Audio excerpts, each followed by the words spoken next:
brighter than yesterday.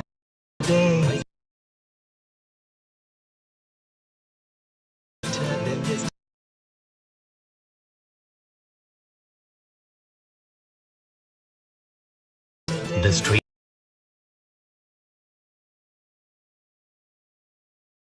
have never been so quiet. The squirrels found a new hideaway. Tomorrow will never be the same. There is so much hope in our hearts. Brick by brick we shall overcome and walk right into a new start. Welcome to the brand new world. We're the children of a mother earth. Reach out your hands. Let us lead our earth together. Welcome to the brand new world. We're the children of a mother earth. Reach out your hands. Let us lead our earth.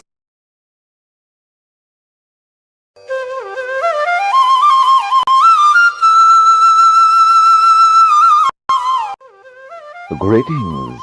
Join us this Sunday on a free global online episode, A Rotary in Action, making this world a better place.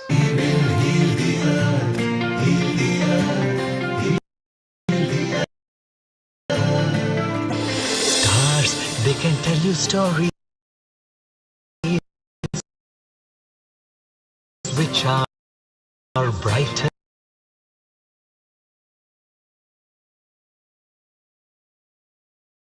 than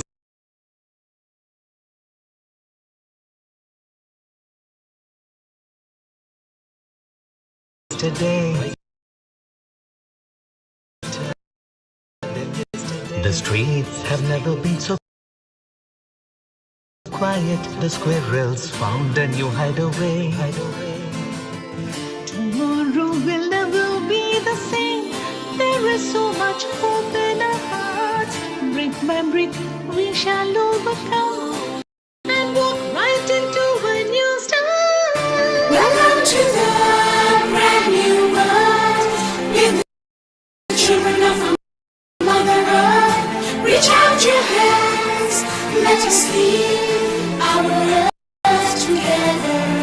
Welcome to the brand new world. We're the children of a mother earth. Reach out your hands. Let us lead our earth.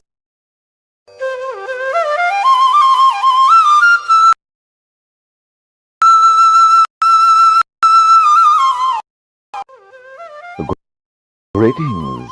Join us this Sunday on a free global online episode, A Rotary in Action, making this world a better place.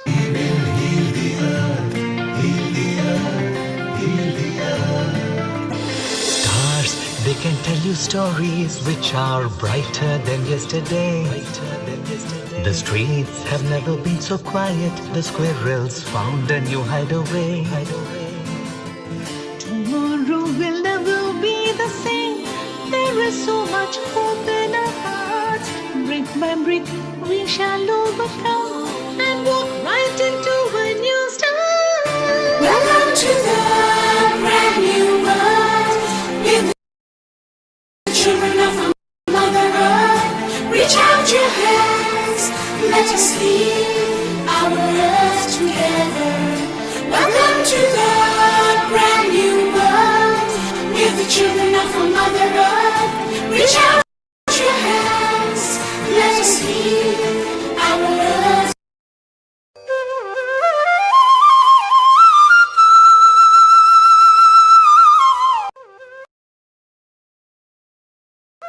Greetings! Join us this Sunday on a free global online episode, A Rotary in Action, making this world a better place.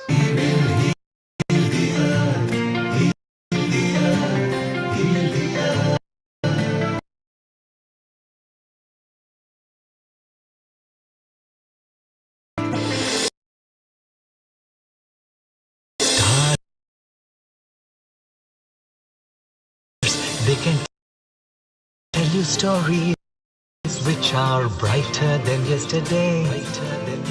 The streets have never been so quiet. The squirrels found a new hideaway. Tomorrow will never be the same.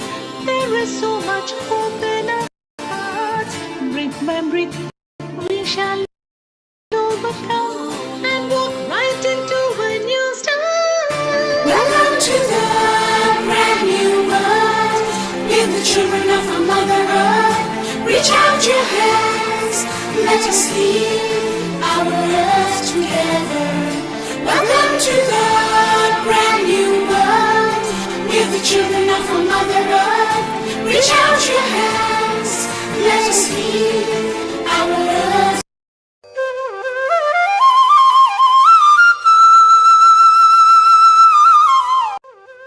Greetings!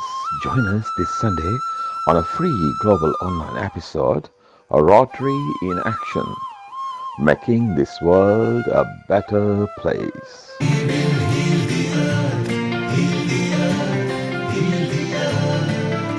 Stars, they can tell you stories which are brighter than yesterday. The streets have never been so quiet. The squirrels found a new hideaway. Tomorrow will never be the same. There is so much hope in our hearts. Brick by brick, we shall overcome and walk right into a new start. Welcome to the brand new world. We're the children of our Mother Earth. Reach out your hands, let us heal our earth together.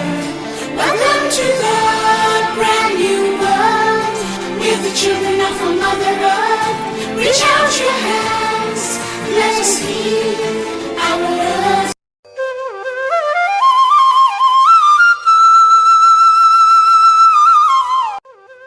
Greetings! Join us this Sunday on a free global online episode, A Rotary in Action, making this world a better place.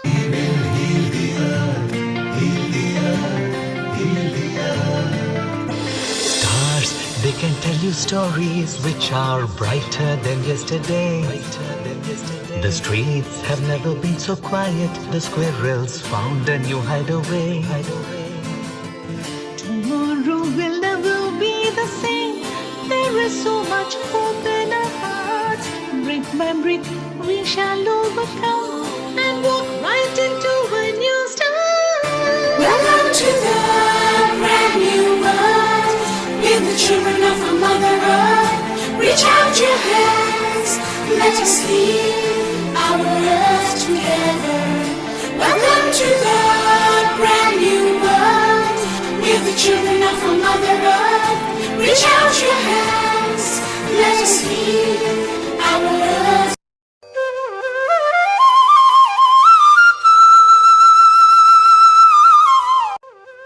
Greetings! Join us this Sunday on a free global online episode, A Rotary in Action, making this world a better place.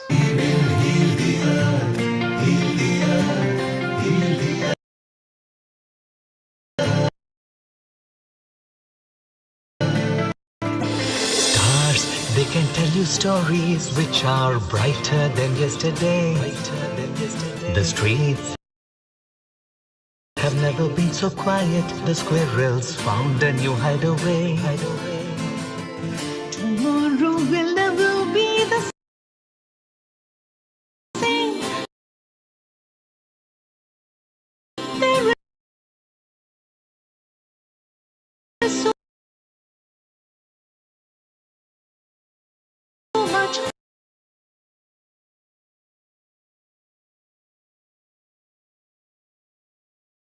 hope in our hearts.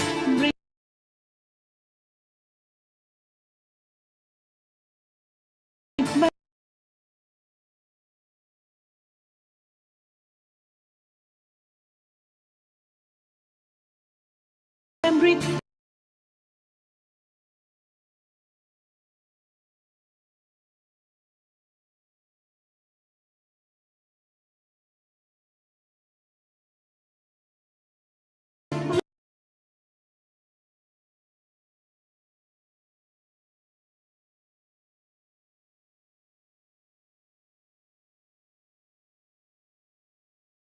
We shall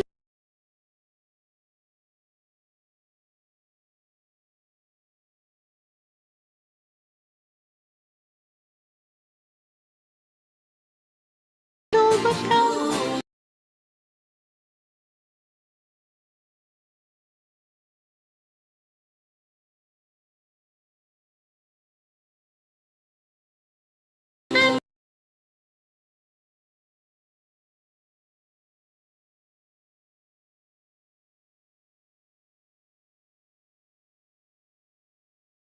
Walk right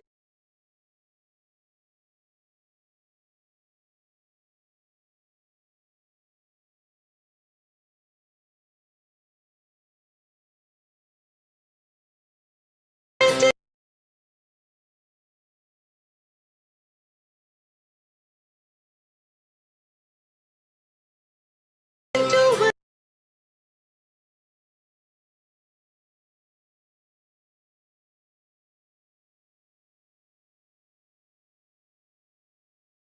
a new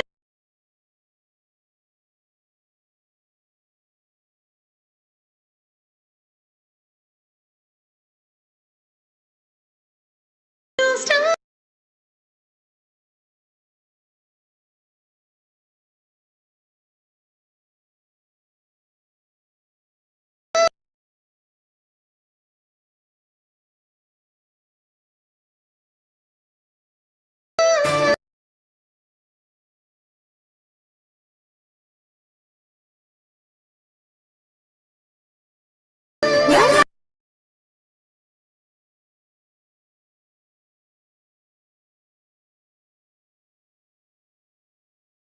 to the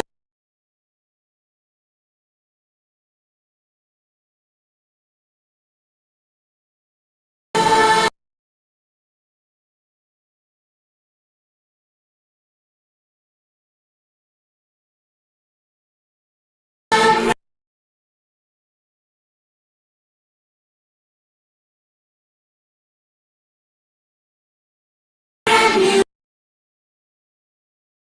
world. With the children of our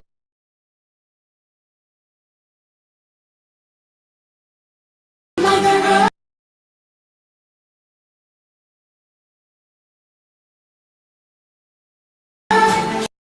Reach out your hands, let us heal our earth together.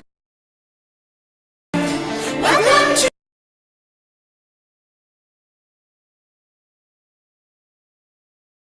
the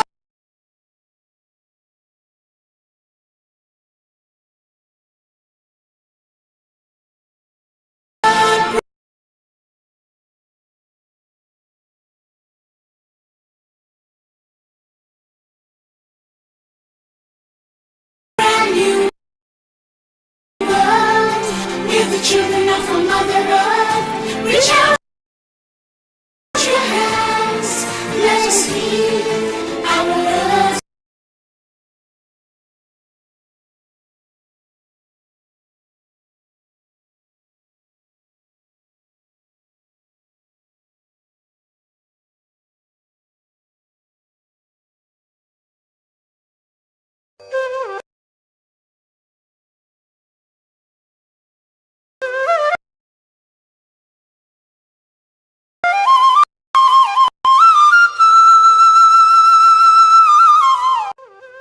Greetings. Join us this Sunday on a free global online episode, A Rotary in Action, making this world a better place.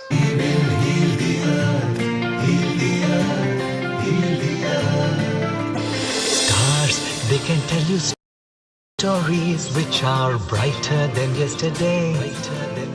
The streets have never been so quiet. The squirrels found a new hideaway. Tomorrow will never be the same. There is so much hope in our hearts. Brick by brick, we shall overcome and walk right into a new start. Welcome to the brand new world. We're the children of our Mother Earth. Reach out your hands, let us lead our earth together. Welcome to the brand new world. We're the children of our Mother Earth. Reach out your hands, let us lead our earth.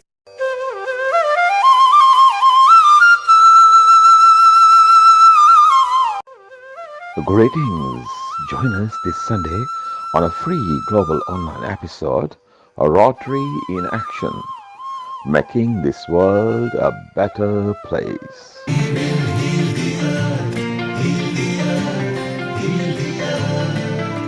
Stars, they can tell you stories which are brighter than yesterday. The streets have never been so quiet. The squirrels found a new hideaway. Tomorrow will never be the same. There is so much hope in our hearts.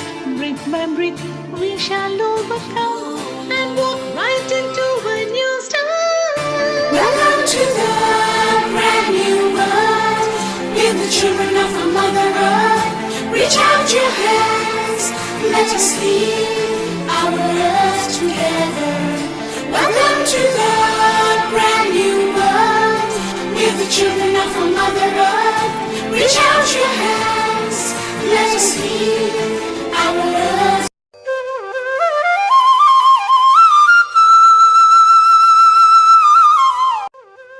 Greetings. Join us this Sunday on a free global online episode, A Rotary in Action, making this world a better place.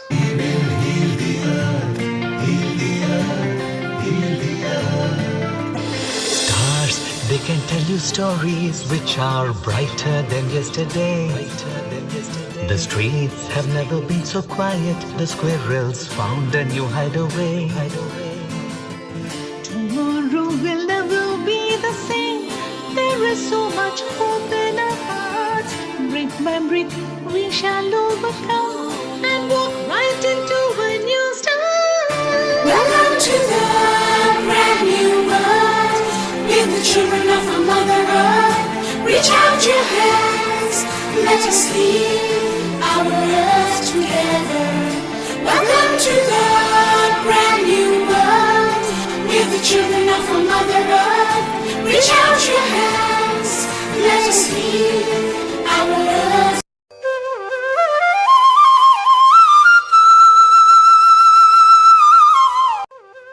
Greetings. Join us this Sunday on a free global online episode, A Rotary in Action, making this world a better place.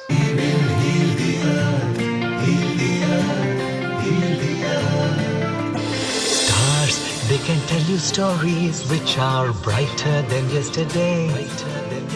The streets have never been so quiet. The squirrels found a new hideaway. Tomorrow will never be the same. There is so much hope in our hearts. Brick by brick, we shall overcome and walk right into a new start. Welcome to the brand new world. We're the children of our Mother Earth. Reach out your hands, let us lead our earth together. Welcome to the brand new world. We're the children of our Mother Earth. Reach out your hands, let us lead our earth.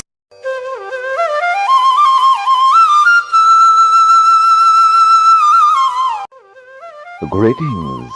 Join us this Sunday on a free global online episode, A Rotary in Action, making this world a better place.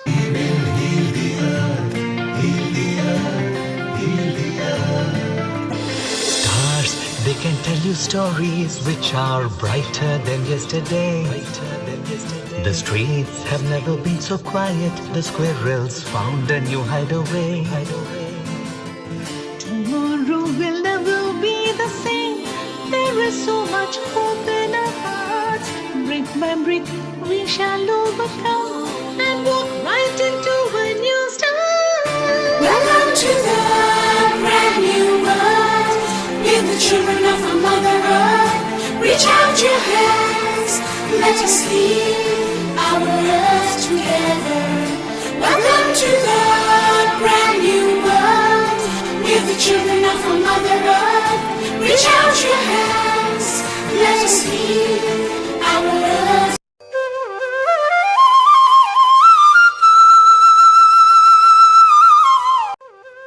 Greetings! Join us this Sunday on a free global online episode, A Rotary in Action, making this world a better place.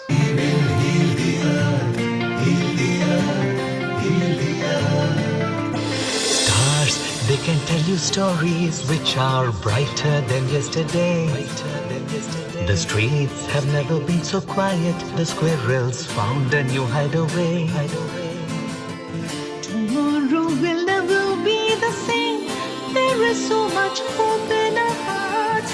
Brick by brick, we shall overcome and walk right into a new start. Welcome to the brand new world. With the children of our Mother Earth. Reach out your hands, let us lead our earth together. Welcome to the brand new world. With the children of our Mother Earth. Reach out your hands, let us lead our earth.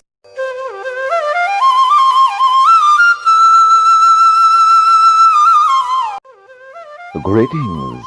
Join us this Sunday on a free global online episode, A Rotary in Action, making this world a better place.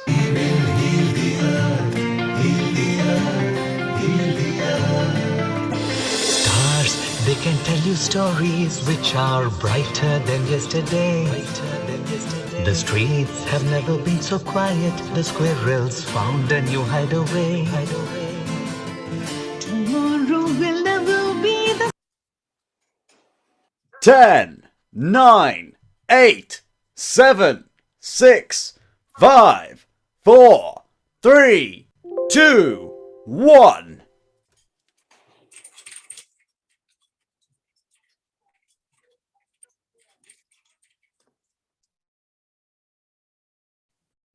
Go ahead, honey. We are live, and good luck to you.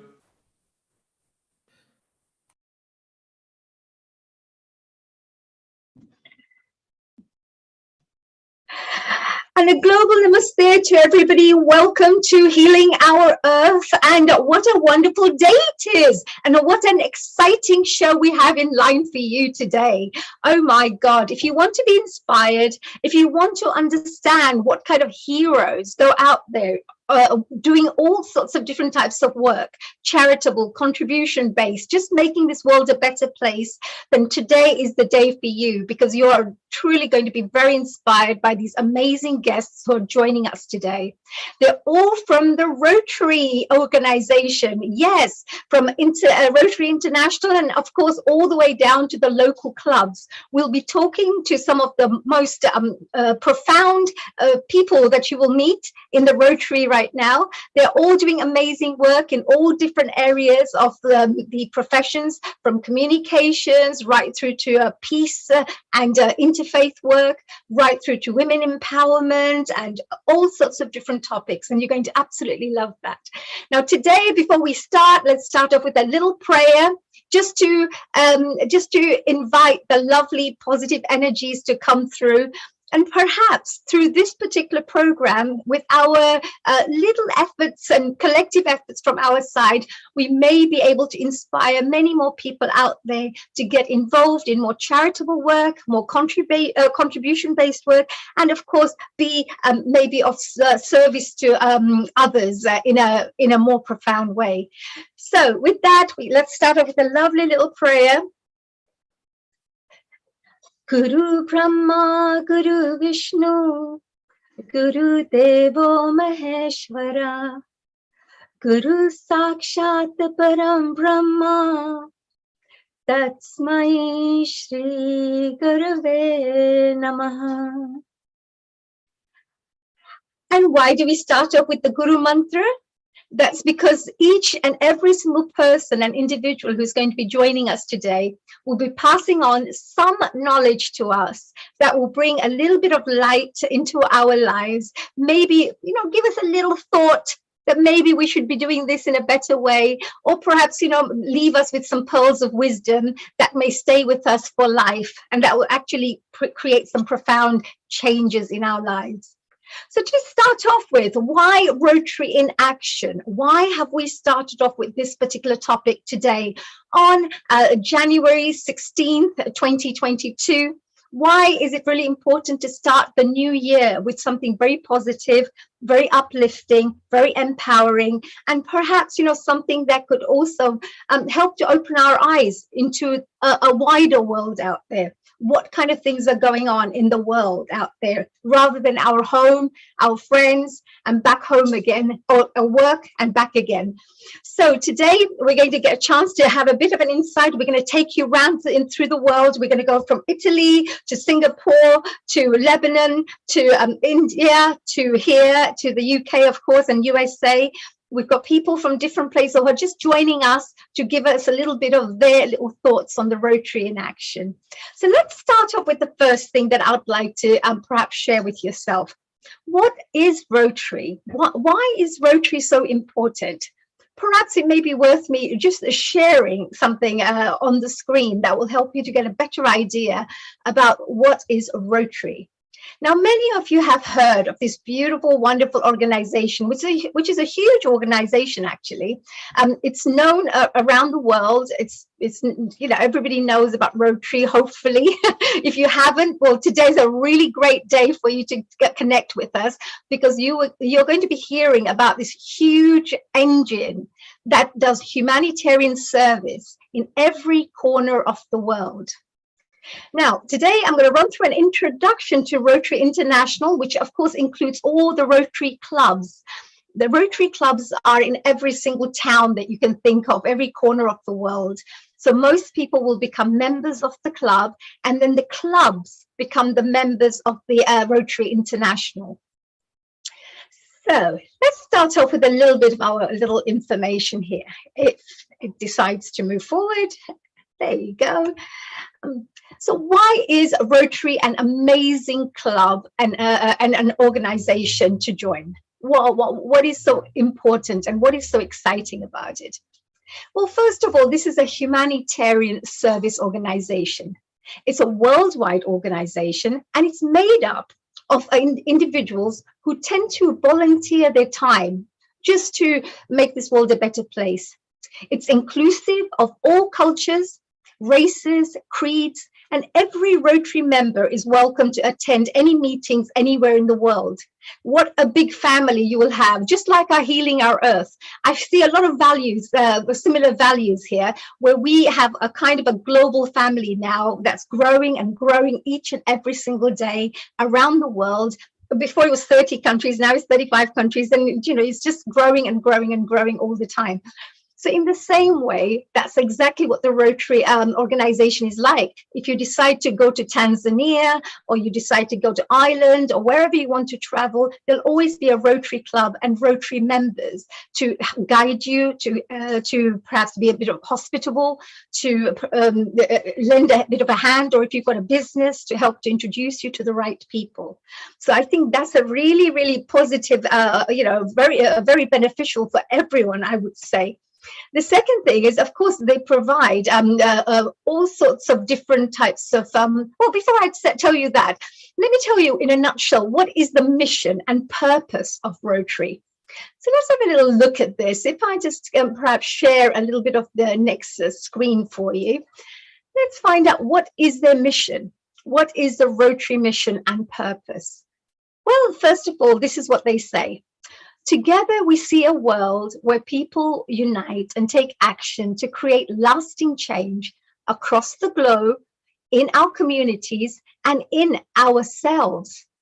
That's really interesting, because it's not just about helping others, it's actually also about personal development for yourself. So it's about helping people help others, but helping yourself to grow, to develop your skills, develop maybe your talents. You may have a charitable cause that you're very passionate about.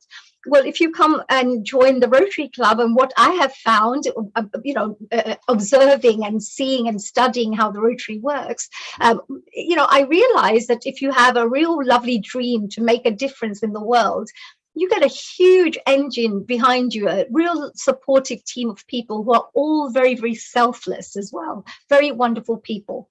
So, as we said, we're part of an organization which is made up of 1.2 million members around the world. So if you're part of a Rotary, if you're a member already, you will know this. And if you're not, then at least something very interesting for you to know. They're actually all leaders, problem solvers, visionaries. These members are people who want to make a difference in the world. They want to give. And they're based in over 200 countries around the world. They have around 36 clubs all around the world. 36,000 clubs is a lot of clubs. And they all unite to take action and to be of service. And all with one vision, and that is to make a difference.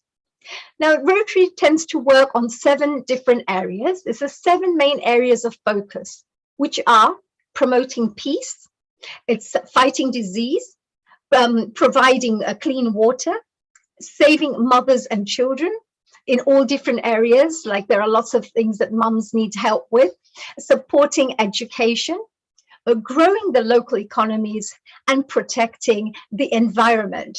So if we perhaps have a look at our next slide here, it'll tell you, it probably is very small right now, I can't see it properly, but let's see if I can make it a little bigger for you. The promoting peace is all about, understanding, fostering understanding across different cultures, mediating conflict resolution. The fighting disease could be many things. One of these things are also the polio eradication program that Rotary tends to work on. They have done an amazing job. What pioneers, what amazing selfless work. There's hardly any polio cases around the world, thanks to the Rotary actions that have been taken by those members. Wonderful work, and congratulations to each and every one of them for working so hard. And then we moved on to the providing clean water, which is so important. I'm sure that if you're thirsty, you'll die to go and get a glass of water. Well, not everybody's lucky in the world. Everybody needs some water. So if we can just help a little bit to make sure our fellow human beings are also being looked after, then, helping them to get clean water is another very, very important area. And of course, sanitation, etc. So the mothers and the children part is, of course, providing quality medical care, and all sorts of economic opportunities that I think mums need to also be introduced to, so they can perhaps grow as individuals, be able to become the best versions of themselves, and actually maybe just earn a livelihood for their family. That's even, sometimes it's as basic as just ensuring that people have some food. So we need to help all different types of people and be quite open-minded about how to go about this. The other side is, of course, supporting education.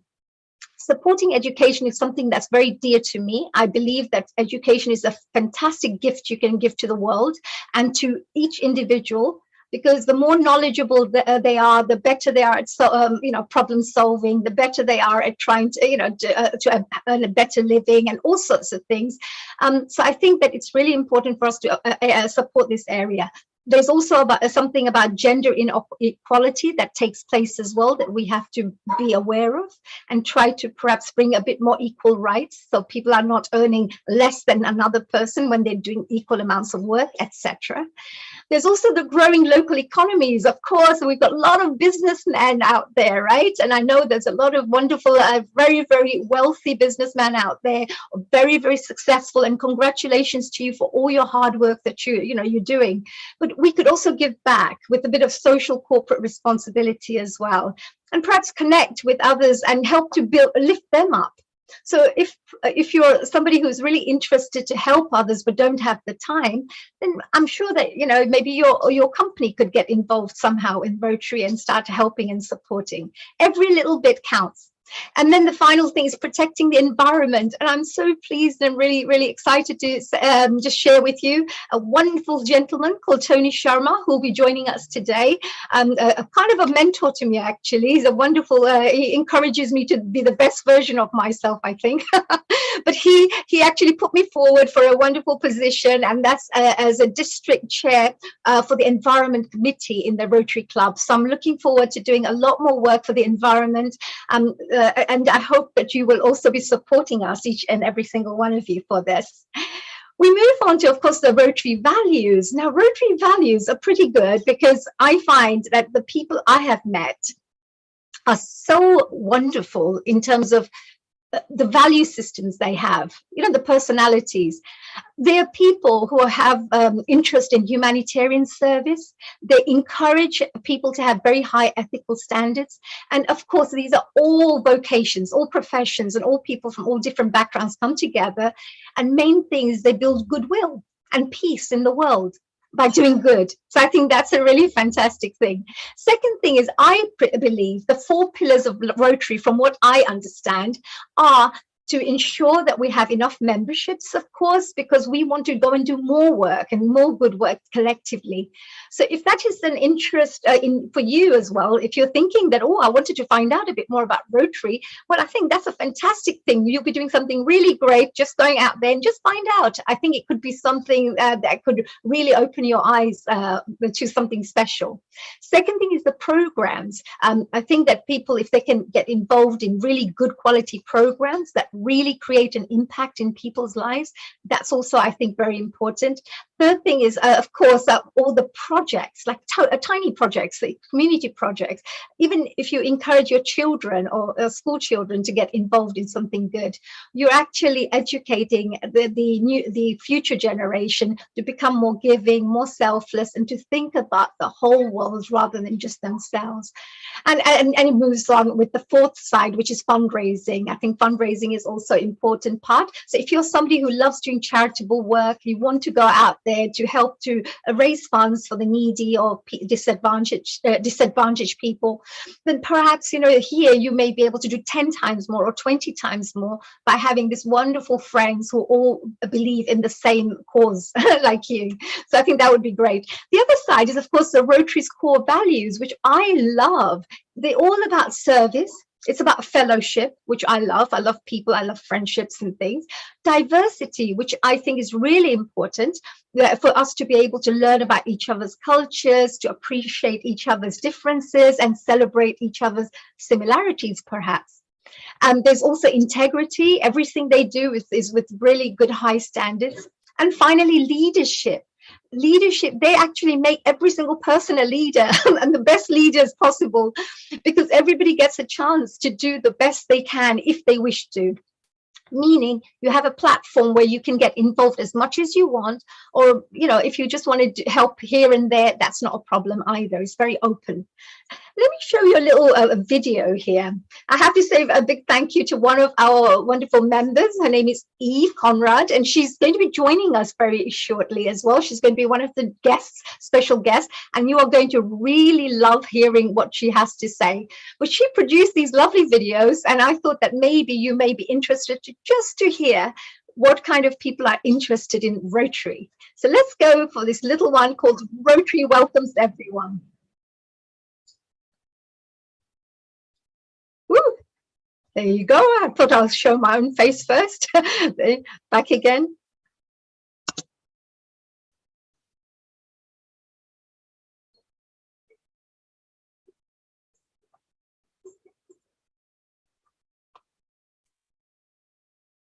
Honey, if you share the sound at the bottom left, we can't hear the sound. Over. Okay, so I think we're not being able to hear the sound. I'm going to do that one more time, if that's okay with everybody.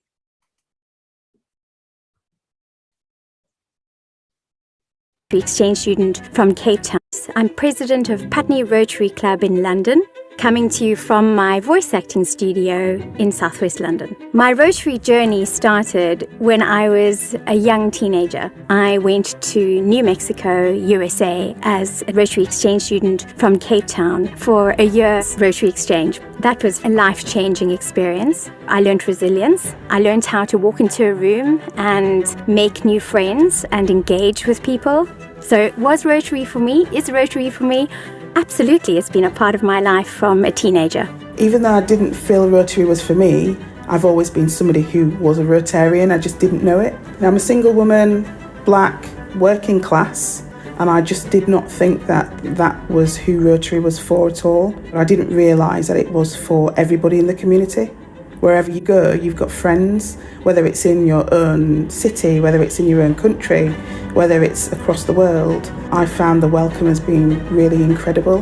Rotary is one of the most powerful international organizations that a young person can be involved in. You're making friends, you're meeting like-minded people, you're meeting incredibly diverse people. The biggest thing that Rotary has been able to provide me is not just opportunities and experiences to go and do things myself, but to have this wealth of knowledge and experience on everything.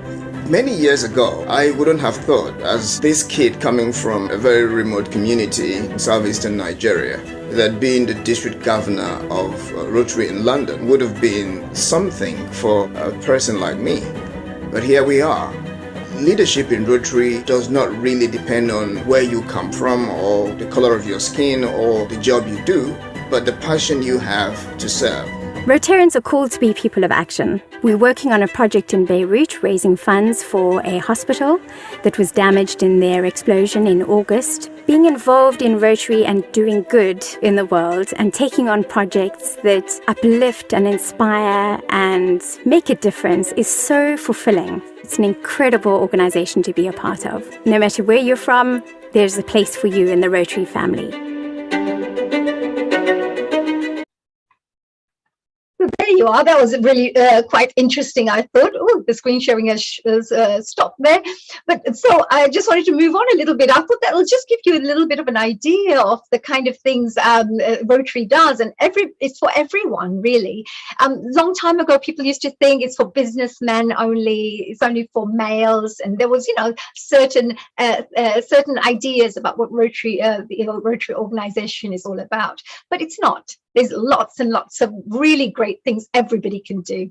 And there's also core values, because it's been more than 110 years that this organization has been running. It's non-political, non-religious organization, and it's really worked to bridge lots of cultures, connect continents, to mainly champion peace, fight illiteracy, as I said, deal with poverty, and promote clean water and sanitation, as I had mentioned. And as we moved on there as well, there's another thing I think which is very interesting is the Rotary. Rotary is actually part of a very big organization called Rotary International. So Rotary International is something that I think I would like to tell you a little bit about, because I think it'll be quite interesting for you to know that Rotary International, when did it start? When did it actually start? Well, here it is. And who started this lovely organization?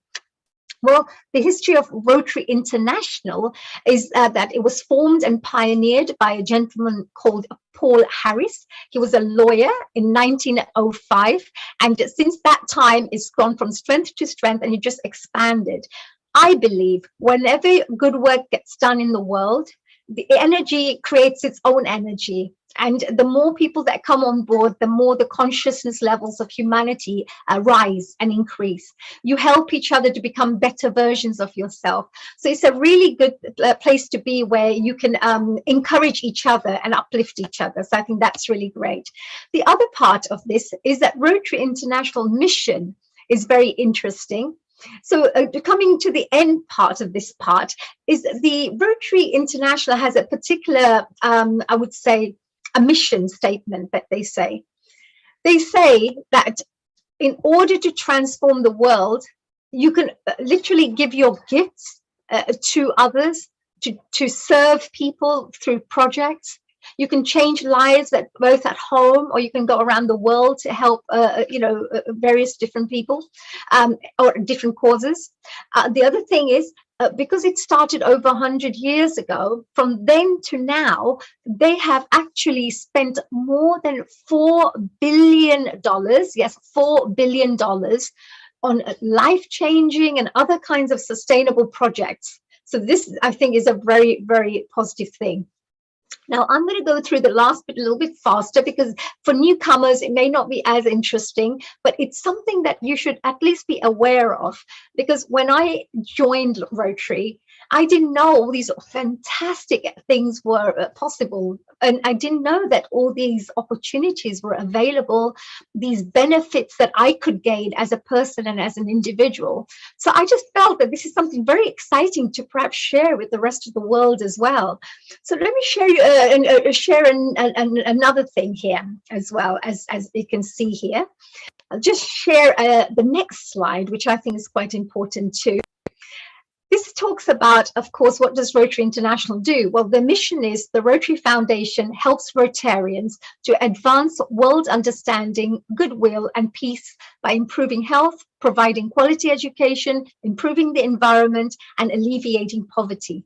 So if there's any of those areas that you feel really connected to, then straight away you could start doing some great work through this organization.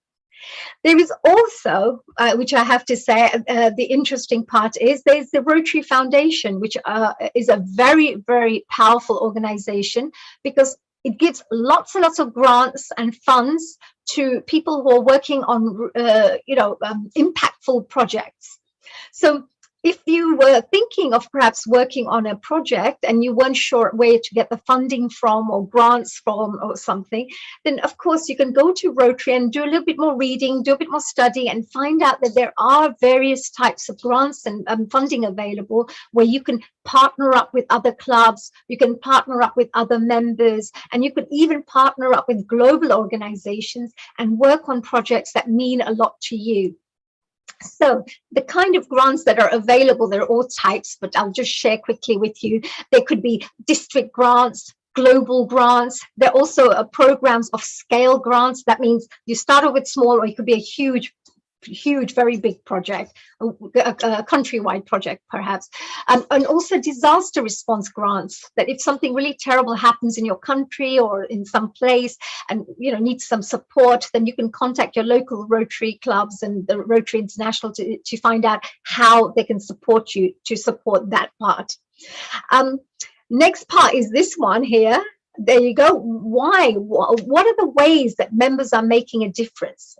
Because members make also, members are very, I would say, each one are individuals with their own interests. Everybody has a different background, different professional background, perhaps, but each one has one thing, and that is that they would like to be of service. They would like to be of service to make this world a better place. So I felt that, this is something I really connected with. There was a tagline that they use, and the tagline that Rotary uses is service above self. And this is just 3 words, but such powerful words that if you lived every single day thinking this way, that service above self, think of others before yourself. I mean, if we go to any religious texts or any spiritual text, they'll always say, treat others like you would like to be treated yourself, and all these wonderful spiritual teachings. Well, this one thing, if you live by this value, your whole life can change, and you can literally create so much impact in the lives of others as well, I feel. And these are all things that I have seen, my observations of joining the Rotary Club and some reading I have done. So I just felt that here I'll share this with my wonderful Healing Our Earth family out there. Whichever corner of the world you're watching from, you will definitely have a club next to you. So if it's something of interest to you, you can still contact them. And and during the whole program today, you will be getting some numbers and some websites and things as well. So you can jot those down and follow up if you wish to. There are also really interesting things, I think, because we're a multicultural organization, and we find that we have many people from all cultures who are watching us. Even our hosts are from Malaysia, from U.S.A, from Singapore, from Hong Kong, from Dubai, and different places. So, it's quite a multicultural organization. Well, Rotary itself is a very, very diverse organization. They have people from all cultures, all working together as friends, and just with one vision, let's make a difference to the world in a positive way. So there are various different things that you can go through, which are things like the Rotary Friendship Exchange Program, where you can literally discover new cultures and make friends all over the world. It may be better for me to just show you the next slide, because then maybe you'll get a better understanding of it if it's there. No, it's not there. No problems. I'll carry on just sharing a little bit for you.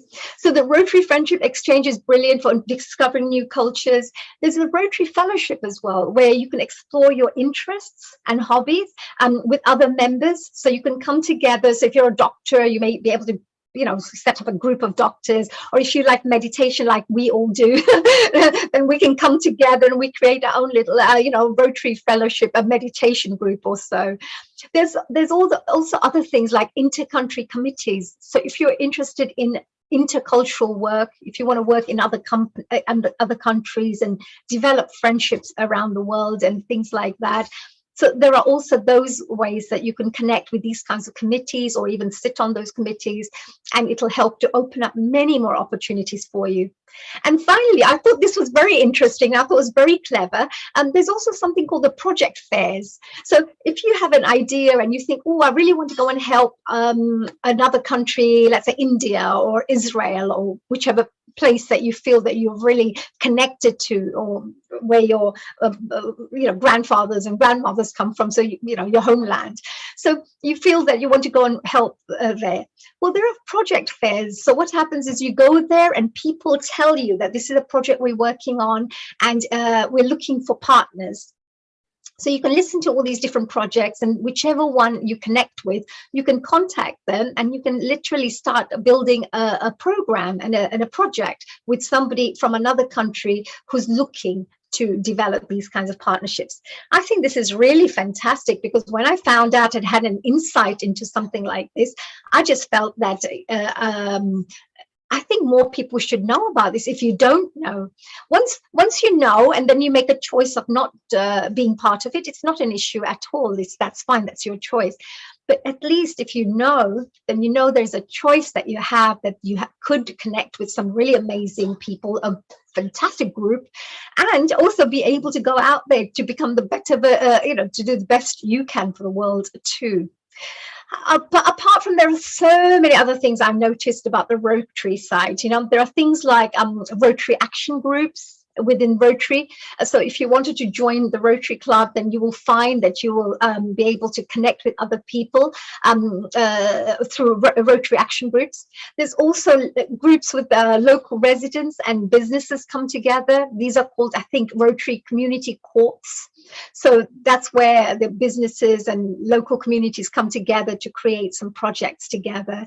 You can also have things like, you can even contact your own district community chairs. So they're really great, because if you're part of London, and London has maybe 20, 25 clubs, or 29, I believe, or 26 there are in London, but the district chair would look after some committees or some area for all the clubs. So if you have a project you want to work on, they could maybe connect you to other clubs and help you to start building up your own network as well.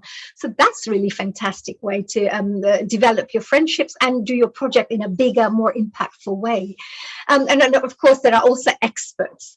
So in Rotary itself, I am so proud that there are such amazing people within Rotary, very humble, very modest, very helpful, with such extensive experiences in different professions. So if you just wanted to go and talk to somebody and say, oh, I wanted to do a campaign like this, can you give me a little bit of advice on this?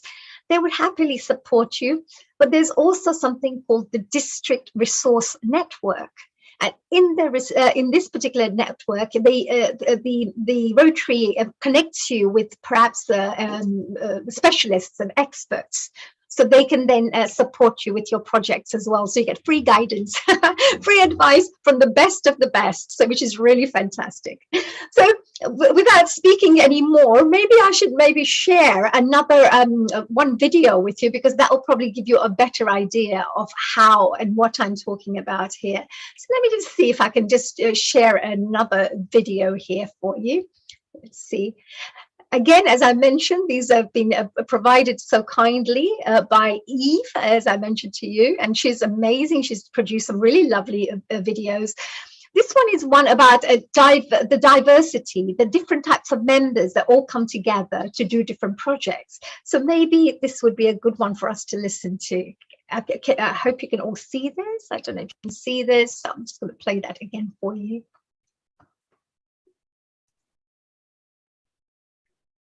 Can you see this? Yeah. Yes, honey, it's perfect. Thank you. Yes, I can't seem to turn it I on. thought that Rotary was for older businessmen. I didn't even realise that girls were invited, when actually it's really exciting to find out that Rotary is for everybody, that it is for, you know, the social entrepreneur. I thought that Rotary was for older businessmen. I didn't even realise that girls were invited, when actually it's really exciting to find out that Rotary is for everybody, that it is for, you know, the social entrepreneur on the high street, for the people that are just starting up, you know, like I am. Well, Rotary's goals have always been the same, working in the community, and these social enterprises are all about working in the community, so we should be working together in the community. It's very simple. Rotary has changed my life by networking me in with other knowledgeable business professionals and taking on board my crazy and welcoming it as an entrepreneur. This club is great for us because we now have a small person to consider who's welcome at meetings, and the club is seen to be flexible, that we can come along to whatever we need to. It just offers so many opportunities for helping in all kinds of different ways, and ways which I really want Matthew to benefit from. We think it's important that children come along, and particularly as a parent, for them to learn that they should be giving back to their community to help make a difference. I wanted to become a Rotarian because I wanted to promote that young people in Rotary can do more. Young people can be heavily involved, they can be enthusiastic, and they can be trusted in succeeding in pushing the Rotary further. And I want to help as many young people as well as adults in the community and help develop the community for it to be a better place. Is it good fun? Yeah. Yeah? Yeah. And what do you learn? Helping other people and making them join the club. Good work. Future membership and marketing chairman right here. Oh, that's so cute. It's wonderful to see those wonderful children as well getting involved, because I really find that a very passionate thing that, you know, if you teach children good values from a young age, they could become such amazing, amazing society members and really do profound work within the communities. So I'm coming to the end of my slot here. I hope you've enjoyed that little insight that I've tried to share with yourselves. We do have our wonderful guest who's going to be joining us very shortly. Her name is Eve, of course, Eve Conway, as I mentioned, who kindly produced those videos. I'm not going to tell you anything more because it's all secrets. Otherwise, I'm going to let her share with yourself. But before then, I just wanted to maybe invite any of you, if you're interested, to find out more about the Rotary Club. Well, there is a special event that's taking place on Thursday, 27th of January, where anyone who's interested to find out more can attend an online presentation. It's free of charge, of course. It's online. It'll be a Zoom presentation, and you can find out a little bit about Rotary Club. You can ask questions, anything you want to ask. You can interrogate us, no problems. But it's a really great way for you to at least explore and discover some new things that maybe this could be something for you. And also, I also believe that quality members are really important. Quality members means, you know, if you feel there's somebody who's interested in really doing this kind of work, who really are quite humanitarians, who like helping, contributing, being there for others, well, this could be a place where they could do 100 times more work than what they're doing right now, because they'll get this collective, real wonderful unity and collectivity behind them to support them. So if you're interested to perhaps, join us, then at the end, I will be sharing some of the information, the website details, and you can just contact us. And of course, you can contact Healing Our Earth anytime you like. So that would be great. Oh, we have our lovely, lovely lady here, dear Eve. A global namaste to you and welcome to Healing Our Earth. Namaste. I'm delighted to be here, honey. And I've been enjoying your presentation as well. Really excellent. So thanks for that. I still got a little bit to say, though, I think. Oh gosh, you have about 20 books I think you can talk about when it comes to the Rotary, the amount of information that you have, the amount of experiences you have had with the with the Rotary Club, and also you're just amazing when it comes to you being the kind of person that you are, because I think you just need to be that kind of person who's just selfless, and that's what I can see in you, every bit of you. You just want to help, but of course we're going to be finding out a little bit more about what you do now, so I'm just going to get myself ready with your little presentation here and we can start chatting away. So of course this is there you go, it's all ready there for you. Now I would like to welcome our dear Eve to everybody here. First of all, I just want to ask Eve that Healing Our Earth is a platform. It's an online global platform. You do so much work globally. What do you think about Healing Our Earth, what it's trying to do when it tries to transform, inspire, educate people around the world about interesting topics?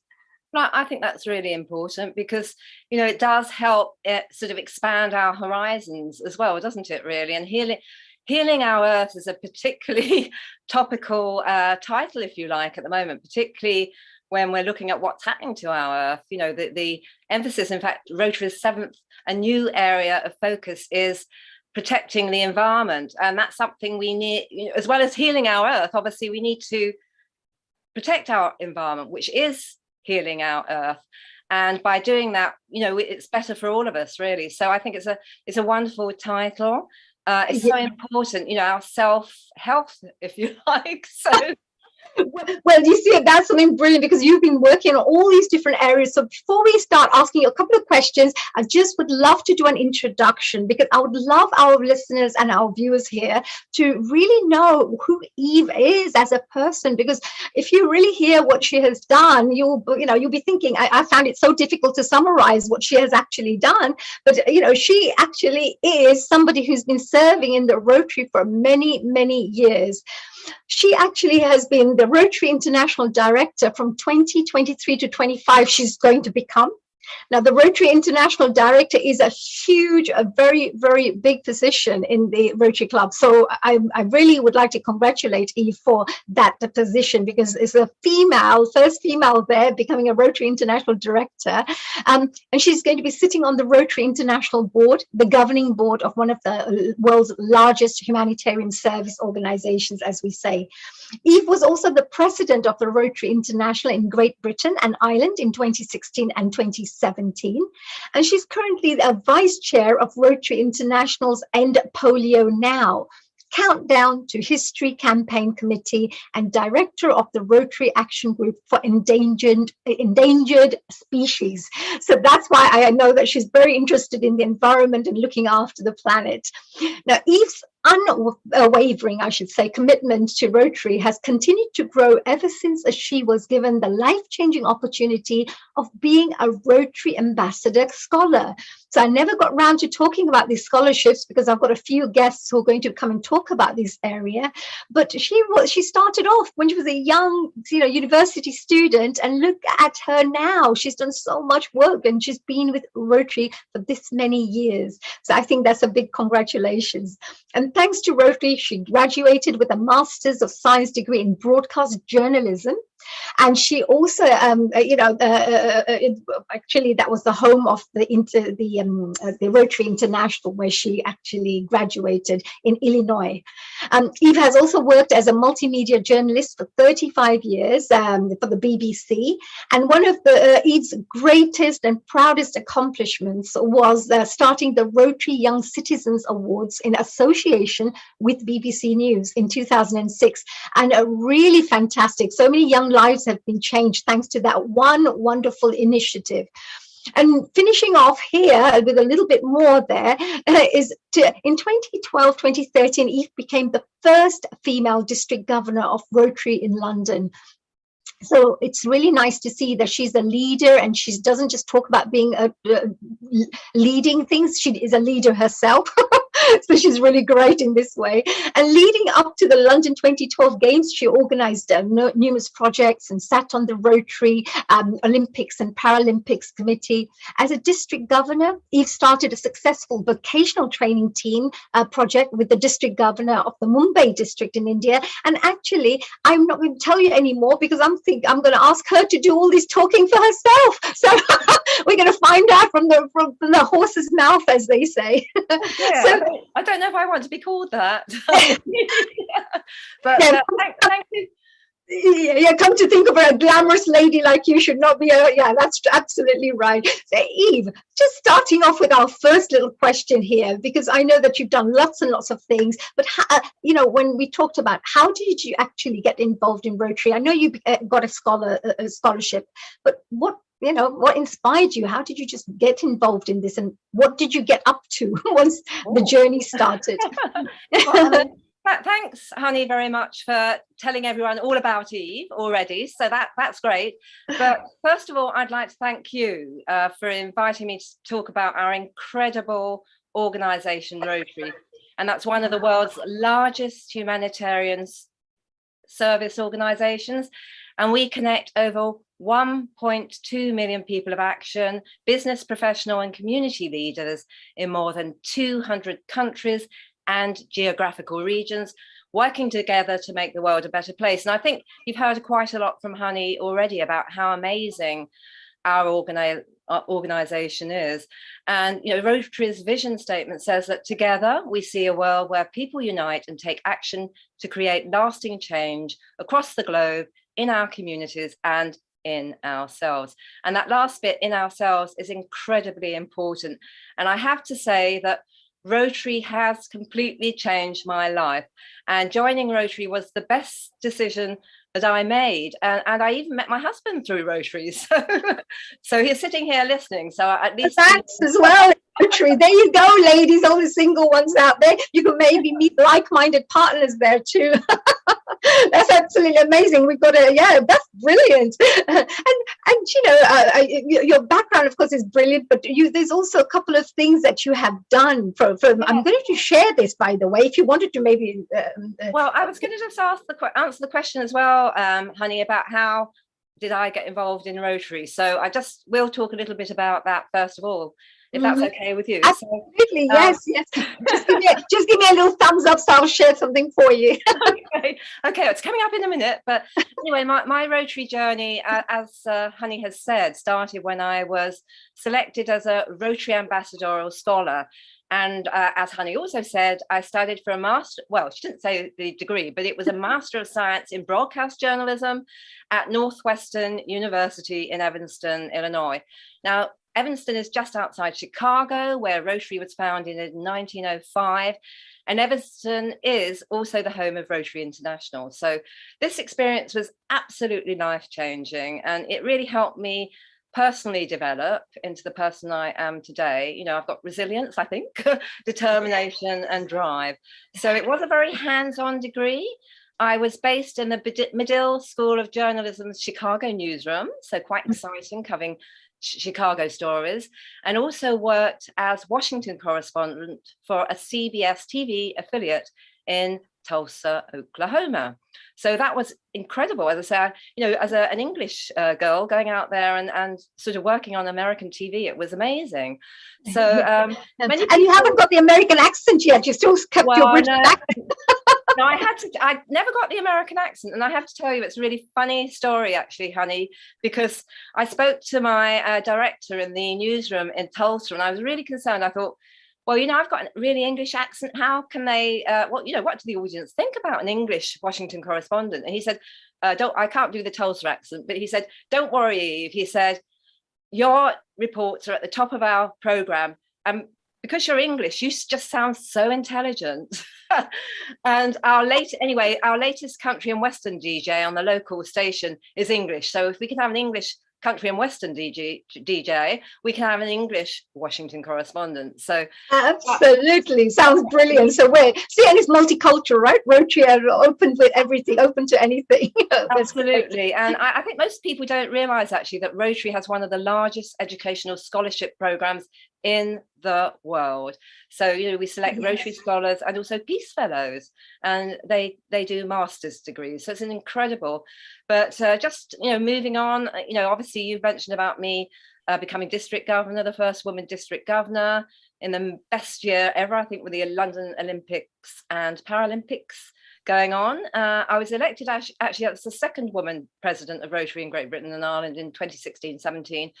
And now I'm a future RI director. There are RI directors who are women now, actually. So we have got quite a few of them. Oh, okay, that's wonderful. Well, congratulations to all the women out there. And I feel that, women can have that more softer touch to them. They may have different aspects they can bring to any of the projects. And I think it's really good to have more equal numbers, where the leader positions are. Yes. Absolutely. But anyway, my world is now full of Rotary friends all over the world. And I think you've sort of hit on that when you were giving your presentation before, honey. And I've traveled all over the world, getting involved in projects, helping those in need. So this is a moment for you, honey. Oh, yes. I mean, do you know what? Because you travel, but I haven't just traveled. You travel and you do good everywhere you go. Every place you go, you just leave something positive behind. And it's amazing how you've traveled through your life. But, I just wanted to also congratulate you, by the way. That was really amazing because you were the first female district governor. And I think that's a very proud moment for everybody and all the women out there. And now, of course, being elected, that's really great. I just wanted to say, you also worked for the BBC, and I know that would you like me to maybe just show a couple of lovely photos so people get a better understanding of what you're all about? Because I feel that this was a time when you went for your travels and you went on this immunizing against vaccination. Right. Well, I was going to talk about that because I mentioned about sort of traveling the world, if you like. So it includes going to India to immunize children against polio. So we have some photos of that. And, Rotary's top humanitarian goal is a polio-free world. And often we talk about our Rotary moments, and the photos that Honey obviously is showing show me when I was president of Rotary in Britain and Ireland, walking with British Rotarians. There were 70 of us actually there in India. We were walking through, a group of us were walking through the slums of Delhi to make sure that no child was missed in our campaign to vaccinate the world against this dreadful disease. And we were taking part in a mass immunization campaign. It's called a National Immunization Day, or a NID. And that was a huge operation that aimed to deliver polio drops to 172 million children under the age of 5 in one go. Wow. So, pretty amazing. That's a huge task. Well done. Huge task. But I arranged for the health correspondent from The Independent to join us. She reported on that.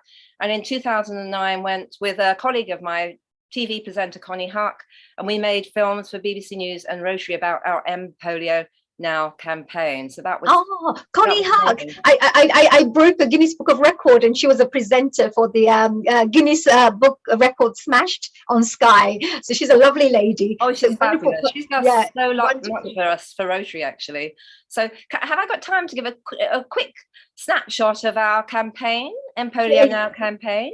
Yeah, well, yeah, are we, yeah, so if you wanted to maybe miss out on the video, we could move on to that. We do want to see the video. We do. Oh, I think, do you know what? I think people will love this, because I think that what you've been doing, you're behind this, and your journalism background also helped you to produce these wonderful videos to help to educate everybody else. Are you happy for me to maybe share that with our wonderful? I am. I think this will be really great for people to actually see. There you go. There's these things in the way. Where are you? Should be on. Why is it not sharing? I can talk while you get it if you like. Oh, here we go. Where is it gone? Where's my lovely? I think, yeah, we have to make sure that this is working, but it's, there you go. Can you hear the music? One of the incredible things about Rotary is knowing that there are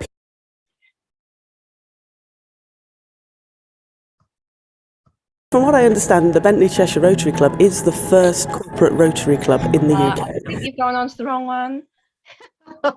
Oh dear, it's jumping today, so I have no idea why it's jumping like this.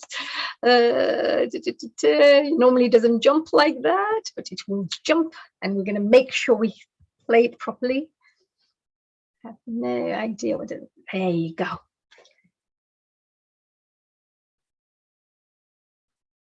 It's freezing today. One of the incredible things about Rotary is knowing that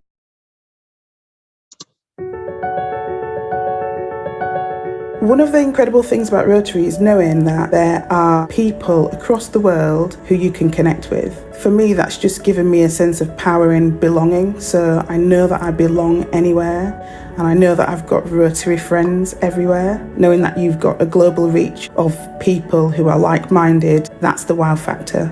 Rotary is one of the most powerful international organizations that a young person can be involved in. It's one of the world's largest humanitarian organizations, has a membership of around 1.2 million members. It's located in over 200 countries and geographical regions. Pretty much any country you can think of, there'll be a Rotary Club there doing work in the local community, as well as connecting to each other across the globe, working together to make the world itself much better. As Rotarians, being able to do things like start projects that have global impact. And I always talk to people about End Polio Now, because we wouldn't be where we are today in terms of polio in this world without Rotarians starting a project.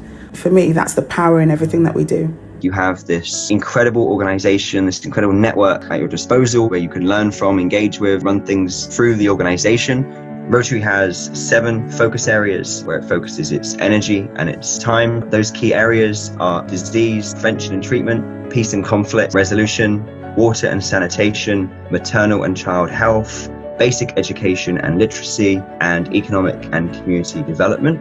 And then this year, a new key area was added, which is the environment. Rotary has changed my life because it's enabled me to help more communities and more people. Rotary is relevant in our own backyards, and it's relevant right across the world. I think the way that we're working now as Rotarians and Rotary clubs is really changing, not just because we're in the middle of a pandemic, but because we're really thinking more about how we bring people into Rotary and let people know that Rotary is for them. It's a great way, first of all, to meet people, but also to do good work in your community. It doesn't matter who you are, if you have got a heart and mind for giving and helping communities and working with people, yes, Rotary is for you. That's what Rotary is, so yes, it's for everybody. Wow, it is for everybody, isn't it? It's so brilliant. I love it. And it's really good to know that this great work is being done as well. And I know that, by the way, I may have to kind of speed through some of these things. So maybe you could talk through some of these slides for me, actually, because I've got some really great projects that you've been involved in as well. I just wanted to congratulate you from Healing Our Earth and the rest of our team here. Congratulations for your international directorship, which we're very proud of. And you also launched the Young Citizens Award, is that right? This is a BBC. Absolutely, yes. I mean, I think that's one thing that's been great, you know, is to be able to give back, really. And you know, I had an amazing opportunity that changed my life being a scholar. And when it helped me transfer from working in newspapers to TV. So when I got to work in TV, Rotary in some respects, Rotary and my media career came together. So back in 2006-07, I started the Rotary Young Citizen Awards with my then boss at the BBC, because we wanted to overcome negative stereotypes about young people. So this was really important. And that's, it's been going 15 years. It's its 15th anniversary this year. And in this picture, you can see some of our past Young Citizen Award winners with myself and Ellie Cressell, our presenter, because we're featured live on BBC News each year. So this is really, really significant. But we've recognized hundreds of amazing young people. And this is so important. If you want to change the world, there's so much negative stuff about young people. You need to show positive young role models, and that's what these awards do. So it's brilliant. Amazing. It's keeping them off the streets as well, isn't it, Eve? You giving them something to work towards, focus on something positive, also appreciating and acknowledging their skills and their talents and their efforts, etc. It's amazing. Congratulations for that. And and you've also went and did some kind of vocational training. What was that all about? So that was, as I say, when I was district governor. I work with, and you touched on it in my introduction, I linked actually, when we were on a virtual seminar, I linked with a district governor in Mumbai who was saying, who wants to link with me on a project and to stop mothers and babies dying in childbirth? So I instantly went back and said, I do. So this was an amazing project. That's one great thing about Rotary. You work on the grassroots. So we work from district to district, but you can work from club to club. And what we did was we sent a vocational training team. So that was midwives and pediatricians from London to go out to the Mumbai district. And they were like train the trainers. So they were training doctors, nurses, and village health workers how to stop mothers and babies dying in childbirth. And the project was actually based, it's still sort of going really now, in Jawa, which is a very poor rural tribal area. And it's been very successful at stopping mothers and babies dying in childbirth. And I went out there when I was president of Rotary in Britain and Ireland, and actually saw the project in action. And I was just astounded because one day we didn't know how many people would turn up for our session. We thought maybe a few dozen. And we had about 136 ASHAs, village health workers. Many had travelled 3 hours and walking in flip-flops, carrying their own children to attend our session. And although many couldn't speak English, but we're saying namaste, namaste, and there was just an instant comprehension about how grateful they were that Rotary was doing this, to make a difference. So it's really true, because when you change people's lives, of course they're going to be really grateful. Even the positive, things that they, the blessings they give back to you as well. I think that's, that smile, the smile that you see in that's the best feeling, when you see other people happy. So nice. You also do this humanitarian work. Would you like me to perhaps share this with everybody? That would be really interesting. Yeah, and I think what this shows is how clubs can connect, and we connect across the world to do humanitarian projects. Okay, so this particular one is, of course, for people, and if you're watching right now and you're part of a club somewhere, you can connect with other clubs around the world too to do more impactful work. Is that right, Eve? Yes, indeed. Sorry, I just muted Kenya, just outside of Nairobi, which is one of the largest slums in Africa. We saw that the male. We went over to Kibera in Kenya, just outside of Nairobi, which is one of the largest slums in Africa. We saw that the meals that we had packed were actually there. We actually checked by serial number that the meals from Warrington were the meals that we were actually handling. We were very privileged to be able to feed a whole school with the rice that we had packed with our friends in Warrington. It made a huge difference to their lives. They got an education by going to school, and they got food. It makes me healthy and strong. It made a huge impact in Warrington because we had the whole Warrington community involved. We had 29 Rotary clubs from the northwest of England all packing food with us, along with other local community groups. We had faith groups, church groups, youth groups, Boy Scouts and students all packing. We had about 100 volunteers at any one time, children from age 6 right up to 92, and everyone got involved. And we packed 102,000 miles to go to school children in Kibera in Kenya. To be able to do something, to see that you're making a difference, actually, it's just fabulous. I would like to thank the Feed the Hungry, the Rotary Group, and the Rise of the Hunger. It's been a great impact of Rotary. It really shows Rotary as people who get things done, people of action. Shelterbox is Rotary's emergency disaster relief partner, and together for the last 20 years we've been delivering aid all over the world to natural disasters and conflicts. We've grown from the Rotary Club of Helston Lizard in Cornwall to the international humanitarian organisation we are today. It helps us in terms of having like-minded members of communities where we are working to help us in our response. Our Bangladesh response last year couldn't have happened without Rotarians. In Tanzania, Rotary clubs helped us access populations affected by flooding, and the same was the case in Malawi. Rotarians have a lot of the shared sense of values that Shelterbox responders and staff have, which is about doing more than just your day job. It's about volunteering, it's about compassion for others, it's about working in unfamiliar environments to deliver aid. So for us, this partnership is absolutely vital to reaching the most vulnerable around the world. Oh, wow. It's beautiful work, really great. Congratulations to all those people who are involved in things like that, you know, because great humanitarian work, Eve. And I think that you also had something else as well, because, you know, that's kind of more of the humanitarian work that you do, but there's also work that you do within the environment. And for what is this one? What is the Rotary in Action about? Well, Rotary Action Groups, we've got many Rotary Action Groups, and basically they are focused on areas that people care about. So we've got environment, we've got anti-slavery, we've got endangered species, clean water. I mean, there's many action groups but you know, Rotary has actually got, as you've mentioned, I think before, 7 areas of focus where we do take action, and our 46,000 plus clubs work together to promote peace, as we mentioned, fight disease, provide clean water, sanitation and hygiene, save mothers and children, which you heard about just now, support education, grow local economies and protect the environment. So as we've mentioned, we have a huge global impact through our global projects working on the ground at grassroots level with other Rotary clubs across the world. So we come together to create lasting change. We have fellowships, which you have mentioned as well, Honey, before, where people of similar backgrounds can get together, you know, doctors' fellowships, etc., etc. Even people that fly planes have got a fellowship. Wow. So good.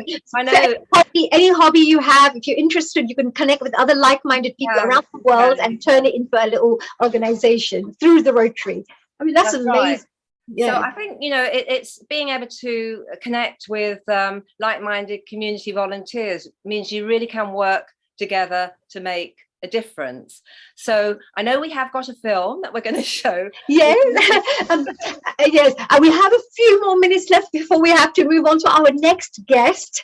And I think this would be really lovely to show and share people as well, and maybe run through a couple of your lovely special guest people that you've met. There are some 8 million species on the planet, and about 1 million of them. There are some 8 million species on the planet, and about 1 million of them are endangered of going extinct within the next 30 years, primarily due to the illicit wildlife trade industry as well as the loss of habitat. The Sumatran or the Bornean orangutan and the pygmy elephants are critically endangered, and when they're gone, they're gone. My name is Tom Tochterman, and I am the chair of Rotary Action Group for Endangered Species. The African elephant, there is one elephant essentially dying every 15 minutes, primarily due to poaching and poisoning. The Amur leopard is critically endangered. The African black rhino is in a similar situation. The African white rhino is in a little bit better condition. I got involved with RAGES as a Rotarian, being concerned about this issue. I formed a non-profit organization called Rhino Mercy. Hello, we are the Black Mambas Anti-Poaching Unit. It's Oscar 1 patrolling the Mica side fence. We have established the first all-female anti-poaching unit called the Black Mamba Anti-Poaching Unit in South Africa, and they're on patrol as we speak in the Greater Kruger National Park. So this is the evidence of the poachers. Being involved in a Rotary Action Group is a great thing. If you're passionate about a specific issue, you can join one of the existing action groups, or you can create your own. There's just no limit to the things that you can do. The reason why I started an action group was because I discovered that there was slavery in the United Kingdom, slavery in the United States, and millions of slaves in India. Ashraf was the very first survivor that I met, and I was shocked by his treatment. There's 40.3 million people estimated to be in slavery worldwide. 25% of that number are children. And even in Great Britain, you've got something like 136,000 people living in modern slavery. So something had to be done. And I thought the best thing to do was to form an action group of Rotarians.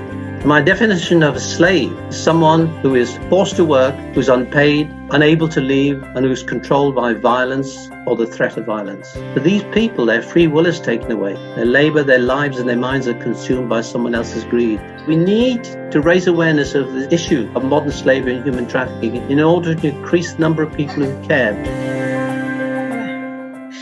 Amazing, really brilliant work, really great work that you're doing there. Really, Eve, I just wanted to congratulate you, and really, I also wanted to say thank you for being an inspiration for other people too, because seeing Rotarians do such impactful work, I think it inspires people to go and do more. Because we've been given and gifted this life, to go and do some things in life, to do some positive things in life, and we sometimes waste it away. And I say to everybody that if you just sat for 2 days and didn't eat anything, and your tummy will just be going, oh, I need some food. Some of these people haven't eaten for days. Can you imagine what it feels like? So, Eve, thank you. Is there any last minute? I know that we kind of got literally a minute before we run off to our next meeting. Oh, there you go. A wonderful guest, Colleen, with a lovely smile there. And Eve, any last minute message that you'd like to share with after that wonderful, impactful interview you just gave us? Well, I would say that, it shows, doesn't it, that Rotary is an amazing organisation that quite literally is changing the world for the better. And I personally would encourage everyone to join us and help us change lives, transform lives really, and make the world a better place. Because, when you're sort of working on your own, you often want to do that, and people can do things on their own, but being part of this amazing, inspirational global network means you can do so much more. And working together, as I say, we're on the brink of making history and eradicating polio, and that's something an organisation like us took on that really ambitious project, and at the time I think people thought, what? But I also have to say, you were part of that big journey as well, because you have played a very major role in doing all of this work. You were part of this, or you were in many of the leadership positions to make sure that right decisions are made, right campaigns are created, etc. So also that credit goes to you as well, Eve, for doing great work like that, and other fellow Rotarians who work with you as part of the team. So well done. Yeah, Eve, look, I just wanted to say, I just want to say thank you so much. I know you have a really busy schedule, and you've taken some time out to share this wonderful knowledge with our audiences.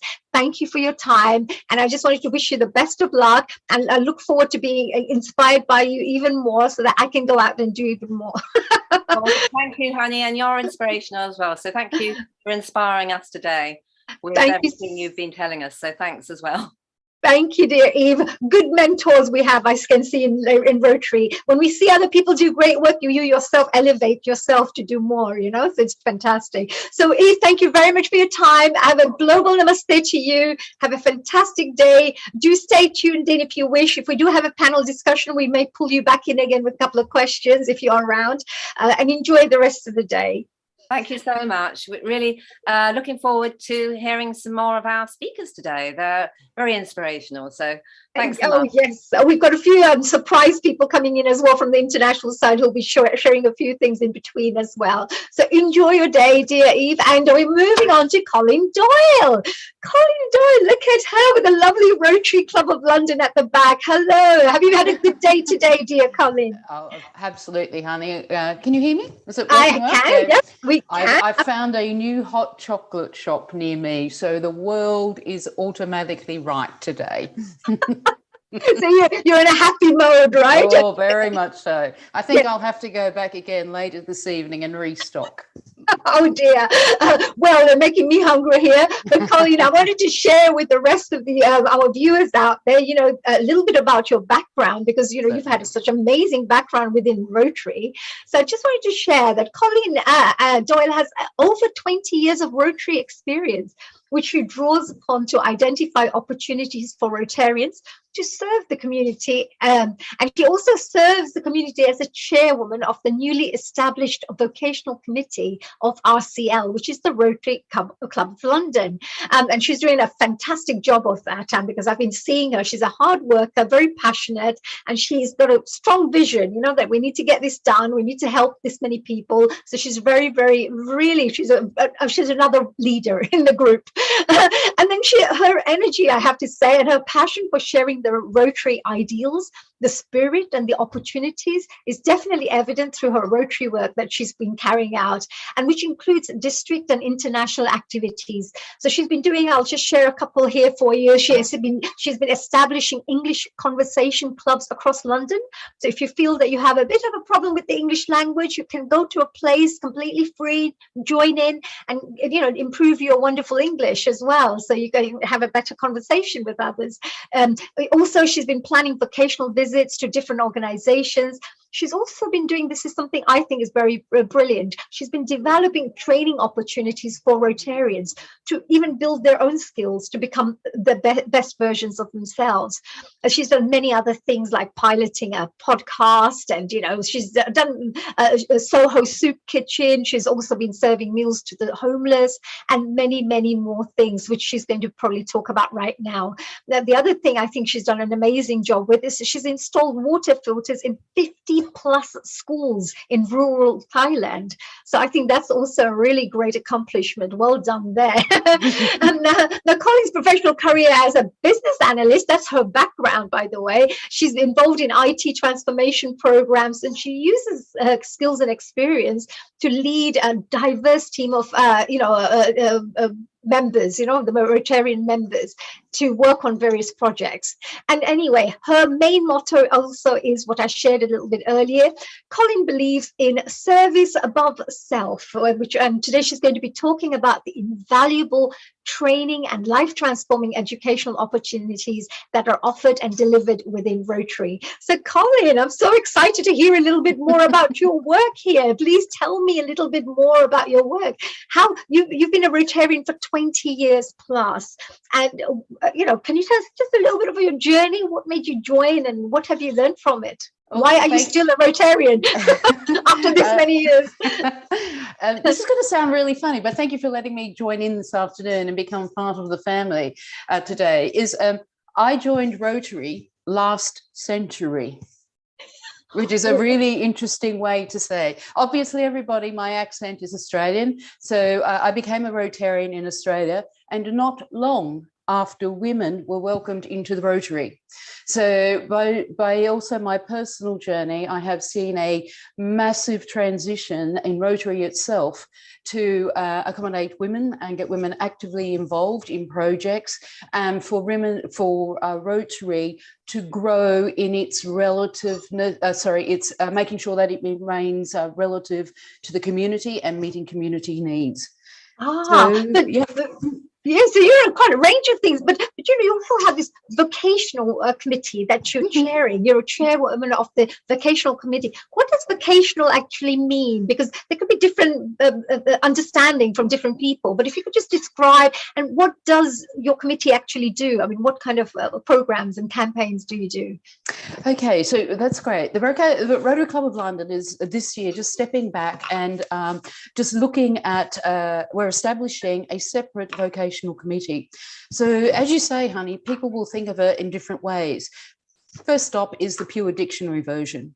So where we are now saying is, let's step back from that dictionary version, and we're saying that vocation is simply skills and interests of people. It could be professional, could be academic, could be manual, it could be technical. So let me give you some examples. It could go from a plumber to a policeman. It could go from a chef to a surgeon, anywhere in between. Anybody. What about an interest in sport, an interest in photography, or perhaps an interest in music?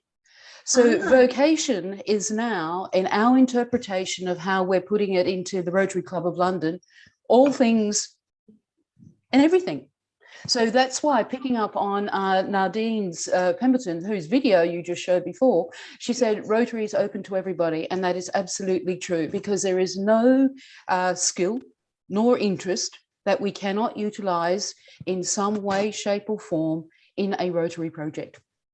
Wow. So that's really good, because you're saying that you could be any profession, as you just mentioned, and you could have any skills. You could even have just communication skills or needlework skills or something. You can go and teach somebody needlework. You can go and, there could be anything you can do with that. That's lovely. I love that. That's the best part about Rotary. We really want to make Rotary's journey as being varied as our community changes, and we just really want to make it very simple.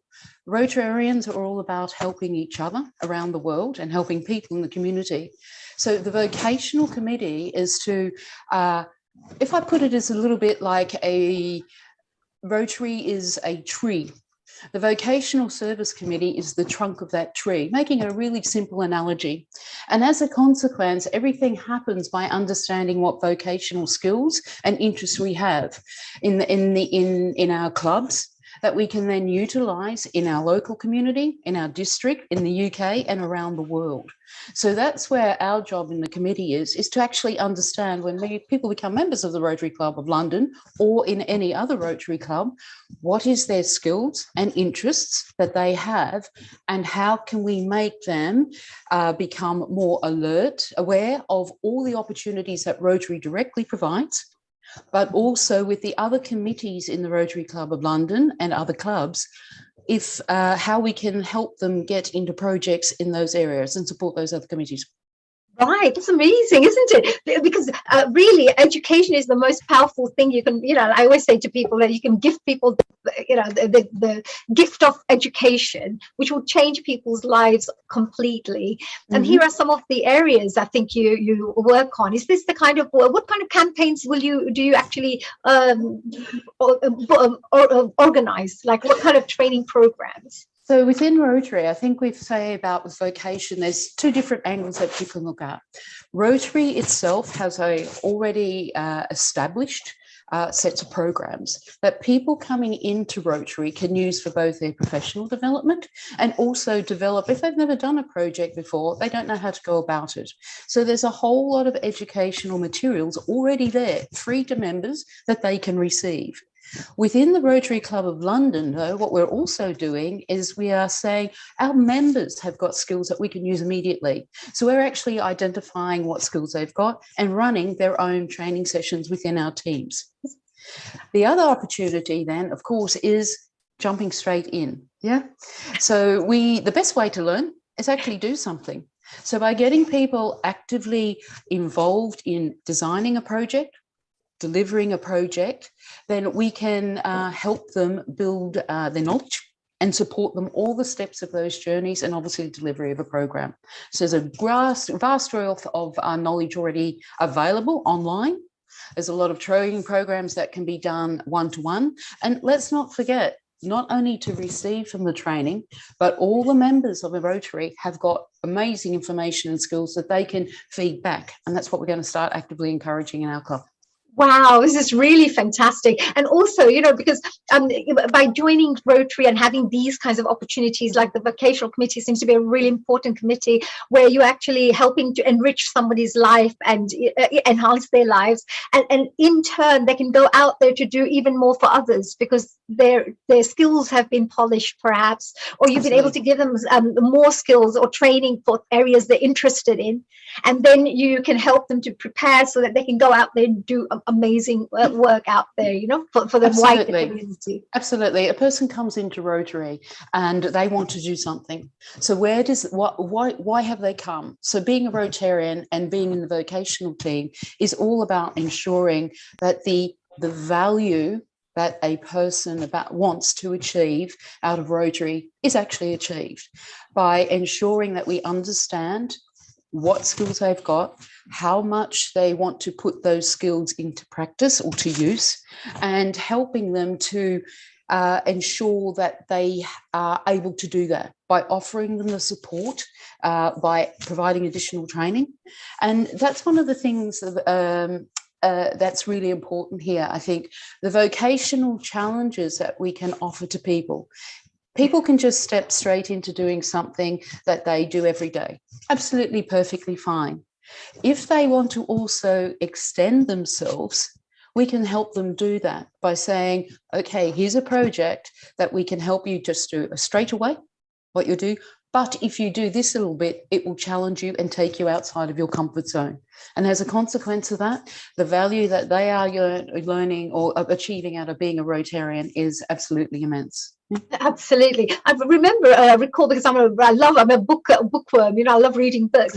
And one of the quotes was there, and they said, that if you teach somebody skills and training and give them knowledge, that wherever they go in the world, they'll be able to feed themselves and find ways and solutions to, whereas if you lose wealth or anything like that, those talents and skills will be helping you to rebuild everything because you will have all the things you need and tools. So it's a very powerful thing. Yeah, absolutely. What are the plans then, Colleen? What are you thinking of doing in the future? And because you mentioned it's a newly formed committee as well. So a newly formed committee always has a lot of hard work because you're setting the foundations and getting all the things going and smoothing things out. As we know, there's a transformations going on. So where are you looking to take the vocational committee, and what kind of work will your team be doing, and what kind of impact do you think it'll have on our members or the Rotary members? I think it's really for every member that joins a club, we need to make sure that the vocational committee understands their skills and experience and interests and where they want to go. We need to ensure that we've got opportunities in place either directly within Rotary itself and the things that Rotary are doing, or within other committees within the Rotary Club of London or other clubs or globally, that we can ensure that those people are linked into. Importantly here, to make sure we achieve sustainable positive impact. And therefore we need to, that's what we've got to do. We've got to understand clearly their skills and experience, want to understand where they want to go, and how do we make that journey very easy for them to achieve their first step, and then grow and grow and grow. So it's not a one-step thing that we will need to do in the vocational. It's an ongoing journey. Right. And also there's lots of areas of focus as well, isn't it? Because there's the economy side, and then there is a mothers and babies side, and there's education side, and there's youth exchanges and things like that. You have also, like the people of action, the Rotary action groups, etc. So there seems to be something for everyone, for them to be fitted somewhere. So things like we're picking up straight away in this first year. So like this will be a bit of a pilot year for us, is we are looking to conduct vocational visits so that we can, so the skills there is a people to plan that. So that then from that, that vocational visit will be linked to one of those areas of focus of Rotary. So we go area of focus of Rotary, we go to a vocational visit, we will learn from that vocational visit, then we will take it away and build off that a service project that people can then make sure with that knowledge from the vocation wizard, we achieve an outcome under that area of focus. So that's one thing. We will look to make sure there's an opportunity, well, they're starting to build it now, for empowering women, which is the international message this year from Rotary President Meta. And so we have got a team building up what could be the way that vocation achieves that within the Rotary Club of London. We are beginning to explore the opportunity for a international professional exchange for young Rotarians. We are only at baby steps for that. But again, it's that way you saw in the previous videos of people working together and connecting, sharing ideas and knowledge between countries by actually going and experiencing the culture. We'll be looking also at conducting in-house training and getting into this vast knowledge of Rotary and having our members actually do that. And I think one of the other key elements is the world in the last 2 years has just shown us the impact of technology, but not everybody is comfortable with it. So we've developed a trial program, and we're looking to understand through a digital strategy, learning about it, understanding how it impacts us on a day-to-day basis, and making sure that Rotarians have the skills that they need to be able to live with digital and also utilize on projects locally and globally.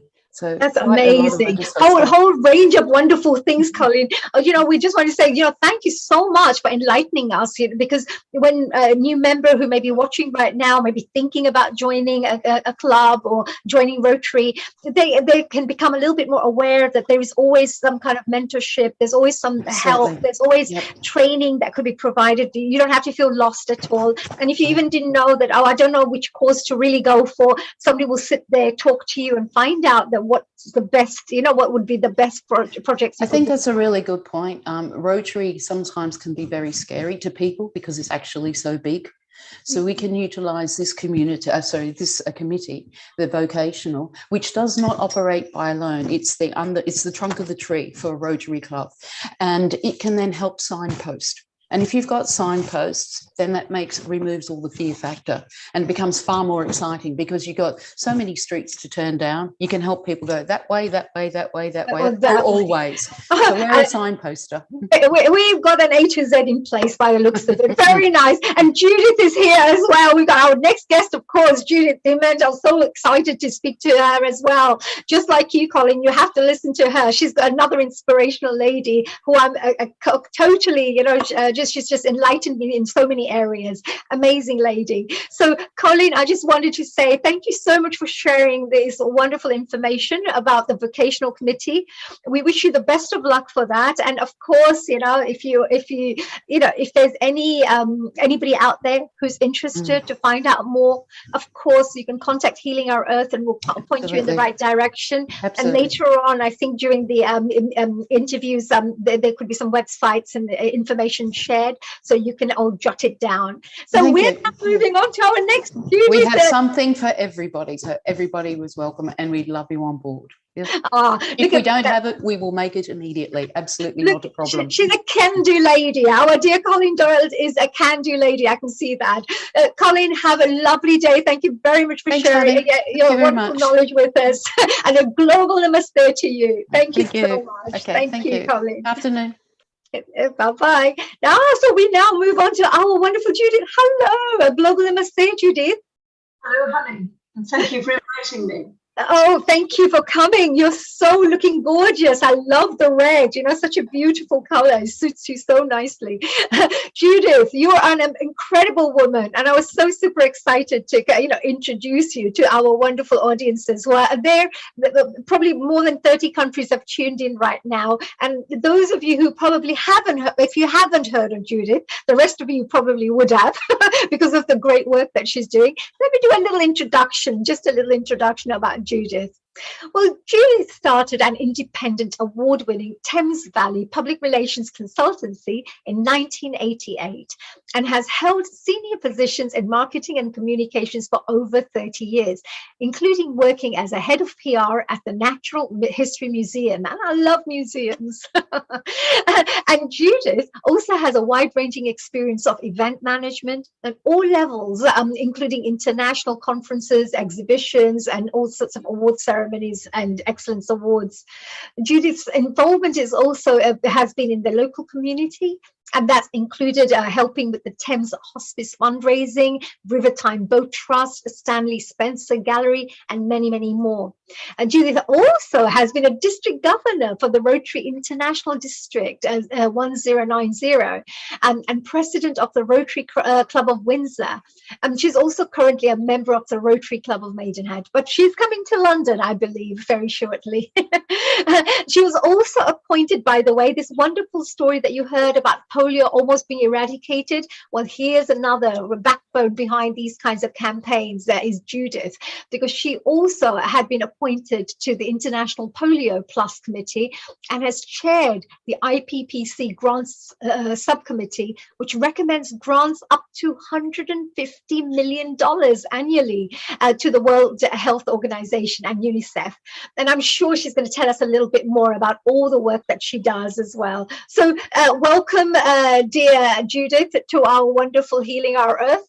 And we're so, so proud to have you here. And today I'm going to be picking your brains about all the wonderful, exciting things that you have done in your life. And I've got some amazing images here as well that I've seen and had a chance to kind of peep into. And I'm so looking forward to sharing that with the rest of our audiences out there. So can we perhaps start off with asking you, dear Judith, the first message that you'd like to share to start off this whole Rotary special, exchange of ideas and sharing of your knowledge? Thank you, Honey. And Colleen, I just congratulate you on your presentation, because I agree with you that vocational skills is the really heart of Rotary. And by using our vocational skills, we can help to change people's lives for the better. I was very fortunate that in 1996, I was appointed a public relations consultancy to Rotary in Great Britain and Ireland. And of course, at that time, as indeed today, the priority of Rotary all around the world is polio eradication. And so I've spent the last 25 years both promoting Rotary in a PR sense, writing articles, speaking with clubs, but also, and possibly even more important, doing advocacy to governments and philanthropists at any organization where we may be able to get funding for the program. And at the beginning of the time when I started working with Rotary in Britain and Ireland, Rotary International launched its advocacy program to donor countries. And they did this by appointing national advocacy advisors in 20 key countries. And so I've been coordinator of the current group of advocacy advisors. And I'm also the UK National Advocacy Advisor, liaising with the UK government. And I still remember the very first meeting I had. It was with the Overseas Aid Department at that time, in 1996, when I went with Rotary International President in Britain, Keith Barnard-Jones, who is a medical doctor. We went to the government, telling them about the polio program and seeking funding. And I'm still doing that today. I've just sent a letter off last week to the new Minister for Asia, who is also responsible for polio, Amanda Millings, requesting a meeting so I can go in and brief her. So this has been an ongoing program for 25 years. And I'm really proud to say that the UK government over that time has contributed £1.6 billion to the program. And collectively, the 20 national advocacy advisors has helped raise from various donor governments, particularly Canada, Australia, Germany, and the European Union. We've raised $9 million. We've helped to raise $9 billion 9 billion. Oh, wow, that's a lot of zeros. Wow, Julie, congratulations for that. Wow. So are absolutely key to the success of the program. And obviously, doing this, I've arranged many meetings with the UK government, but also I've organised a lot of meetings in Parliament, in the House of Commons, the House of Lords, and also at Chatham House. And also I've been very involved with advocacy in Brussels with the European Union. And we're currently working to try, and we've requested 120 million euros from the European Union from their current budget cycle. Wow. This is such impactful work and such large numbers, because you're talking about the whole world and you're talking about so many people that you have to do this work for, isn't it? It's not just down. So as you move and grow within the Rotary organization, you get chances to perhaps work from the local side, to doing some community work from the local areas, to then starting to do a bit more national work. And like you have now doing international jet setting everywhere, doing such amazing leadership work that people can be inspired by. Wow, this is real work, impactful work.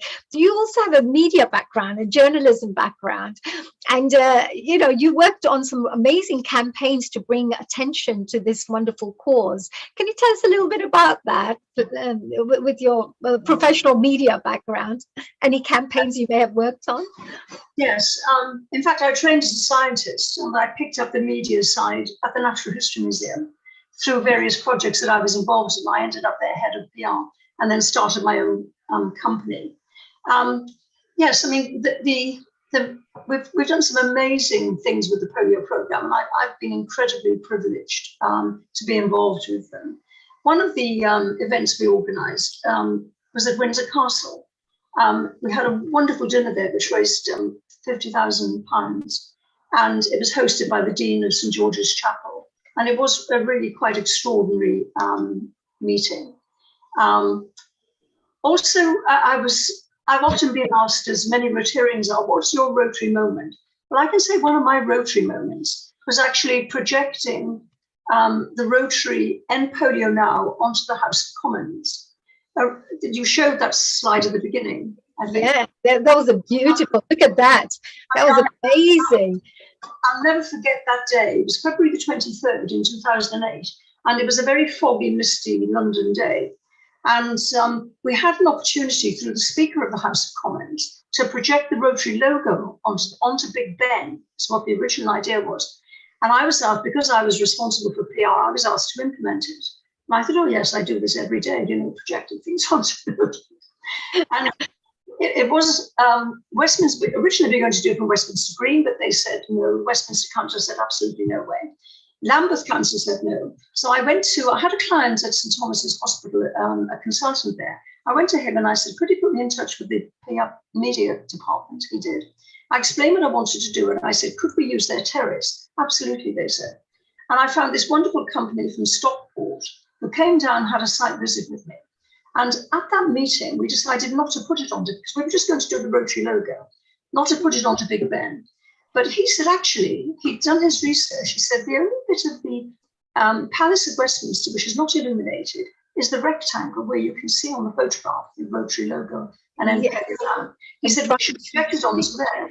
And because we were putting it onto this very large space, he said, you can have 3 words. So I went away and I thought, gosh, what 3 words are we going to sum up Rotary? And I thought, well, polio is our priority. So I just made that image, End Polio Now. I did try it by our Rotary International colleagues in Evanston to make sure they were happy with the branding and the messaging, and they still, that's absolutely great. And then when I went to the Rotary International Convention, so this was February 2008, in June 2008, I went into our exhibition area, and the Rotary International stand, they had picked up on the End Polio Now and changed it to the red, yellow and white colours and adopted it to be the global branding for the programme, which it still is today. So that was definitely my Rotary moment. Oh, wow. Congratulations for that one. And it's wonderful because being a PR and having a media background as well, you must be very creative as well to think of a lovely, and the amount of exposure you could help to get for the work that's being carried out as well. Such a lovely artistic, creative idea there. And you've also created some amazing campaigns where you've worked with celebrities and brought celebrities in through, what was that about? Because I mean, this was really exciting. I saw Naomi Campbell there, and I can see Tony Blair. Which projects were these? The 12 years that I was PR consultant for Rotary in Great Britain Island, I worked on some amazing initiatives across all aspects of Rotary's work. And of course, I got sucked into Rotary as a result of that, and I joined the Windsor St George Club in 2004. I was actually the first woman to join there.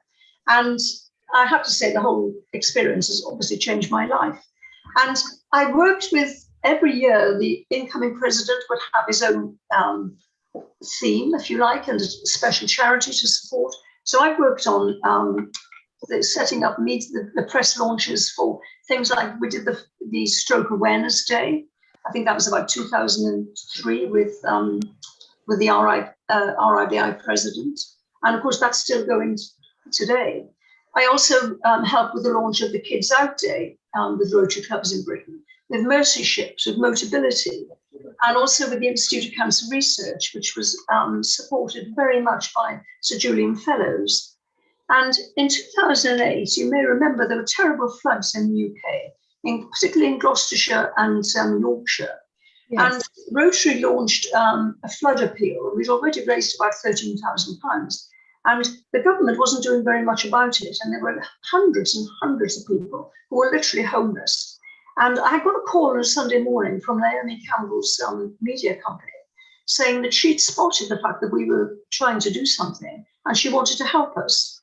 And she organised a fashion show at London Fashion Week, which was exactly 3 weeks later from the day that I got the call. And she said, would I work with the team? And so we worked flat out for 3 weeks. It was the most extraordinary experience. We had a whole day of media interviews with the RIBI president, Alan Jagger, and Naomi, and they hit the national press. We had a press launch at York Gate, which was the London district's office at the time. And Naomi brought along all the supermodels. And of course, that hit the global media. And the actual event at the Natural History Museum was the most extraordinary event I've ever been to. It was absolutely packed with celebrities acting as models, and the Duchess of York and Princess Beatrix, they also modeled.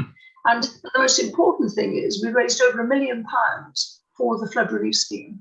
And we then had a Rotary committee, which I was part of, actually allocating those funds to projects in those two regions. So that was a very special memory for me. Wow, this is really brilliant. And also, because you've also done a lot of work on the international level, and it must be so interesting and so important because, as I always say, because Rotary International is definitely such a huge engine, as we say, a big organization. You work with UN, you work with all these different international agencies, etc., to conduct this work and to really create the maximum impact you can with the best partners possible. So can you tell us a little bit about that side of work that you do? What kind of work have you done in that area? Yes, of course, Rotary is part of the Global Polio Eradication Initiative. We started it. And our partners in that is the World Health Organization, UNICEF, the Bill and Melinda Gates Foundation, and the Center for Disease Control in Atlanta. And we all have our responsibilities. So Rotary's responsibility is fundraising, advocacy, volunteering on the ground. And we have Rotary National Polio Committees in many countries today. UNICEF provide the vaccines and the social mobilization on the ground. WHO, of course, managed the program and all the technical side of it and the staffing. Bill and Melinda Gates Foundation, they provide a lot of funding, but they also provide a lot of research facilities and staff on the ground. The Center for Disease Control are responsible for the surveillance of the disease in all the countries. They do an amazing job, and the surveillance is absolutely critical to the success of the program. They also carry out research. They're a very respected organization. And so I attend many meetings. Every week we have conference calls on communications and advocacy. There's a core advocacy group with all of these partners. And there's also a UK advocacy group, which I joined, and also an EU advocacy group. So it's a really busy time. We're planning now to implement the new strategic plan, and also, of course, the investment case to raise the funding to implement the strategic plan. The other role I have, which is international, which dovetails into the polio role, is that I'm chair of the Rotary representatives to the United Nations and international agencies. In 1947, Rotary was instrumental in helping draft the United Nations Charter, and we've always had a place at the United Nations. And so over the years, the representative network has come into being, and today we have 31 Rotary representatives at 22 United Nations agencies, and also other international organizations like the Commonwealth, the World Bank, the African Union, and the Asian Development Bank as well. And I've been the Commonwealth representative for the last 7 years. And in July 2020, I took over as Dean of the Representative Network, which is the chair of the network. And it's a hugely privileged position. The other representatives are highly, Colin was talking about vocational skills. This is a really good example of where it really is being utilized to great effect. Some of our representatives are actually former diplomats, so they're professional diplomats. And it is diplomacy skills that you need in these roles. But we have such a high caliber of individuals who are now representing Rotary at these UN agencies. It really is very exciting. It is amazing because, first of all, such important decisions have to be made.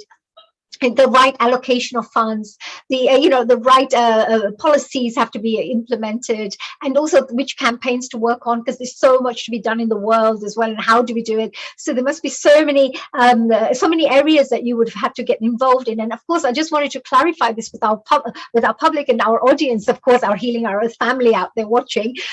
This is all voluntary. This is all done on a voluntary basis, all from I would say on a selfless service point of view, where, as I mentioned right from the beginning, anybody who's interested in Rotary or joining Rotary, they normally have a few things that I always find. They're normally humanitarians. They're normally people who love contribution. They want to make this world a better place, and it just comes naturally from them. So Judith, I just wanted to congratulate you while we are talking about all this wonderful work, because it's not easy. It's a lot of dedication of time and effort, and using your skills and knowledge. But at the same time, I know that, you have such passion for it. You've really, have this passion, which I can feel whenever you talk about your projects, because it's something that means a lot to you as well. And we're very proud of that. I wish there would be more people like you, Judith, out there doing this kind of work. This world would be such an amazing place.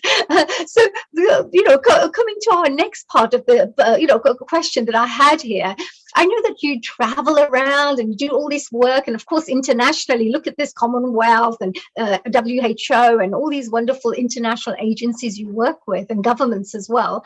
You must have met somebody quite interesting here, or somebody that created some kind of impact for you. I mean, is there somebody that you may have met in your travels where you would have felt that, oh, this was something very special for me? Yes, Honey, you're absolutely right. And I think anyone who's not a Rotarian and might be listening to this meeting today, I would say one of the great things about being a Rotarian is you do meet the most amazing people, both Rotarians and non-Rotarians. It opens up a world of opportunities to you. And of course, I work with governments and politicians and diplomats, and I arrange key meetings for the Rotary International President. And of course, the most recent example of this was COP26, the climate conference in Glasgow. I was actually there for 12 days, leading the Rotary delegation. And we had a high-level roundtable meeting there with the Rotary International President and 7 ministers from the Commonwealth and the Secretary General of the Commonwealth. And coming out of that, we're going to be working going forward with the Commonwealth Blue Charter team on mangroves projects. And so, it isn't just a talking shop. We wanted some action. Also, one of the meetings I attended there, another inspirational person I met was President Kenyatta. He was hosting a very important meeting about a theme which Eve mentioned, conservation of nature. And he was talking about the conservation of forests and habitats in Kenya, well, and indeed in Africa generally, in order to preserve the wildlife. It was a really important and inspirational meeting. But I have met some really interesting people. Of course, I've met Bill Gates because he's one of our partners, and Melinda Gates. I found Melinda Gates particularly inspirational and dedicated philanthropist and humanitarian. But I think the most inspirational person that I've ever met was actually Desmond Tutu. Oh, yes. Can you see this particular one at the moment on the screen? Yeah, he came to the Birmingham Rotary International Convention in 2009, and I was on the host organizing committee responsible for the PR and marketing. And Desmond Tutu came and he was a speaker, but we also asked him, there was a press conference with him, but we also asked him after the press conference if he'd be willing to have a photograph taken as a polio ambassador, showing that we were this close to eradicating polio. And he very kindly agreed. He was absolutely inspirational. Also at that meeting was Ban Ki-moon, who was another inspirational world leader. And I also remember, I've never forgotten, the Rotary International Convention in Atlanta. One of the speakers there was Andrew Young. Now, he was the right-hand man of Martin Luther King.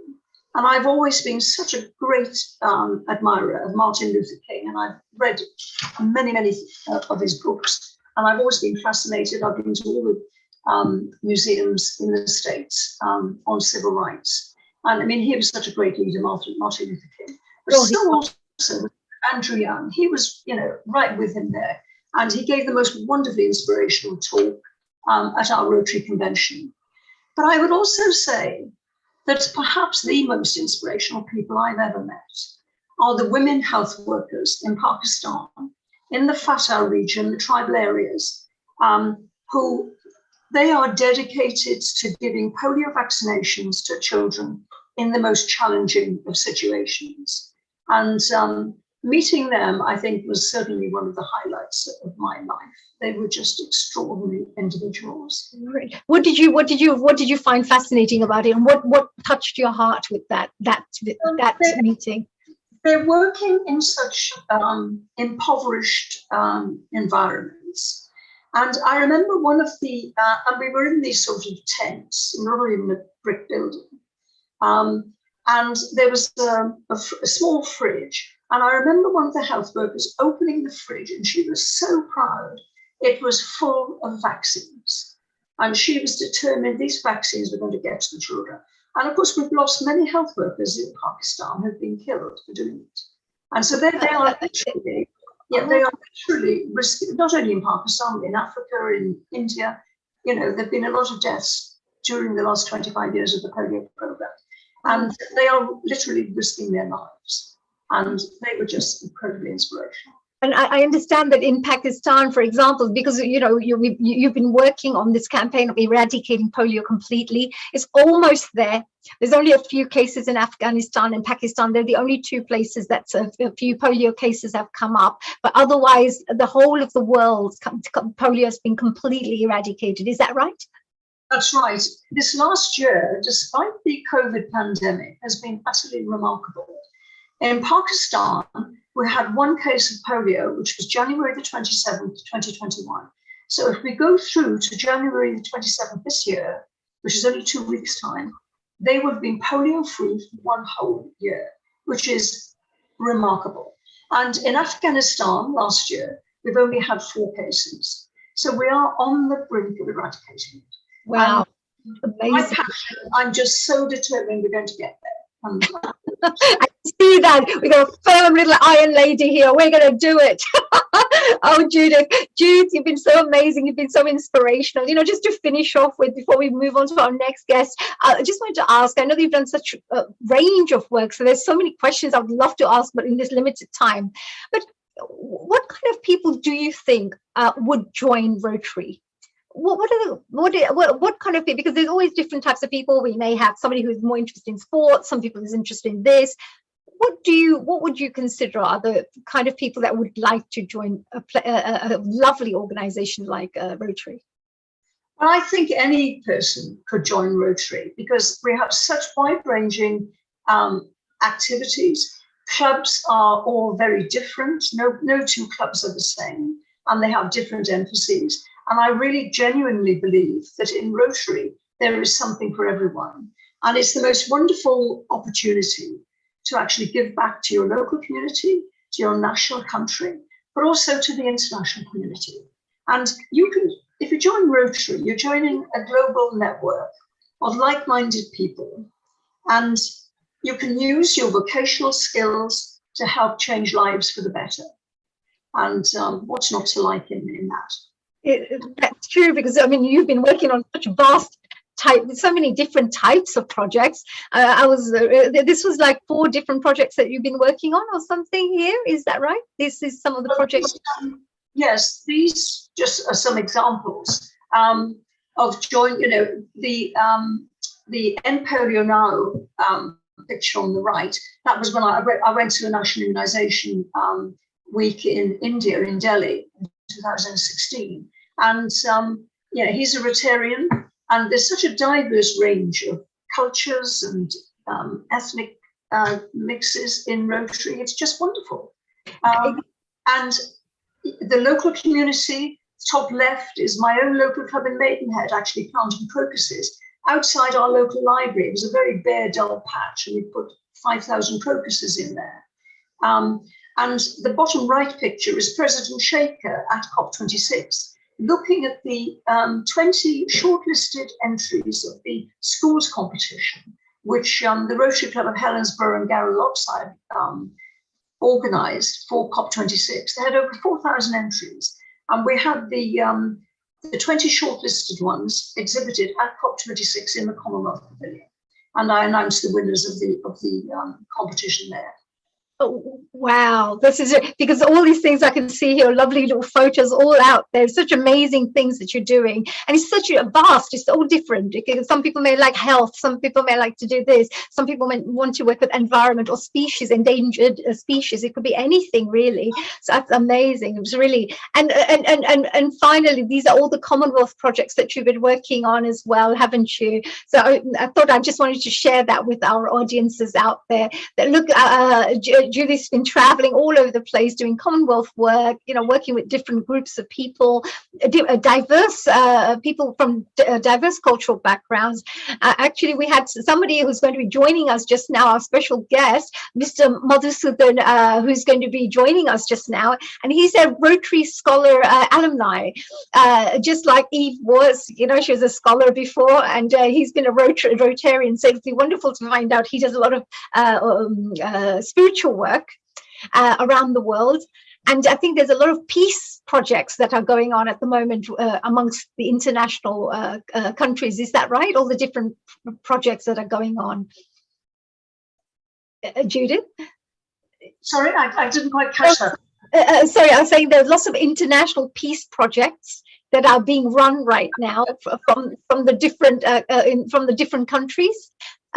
People are coming together to create like the Indus Peace Park, for example, and there are various different really wonderful initiatives, powerful initiatives that are coming through. And we actually have Mr. Madhusudan here. Namaste, Mr. Madhusudan. I had a question actually for Judith while you're here. Thank you for joining us here on Healing Our Earth.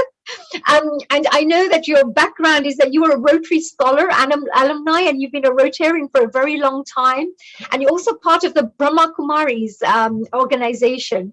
I've studied a lot of their work, the Raj Yoga things, and I've traveled to Mount Abu as well as a special guest. But, would you like to perhaps share how can an organization like Rotary be used to do some good work and spread a bit of peace and harmony around the world? No, thank you first, and a global namaste to you and all the esteemed Rotarians that I see around the the screen. Two slight corrections. I'm from the Chinmay Mission, UK, and wasn't a Rotarian. I benefited from the scholarship that was called the Freedom from Hunger Scholarship way back in 1989. And I just wanted to say thanks actually to this wonderful organization, and have been able to kind of take the ethos and put that not only in my work, but also, as you mentioned, in the spiritual activity. Because fundamentally, I think, what really resonated in the early days, I was, in my mid-20s, didn't know anything about anything. I was a little yokel out of university in Coimbatore. Somebody just passed a flyer around, and there's a Rotary scholarship. Would you like to apply? And a few of us did. And that's how, from a small town in India I ended up in Adelaide. And it was an amazing opportunity, not least because personally, as from my own family, I was the first one to go abroad. And the scholarship enabled me to do that. On the other side, I was greeted by this absolutely wonderful Rotarian. God bless his soul. He passed away 2 years ago. I've been in touch with him. He was, they attach a mentor to you who is the local guardian sort of. And he came to a wedding in India, and he and his wife, and it was a beginning of a wonderful journey of self-development, I think, which I've been able to take and continue both through, and you mentioned the spiritual side. And because you see, when you take out all the differences of everything, actually, this diversity is a big thing at the moment. And you take all that out, what remains is what is actually called, they've described years ago, decades ago, in the four-way test. Is it the truth? Is it fair? Will it build goodwill and better friendships? And will it be beneficial to all concerned? And if all of us actually take that into account and act accordingly, and it makes, I think it was Colleen, the previous speaker before Judith, who mentioned, it takes you out of your comfort zone, and that's exactly what it did. I didn't know anything about anything. I went there to study. I was a true academic in that sense. I was doing my master's, and I was just shipped off to Adelaide with literally $2 in my hand. That's all my parents could afford. And also that is what at that time, the equivalent of what the Indian government would allow as foreign exchange to go out. I didn't have enough money to put into a trolley until the first check came. So it was a complete change of scene, and it really made me who I am today. In many ways, that journey there as somebody who hadn't been abroad, learning, of course, doing my degree, of course, was the best thing. I got my PhD thanks to the scholarship, but also gave me so in return, what I had to do was to speak to a range of Rotary clubs, and I did 30 of these. I still very proudly have all those souvenirs that are wine glasses with each Rotary club's name embedded on it, embossed on it. And it is quite a, how shall I say, as I said, it is part of my life. So when Neil Kumar, who is, the force behind this kind of, and I saw that there was an event, I said, can you give me 2 minutes to share my gratitude more than anything else, actually, for what the organization has done and is continuing to do, of course. And as I said, in many ways, it made me come out of my comfort zone, made me think about life. Although I haven't been able to contribute through Rotary, I've got the other mission that I do exactly the same thing. And then occasionally when I do get the chance, I volunteer through Rotary here and up in Cambridge, etc. So it as I said, you learn skills, brings you out of your comfort zone, and I can't thank the organization enough. Well, we all are very proud of that as well, and it's so nice that you could join us today, and Madhusudanji, for joining us and just sharing that to let our audiences know what kind of impact it really creates in people's lives. And when Judith and other team members and other leaders go out there doing this kind of work, opening up opportunities, bringing in the funds, so that more scholars could go and benefit. It's great to hear the fact that all that work is really worth it because people's lives are being fully transformed. So thank you, Judith, as well, for all the lovely work that you're doing. Congratulations to you and all the Rotary Club members out there and the leaders. And Madhusudanji, thank you for joining us. Thank you. I've also been to the Chinmaya mission, just to let you know. I used to study there as well, some Vedic principles and things. So I've been a bit of a learner. I'm an ongoing student of life. So thank you for joining us in a global namaste. We now move on to our next guest, of course, Mohammed Ayaz, who's going to be joining us. Judith, thank you very much for joining us here. Have a fantastic day. And that was a really fantastic interview. And I hope every single audience member who's watching you right now will be rushing down there to find out more about Rotary Club right now. Thanks to our wonderful, inspiring Judith. Thank you. So now we move on to Mo. Hello, Global Namaste, Mo. Would you like me to call you Mo or Mohammed G? Ayaz. Mohammed Ayaz. We welcome you to our Healing Our Earth platform. Hello. Thank you. Thank you. Namaste to you and salam to everyone there, and peaceful regards to everyone that's listening. Thank you, honey. Thank you, Mo. Thank you for joining us. Now, I just wanted to do a quick little introduction about your work and your background. And I just wanted to let the audiences know that the Mohammed Ayaz is actually an accomplished facilitator and a community development worker. He specializes in partnership working and building community networks. He has over 20 years of project management experience in East London, delivering local action plans and regeneration programs.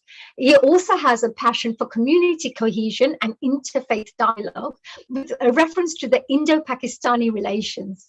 Now, he is a community catalyst, encouraging bridge making, paradigm shifting, and of course, a problem-solving mindset as well. He's been a Rotarian for over 10 years, and he also became an assistant governor for London District 1130, which is fantastic. He now serves as the vice president of the Indus Peace Park Society and organized the global project launch in the British Houses of Parliament in 2019.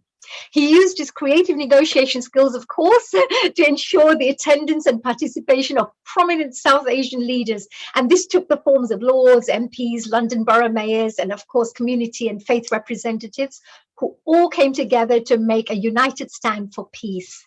So today we will get to hear a little bit about the importance of the work being carried out by Rotary to promote peace globally and about the Indus Peace Project. So thank you so much for joining us, GMO. And today we are so looking forward to hearing a little bit about your work.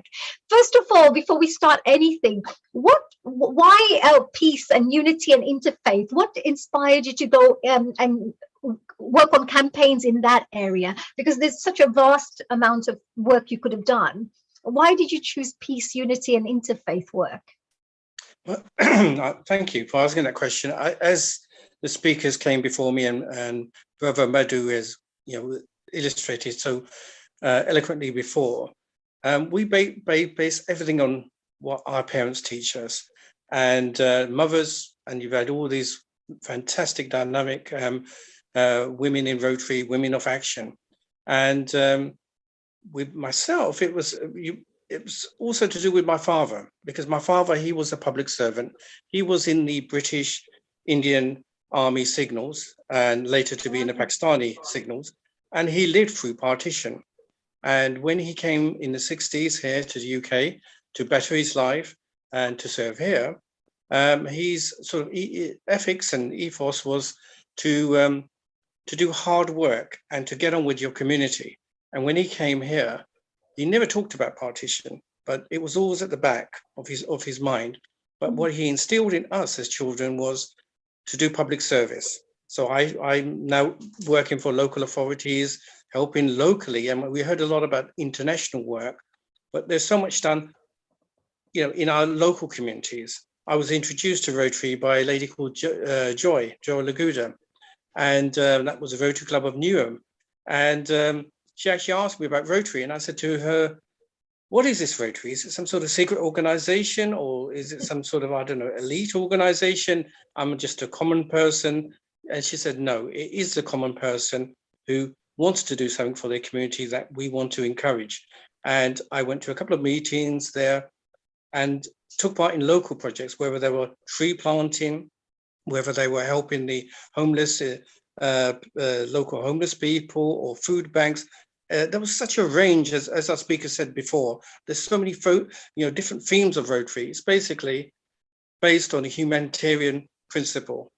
as you said earlier, service above self. So it's never about us. So, excuse me, for us Rotarians to come on here and talk about Rotary is also against our nature, because we're humble people. We want to serve, and we want to serve with the right hand, and the left hand doesn't know what we're doing, because that's the true thing about charity, not to promote and say, we did this, we did this, we did this. And therefore it's a bit unnatural, but we have to kind of promote ourselves in order to attract like-minded people like yourself. So that was my sort of real enthusiasm, was working locally. And then I came across Tony Sharma, as you said before, women came into Rotary a bit later on, and he was the first district governor who had Indian heritage. He's a close friend. When I met him, just like Brother Madhu before, you would know who's Pakistani heritage, who's Indian heritage. And he showed me so much love and affection. And he said to me, you're in Rotary, but what is your passion? And as Colleen said early on, you've got to look deeply. But once you're doing things for the community, naturally it flows out of your heart what you want to do. And what I wanted to do was, in my name of my father, to try and do something to help peace in between India and Pakistan. So that's where my passion came from. Wow, this is really interesting, because because that's why you're so passionate about it, because you work so tirelessly and passionately for this particular cause. And also, just to find out, and for our listeners and our viewers to understand, what kind of work is being carried out at the moment within the Rotary relating to peace and conflict resolution and that kind of area? Well, as the speaker said before, we do have peace centers around the world, and that's impart knowledge to master degree levels, and postgraduate level, and try and teach the skills, the tools to do peace. And a project that illustrates this is a project that was done in Papua New Guinea, where you had about 8 villages, 5 different cultural backgrounds, always fighting with one another. And 2 Rotary clubs based in Australia, collaborated with a local Rotary club there and managed to secure peace by supplying clean water to the area. So they signed an agreement or understanding between the different tribes. Okay, we all need water. That's the common feature we need, is water. So why don't we get on? And water acted as a facilitation. Water acted as a catalyst for peace. But through Rotarians there who just felt, wait a minute, let's look for what they have in common, what their needs are, and stick to our principles and try and do what we can in the most transparent manner. Yes, I like that as well, because it's very, the way things work is very transparent, it's very, straightforward, and it's so easy to work with people like that. We feel comfortable as well. But, sometimes I imagine and I think that all these governments are working to try to create peace, and everybody's like having meetings and discussing conferences, and all sort of summits are taking place. So why do you think Rotary could do something to help to add to this peace process, and something that we really need, and I don't understand, all of us in this whole world, we're all just one anyway. Everybody needs food, everybody needs rest, everybody likes to be loved and appreciated. Everybody has similar human values around the world. Yet there's so much inequality and peace and conflict, things like that. So why do you think Rotary, why Rotary can do something about this? Rotary has a track record, and I've got to know this, becoming a Rotarian like yourself.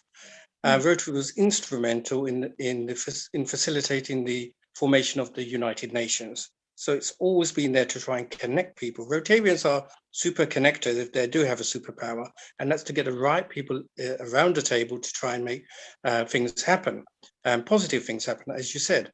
But what makes us, going back to your question, what makes us think that we can do something that politicians can't do and other people can't do? Well, the 4-way test, as Brother Madhu said before, 4-way test is a non-partisan, a non-sectarial ethical code for Rotarians to use their personal professional relationships.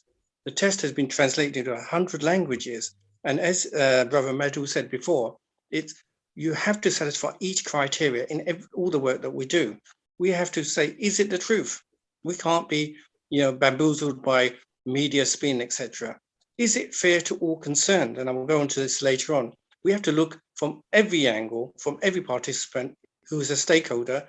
Are they actually going to, is it going to be fair to them? Is it going to build goodwill, like the water project? It established goodwill and friendship. That's very important.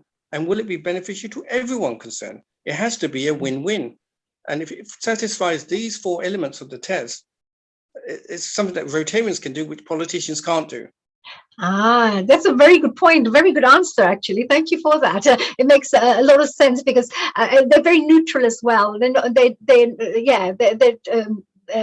not a non-political organization, so they're very neutral in their stance, etc. So from all of the work that you're doing at this moment in time, is there is something you can, before you tell me a little bit about the work that you're doing, I've always wondered, there is something that I was very confused with. And you have Rotary Peace Scholars, you have Rotary Peace Centers, and then you also have this Fellowship of Peace. Could you tell me what are the differences and what are all these organizations, or what programs are these?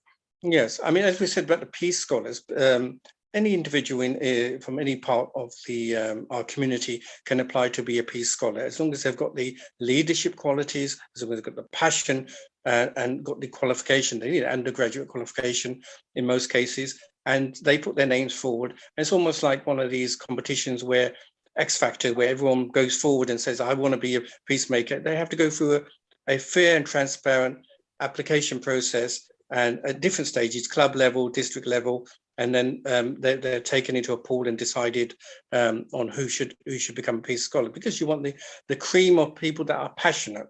They may not have the exact qualifications you want or the exact background, because at the end of the day, we are open to all backgrounds because that's our strength, the diversity. But also, these same people will go into government organizations, international organizations, big companies and multinationals. So they are our ambassadors. And the peace centers, there are peace centers all over the world. And I was just looking this up, basically North Carolina in the U.S.A, you've got Tokyo. Yes, we're going to very shortly have a special guest as well from around that area. Who's going to be joining us. You're going to love meeting him. Absolutely. So, but we've got so many. And when we talk about the Indus Peace Park project, we hope to also have a peace center within the Indus Peace Park on the border between India and Pakistan. And that will be a catalyst for so much more. But I'll wait for your. But the Indus Peace Park actually is one of the biggest campaigns you're doing right now. Something that quite a few of you active members are involved in. Yourself, Tony Sharma, and quite a few, even our president as well. So they're all involved in doing this, knowing that it's a very important project to take on board. But what kind of impact do you think it's going to create? Because, what is the project, first of all, and why is it so necessary? Absolutely. It's necessary because you have 2 nuclear-powered countries who have a history of partition. Partition itself, more than 1 million people were victims of partition on both sides. There was no innocent party. It wasn't, the Hindu community was okay, or the Muslim community. All the bad apples, all the criminality and the chaos of a lack of law and order happened. We don't dwell too much on the history. We can look and write books and do PhDs about the history, but looking forward, what can be the common factor to bring Indians and Pakistanis together? And the common factor is Indus civilization. The Indus civilization is as ancient as Egyptian civilization. And really, what we want people to think about is their joint heritage. 47 was not the beginning of history. And the Indus civilization had an incredible skill in managing water and developing cities and looking at climate and the environment around them. So all these values are in our Rotary sort of checklist of what we need to do. Yeah, good irrigation systems. I remember, they were so advanced. The civilizations, they knew exactly. The engineers at that time knew how to create all the irrigation networks, etc. Absolutely, yes. And used all these talented brains in India and Pakistan to look at deciphering the Indus civilization and the language. It was an ancient language. The Egyptian language, using the Rosetta Stone, was deciphered. But they should work on that. So basically, look at the environment, look at the common factors. This is what we did with the water project, and bring people together. And most most of these issues regarding war happen over land. So what we are saying to the governor of Punjab in Pakistan and chief minister in India is, you give us a bit of land on the border. The Kartarpur project, which is the Sikhs' second holiest site, a corridor to their holy site in Pakistan, is a good basis for us to actually look to build a peace park. Half the land from India, half the land from Pakistan, international collaboration, you know, Rotary being right there, the Commonwealth being right there, the UN being right there, all these partners being there to develop land and then build on that land, you know, facilities that satisfy all our areas of focus, but in particular, have it an enjoyable place. For example, here in the UK, when I grew up, I had friends who were Hindu, Sikh, from all different backgrounds, Bengali, Tamil, etc. We had no issue whatsoever. And we want to build the same friendships there. We want school children to travel to this peace park, which would be a kind of template, would be Kew Gardens for us Londoners. Something like Kew Gardens with the peace centre there, with a conference centre there, where best practices in different areas, medical, in peace, etc. So get all a safe place, a what we call an oasis of peace, where people from both sides can interact, because people to people, initiated by Rotarians, is what it's about. Not about Rotary. It's not a Rotary peace park. It is for the people of the Indus. Right, that's a very nice thing. So you bring in the philosophies and the you know, methodologies and the value systems of previous, where there was no division. Actually, there was only unity. That everything was one, actually. So which is fantastic. Is this one of your photographs of your dad? Or the projects you do, or is this? No, this is actually an illustration of. I mean, if the flags were not there, you wouldn't know who was Indian, who was Pakistani. These are top commandos who give their lives because of the lack of peace. So they're the people who we want to save first. These brave people who are guardians of different countries and nationalities, etc. They're actually related. Our DNA is exactly the same. If you look at the DNA, I've got Sikh relatives, Hindu relatives, etc. Politics can change, geographic borders can change, but your DNA and it can never change. And if they can realize they have the Indus civilization, but they also have this common blood bond, how can you be cruel to your family? Yes, absolutely. What lovely, we're all brothers and sisters, right? Like as they say, we're all brothers together, standing together, fighting together if we have to, or protecting together harmoniously. Oh, Mohammed, that was really amazing. Actually, please do stay here because we've got this a very surprise guest who's just joined us today. He's actually all the way from Texas. And you're going to definitely love hearing about him, because as soon as I heard about all the work that he does, I was so super excited to meet him. So I just wanted to introduce, there he is. Hello, Global Namaste. It's Mr. Shab Elavar. Is that right? Yes, Namaste, Assalamu alaikum. Malaikum salam. And you're all the way from Texas. I just want to do a little introduction so that everybody knows, because your background is also peace, and you've been doing a lot of work within Rotary relating to peace. And I think Mohammed would really love this. And maybe there could be a potential, some partnerships going on to do some further work. But Shab Elavar is from Texas, USA, and born in Lebanon. He migrated to US and, of course, graduated in a really interesting subject, structural engineering, and has been in Rotary since 1997. So he's been in there for many, many years, very experienced Rotarian. He has served on many areas, including as an AG for 2 years, international and matching grant director, youth exchange officer, and he's been doing that for 2 years as well, polio chair for 5 years, grant oversight committee and district governor. He's been an RI, which means Rotary International President representative. He's also served as a district international service chair, a district global grant chair. Wow. And the list just goes on and on and on and on. It was a book, actually, when I was looking at it. I was thinking, oh God, this gentleman has done a lot. And I just want to say a little bit extra as well there, because I thought you're a recipient of the Service Above Self Award, which is really wonderful, from Rotary International. And you're also the recipient of the Humanitarian Award of the Year from MANA, Foundation, amongst many, many other awards that you have received. But I just thought that was really beautiful. And you work on many, many peace initiatives. So I just wanted to let the audiences know that we've got somebody who has extensive experience working within this field. He's part of many, many peace initiatives and campaigns, and has been part of the board of directors for Rotary Action Group for Peace, chairman for Global Council for Peace Ambassadors. He's also the founder of the group Rotaract for Peace, and many other areas all relating to peace. And on top of that, which I thought was the best part of it all, I didn't know what this meant, but he is a SDG Chopal kindness ambassador. Kindness ambassador. I love it. I've never heard of a kindness ambassador. We all need to become kindness ambassadors. That's my tagline for Healing Our Earth. Everyone, we're all going to be kindness ambassadors. Welcome to you, Shabel Amarji. Thank you for joining us here today on Healing Our Earth. Honey, I love your energy. I love the way you carry yourself. You can bring any goodness in anybody out. You know. Thank you. Love to see it. That's when you are speaking from the heart. That's when you're giving from the heart.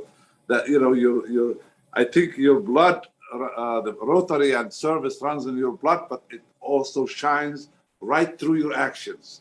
I love that. So thank you very much. But I've noticed one thing about each one of you, as each Rotarian, that smile that always comes through, the passion, the joy, the happiness, and it shows there's something right Rotary is doing that keeps everyone quite happy, doing all the projects they're doing and feeling that they're being of service, at least, doing something good in the world in our own little way. But together, it becomes quite impactful.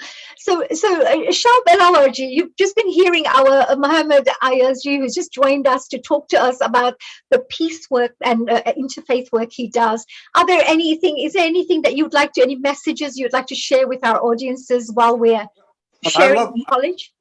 I love to see Muhammad and his passion and his experience put to work through our most honorable organization on earth, Rotary. And we are proud to see young people like Muhammad and the Rotaracts. I mean, you have a great Rotaract in Pakistan, and I've been in contact with all of them. We established at the beginning of this pandemic, in order to keep our young people connected to the, experience and I don't say old, I say mature Rotarians, So in order to keep them connected, so we formed a group which called Rotaract for Peace. And then again, I want to thank Sandeep, who came up with the Rotaract for Kindness. And then, they formed the SDG Shupal, Sustainable Development Goals.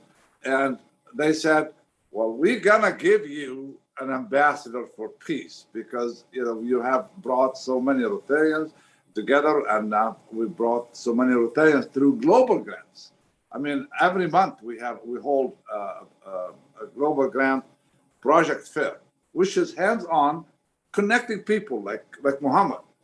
Like the other day, we connected one young lady from Nepal with her global grant. And that was a Rotaract. That was the first global grant Rotaract has put together.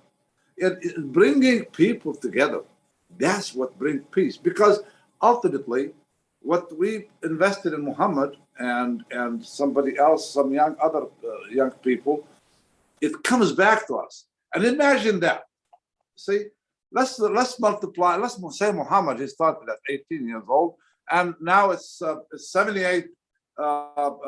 He's 78 right now. Imagine that. I'm going to use my calculator to multiply that. Let's say he has served 60 years in Rotary, times 365 equal, times 24 equal.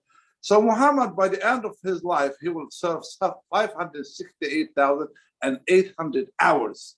So that's why we invest in young people, okay? Because they last longer, they are flexible, they can do.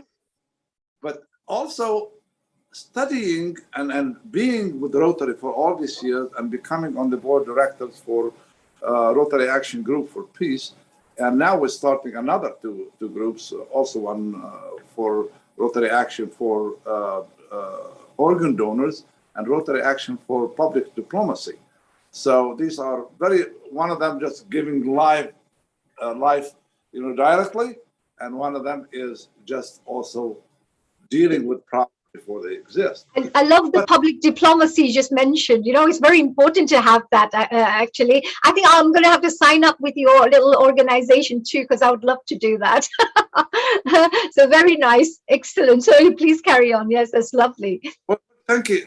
And then with what I've seen, what I noticed, and I have a big PowerPoint for 35 minutes, 40 minutes, how the environmental changes in the world has affected the peace in the world, especially the migration of people because of economic hardship and because of conflict that creates, and the conflict that creates, it takes the bad people to take over economy, like planting marijuana, cocaine, and all of that stuff, like in Afghanistan also.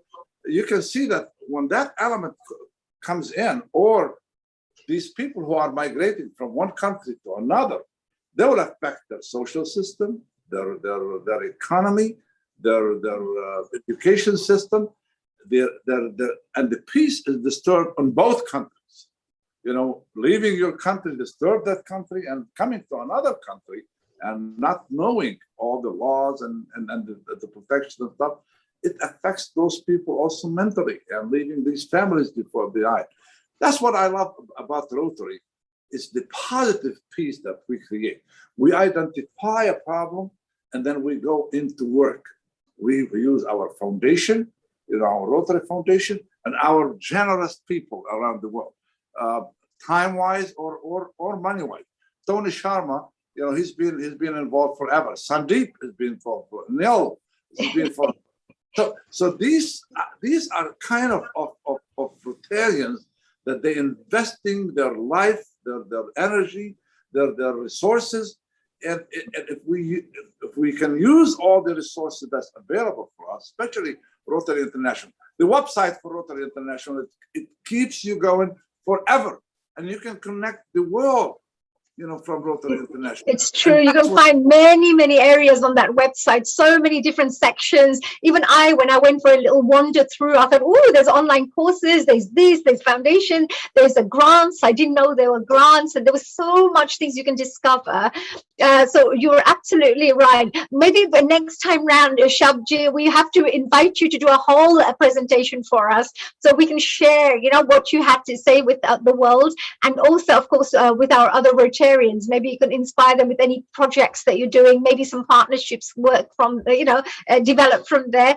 And of course, Mohammed, Mo, you were going to be also sharing a few more things as well. Maybe you want to share a couple of those photographs, and maybe I'll ask any questions that you may want whilst we have Shabji here, before we finish off our interview here. So would you like to maybe finish off with that photos, and then maybe we can ask a couple of questions to Shabji as well. Absolutely, yeah.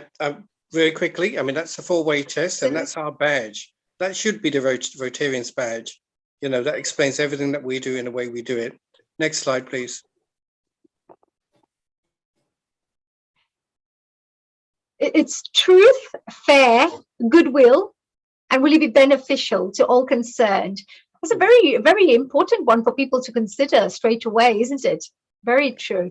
And there was another slide after. Maybe is there? Yes. There's a. No, we're always planting seeds of peace. So again, local projects, they're just as important. For example, with the conflict, stopping gangs and knife crime.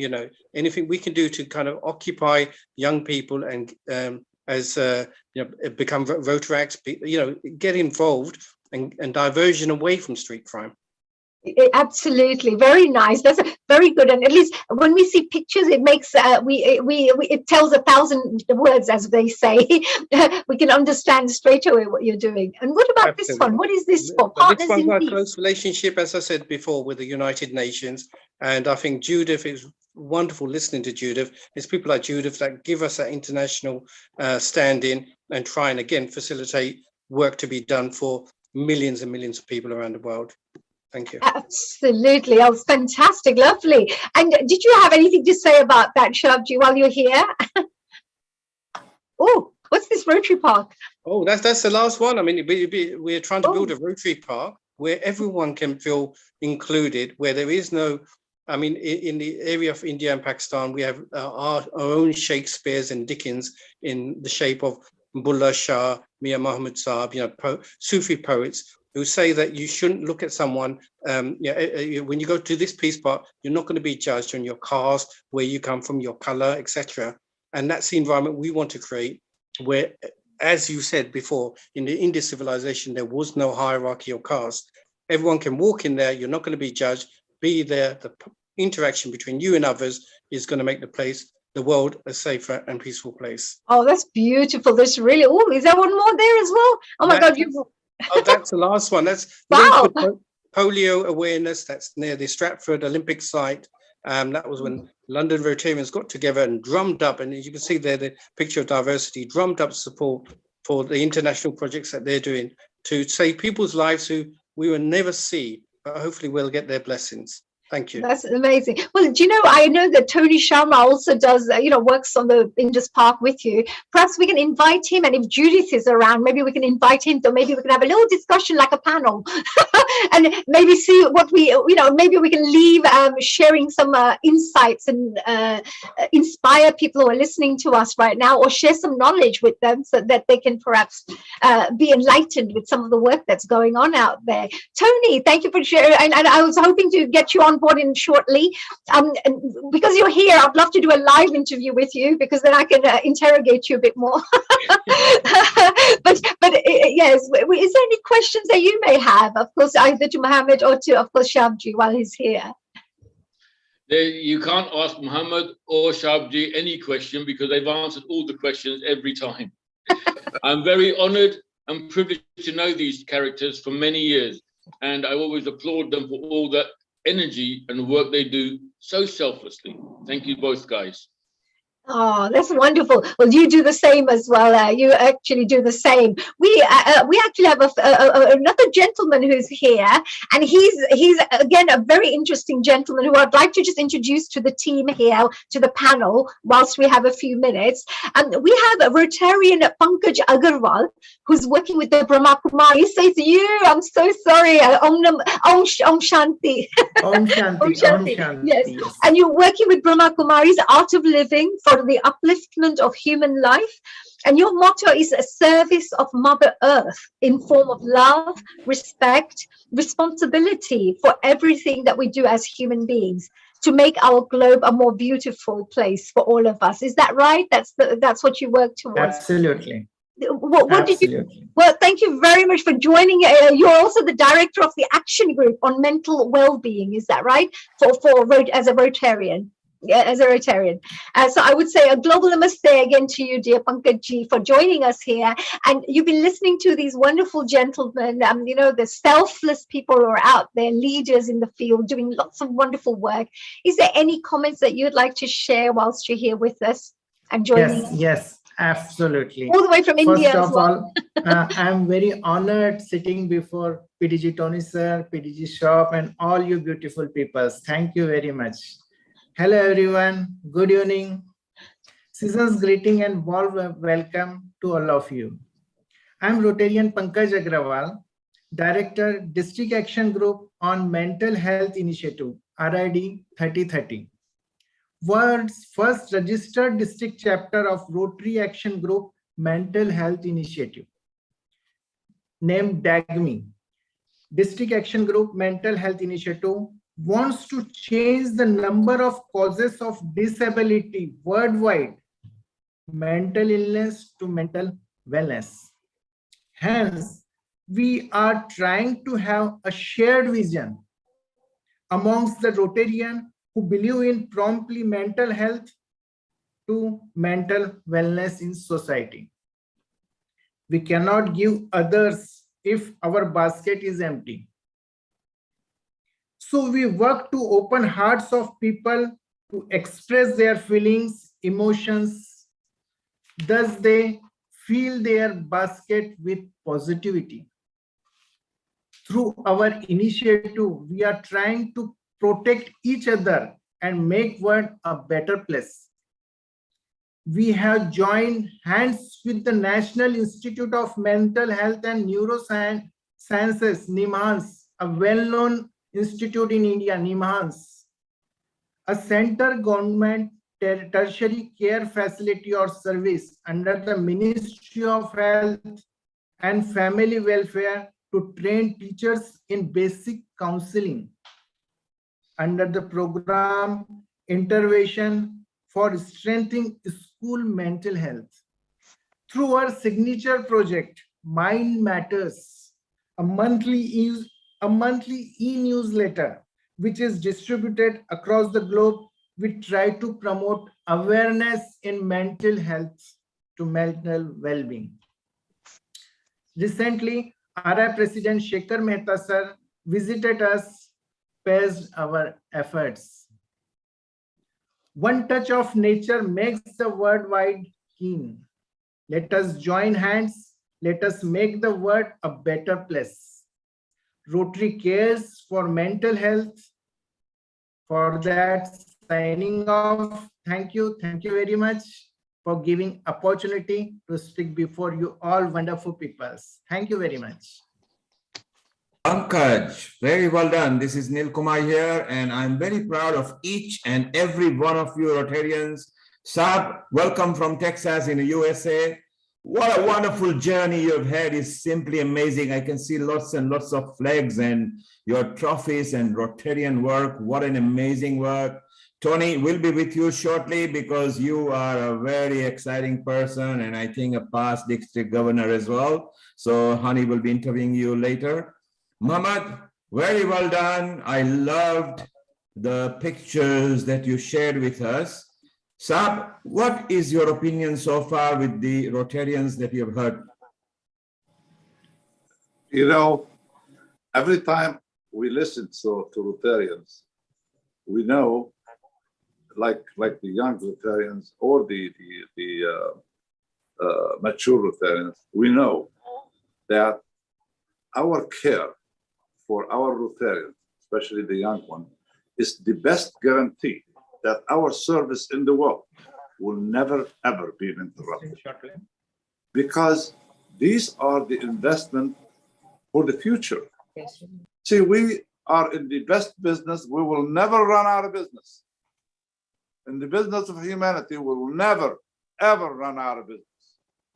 There will be, Rotary has been in business for over 116 years, 117 years, and will be another 117 years. But right now, how I see our service improving is the women that come into Rotary are changing the world. They're changing us. You see, women are implemented. They come with kindness. They're mothers. When they give motherly love, you know. So the women and the young people, the Rotary Act, Interact, and Early Act, and the Youth Exchange, and Peace Fellows, the combination that we have in Rotary gives us the color that we have, the color of kindness. You know, they say the polio, it's a health issue. You know, we just saw, you know, think about it twice. We have vaccinated over 2 billion children. This is the best and the widest, the biggest kind of act of kindness we ever did in Rotary. Think about that also. Does these kids have parents and uncles and yes. So we have touched with our kindness over 3, 4, 5 billion people living. That's what we should be proud of. Our action we should be proud of. Look how like Mahatma Gandhi says, before you talk peace to anyone, to a hungry person, you got to feed them first. Got to take care of their problem. So, and that's what the Rotarians do. The seventh area of focus serves a lot of need of the people. And those areas, sometimes those areas of focus are not served, probably, but they are byproduct of something else. Global grants that Pakistan, India does more than 1/8 of the grants in the world. But the whole world has helped India all along, Pakistan all along, Nepal all along. And now India coming along. The second people in giving to Rotary Foundation, the highest second per capita. Why? Because people see in their community what the Rotarians are doing in their community. They're involving their youth. I have attended so many Rotary installation, and I tell you what, the way they organize each other, the way they organize their district, and the way they honor each other. You see, I've always asked my people when I was governor, I did not ask them, bring me a million members or $1 million, whatever, what have you. I asked them to do 3 things: thank, acknowledge, and encourage every single one that you in contact with. And you know what? I was #1 in giving, and with our district gave over $6.1 million. So you didn't get that award for no reason, right? With your lovely kindness award, by the sounds of it. oh, that was really lovely. That, I will remember that. Thank, acknowledge, and encourage. It's all the things we love doing, and we all appreciate it as well. And I think it's nice, to just what you call it, be with like-minded people who encourage you to be the best version of yourself. So I think it's fantastic. I just wanted to say thank you so much, Shabji and Shab Elavar, who's joined us all the way here from Las Vegas? Actually, my club is in Las. I live in San Bernardino, but I want to invite every single one of you to Texas. Well, Mo, Tony, let's get our bags ready before Shab changes his mind. June is coming, and we want all of you and the Rotary Act, and we'll love to meet you face to face. It will be the 3rd year that 2 years we don't see anybody, and now this will be a big one. President Shaker, we were meeting the other day, a couple of days ago, and he said, we need to ask our Rotarians to just come to Texas, come and meet each other, come and see what people have done in the past, and build some collaboration for future. So I would love to see all of you. We'd love to come. Thank you very much for the lovely, lovely invitation. Actually, if Judith was here, if Judith the Dement, if you can hear us, and if you're still around, if you'd like to join us, I'd love to hear what the men say about the women work, their women empowerment work that's going on at the moment. And it'll be wonderful. Maybe you talked about the acknowledging, the encouraging, etc. Oh, hello, Judith. Global Namaste back again. I think you're on mute at the moment. Yes, I am here. Yes, hello, Judith. Thank you for joining us again. We thought we've got about 5 to 10 minutes before I go and interrogate Tony about all the environmental work he's going to be doing and what he's doing at the moment. But was there any, Mo and Tony, I would love to hear your points of view about women who are doing great work out there. And I believe that Eve as well, who's just become an international director as well. There are some really great, there's such amazing work that's happening in the group. And of course, Judith as well. May I ask the gentlemen to say a few words about what they think about the women empowerment programs that are going on at the moment? And should we have more leaders like our dear Judith? So you want me to say something about the empowerment? Start off, why not? Yes, it may activate a little bit of discussion. No, I think empowering women and girls is one of the most important things you can do. Because, for example, if you teach your mother to read and write, she will teach her children to read and write. And so there's nothing more important. And I'm really proud of a program that I helped start in the Commonwealth Women's Mentoring Program. In 2015, the Commonwealth Heads of Government met in Malta. And for the first time, they had a women's forum. And out of that forum came a recommendation that women under the age of 30, 18 to 30-year-olds, there was a huge need for a mentoring program. And a few months later, I was approached by the Commonwealth and asked if I could start it, using Rotarians as the mentors. And I said, yes, why don't we just do a pilot to start with? And I asked them which countries they'd like. They were talking about the whole Commonwealth. Let's do a pilot in maybe 1 or 2 countries. So they chose, and it was a Commonwealth Youth Council who chose the countries. They chose Canada and the Commonwealth countries in the Caribbean, and there are a lot of them, but they're very small. And we had great support from Rotary International President Barry Racine, and also who was in the Bahamas, and also from Dean Rowers, who I think now she was a Rotary International Director, is now a trustee of the foundation. And both of them were very supportive. And Dean identified Shirley Pat-Chamberlain, a wonderful Rotarian from Vancouver. She undertook to get all the Rotarian mentors. And the Commonwealth Youth Council got all the mentees. We put a notice up on the Commonwealth website. We launched it Commonwealth Week in London in 2016. And we had over 500 women within the first hour of putting the website up, wanting to be mentored. So the demand is huge, there's no question about that. So we were able to mentor 65 young women from Canada and the Caribbean. And we had a couple from Africa, a couple from Nairobi, and a few others. And it was hugely successful. All of them were mentored by Rotarians. And again, re-emphasizing what was discussed earlier about the importance of vocations, because the mentoring scheme, it matched up. So we had a young lady in Nairobi, Winnie Chekimoy. She was in the global health. She had a global health degree, and she was matched with someone in global health. Someone in marketing was matched with a Rotarian with a marketing company. And so that worked really well. Of course, it was all done online, on email, telephone, no face-to-face. But in fact, we were able, they did a report on it all.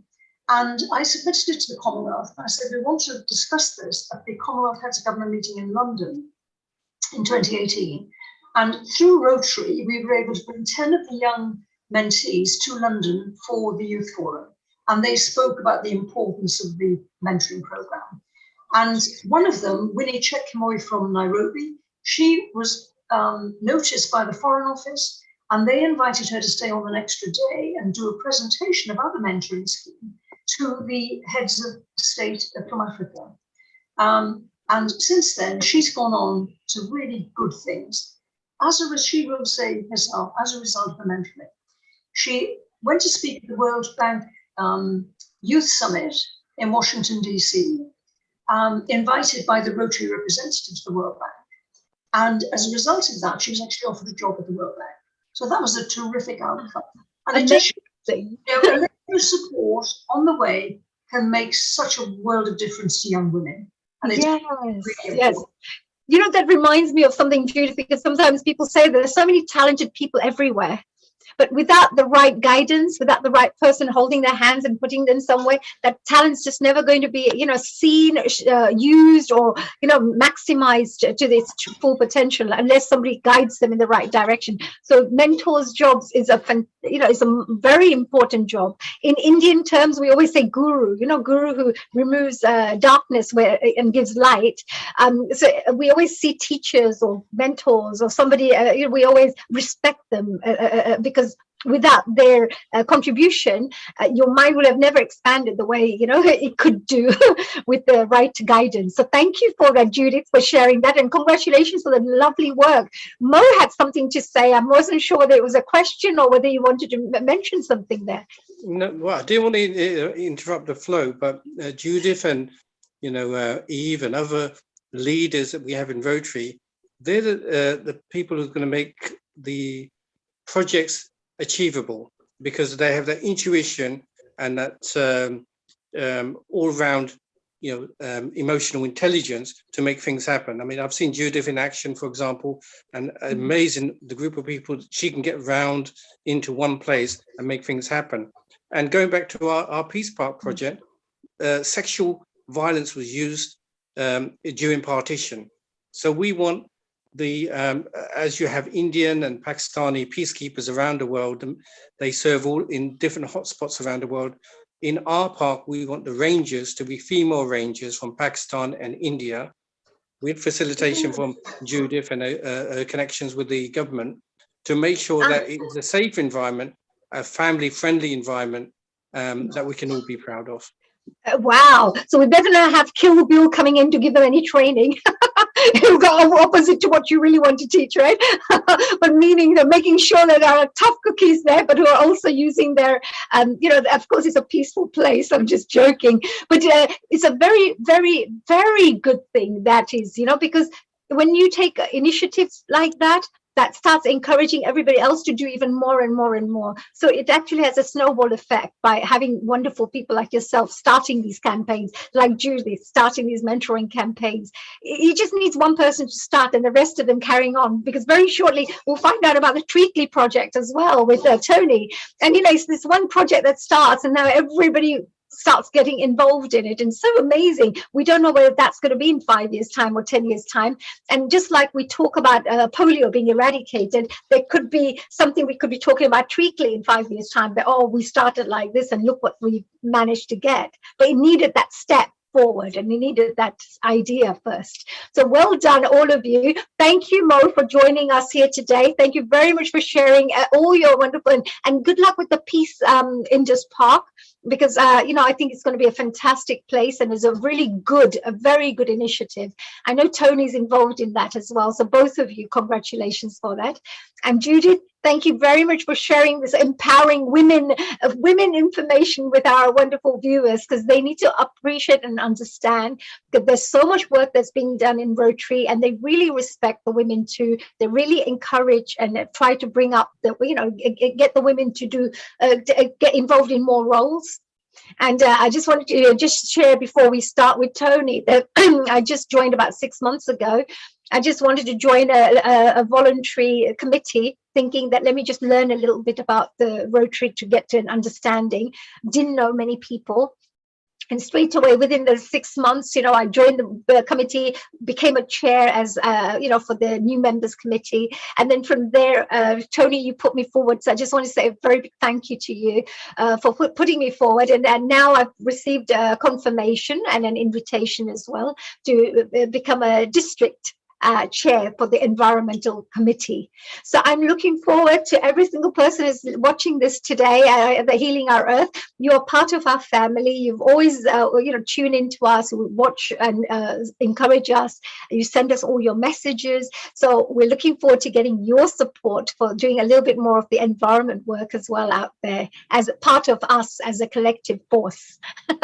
Thank you. So Tony, I thought you went in Florida. Are you in Florida or are you in UK? I just wanted to confirm that and clarify this. Right, honey, first of all, yes, I'm in Florida, but before we proceed, I do want to acknowledge Judith, because the amazing energy she puts in is unbelievable. She travels the world more than the presidents of the world do. I've seen her in action, but the highest accolade I can give her is no higher than the Prime Minister of England, the immediate past Prime Minister, Theresa May, in the House of Commons in Parliament, acknowledged the work Judith did for polio and the other things. It was a very public acknowledgement, which she more than well deserves. So well done, Judith. Oh, well done. Everybody should be very, very, and you should be very proud of that. And everybody should be so inspired by that too. That is work that you focused on.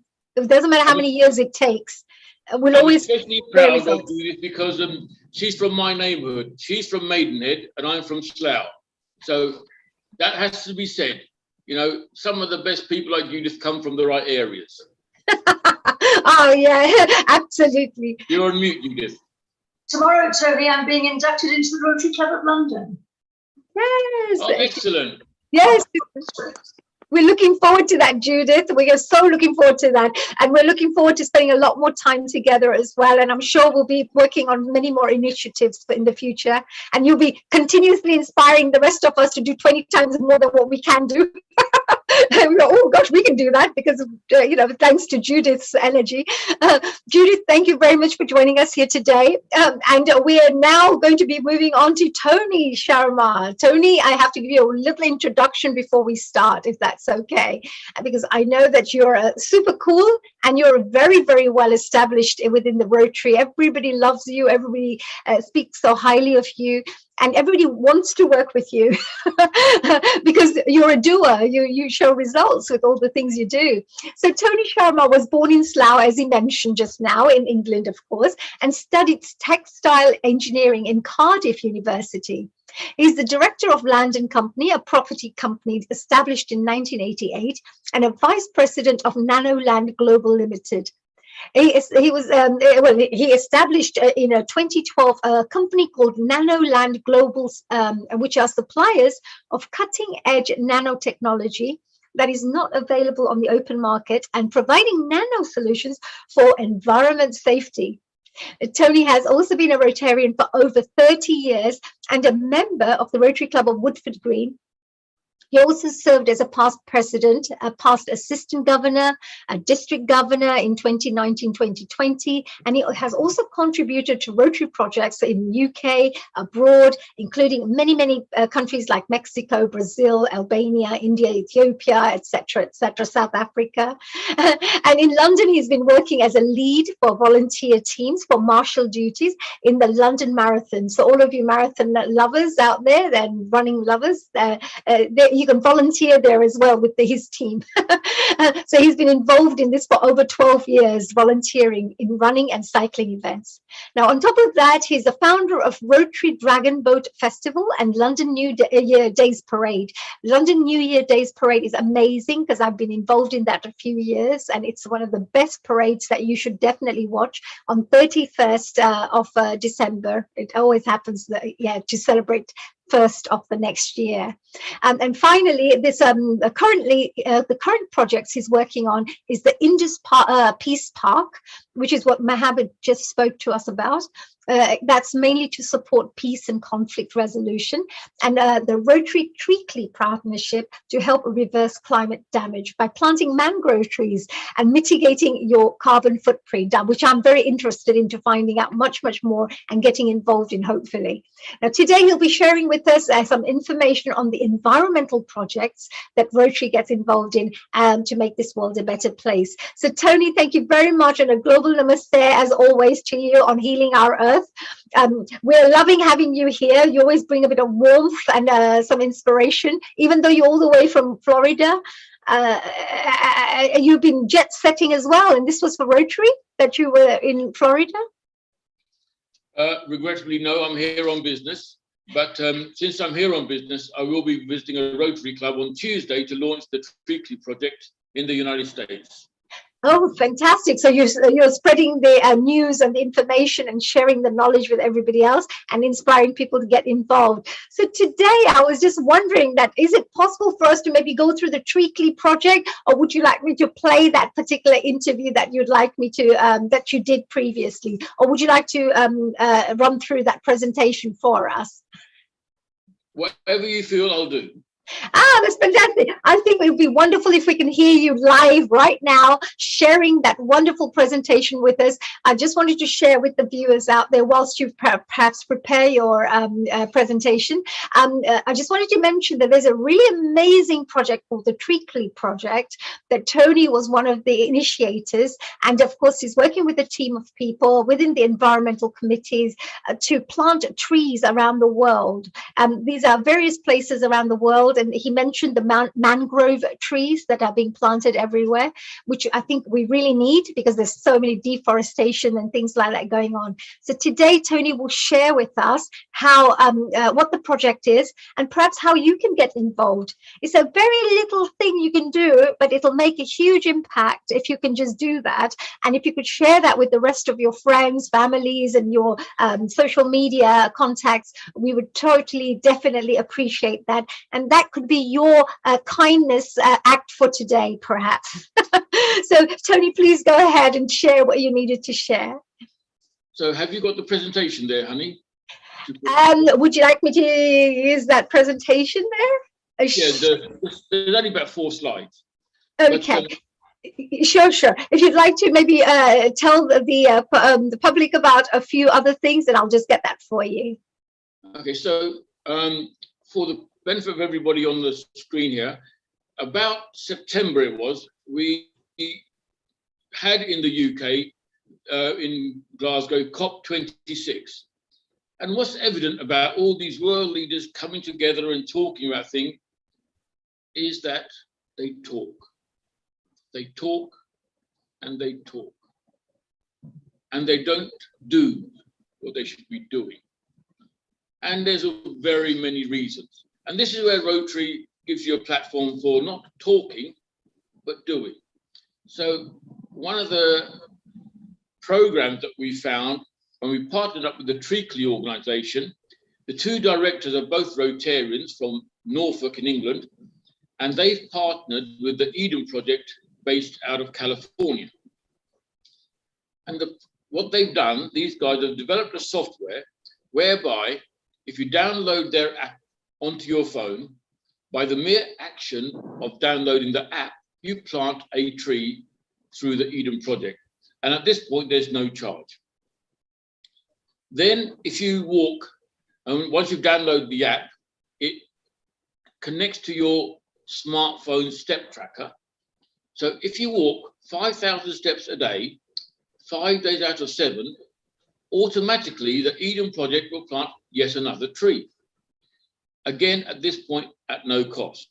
So for no money involved, for Rotary, you could plant 53 trees a year just by doing what you're normally doing. You don't have to do anything extra. So on your smartphone, in your pocket, when you're walking, do your 5,000, plant a tree. So I know Shab's got his calculator. So if you imagine 1.3 million Rotarians all planting 53 trees a year, that's a hell of a lot of trees without any cost. And that's the project I'm launching in the United States on Tuesday. Now, through the presentation, if we can find it, but if we don't have it, it doesn't really matter. Once you go on the yes, we've got it. We do have it here. Yes, it's all ready to go. So if you would you like me to start with the first slide, or would you like me to go for it? Yeah, let's go for it. Then we just quickly walk it through. Yeah, that'll be lovely, because I think visually, if people can see, I think they'll get a much better idea of what the project is. There you go.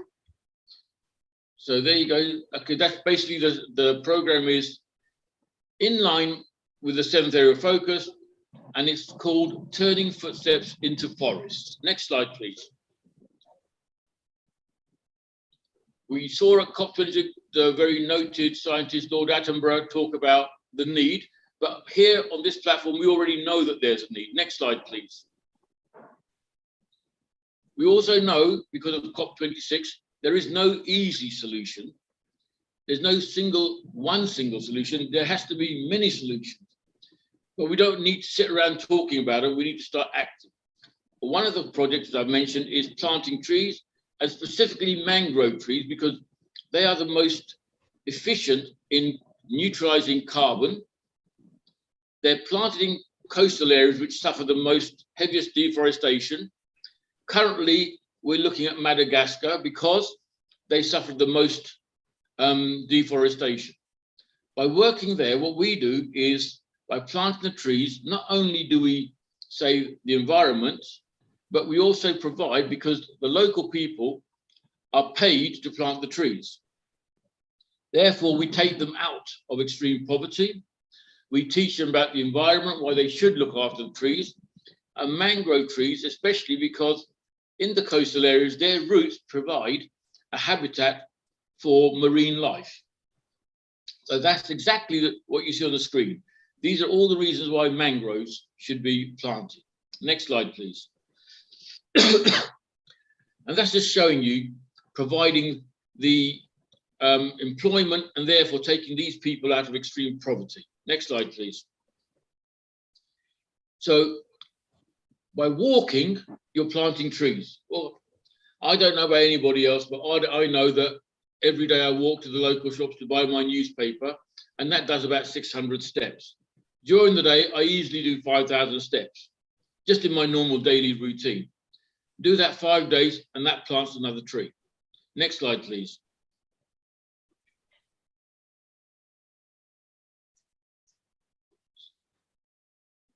So that's okay, carry on to the last one, that's fine. So what you do is, by planting the trees, we've chosen 5,000 steps for a specific reason, because the average of a normal adult is 7,500. So 5,000 should be an easy target for most people.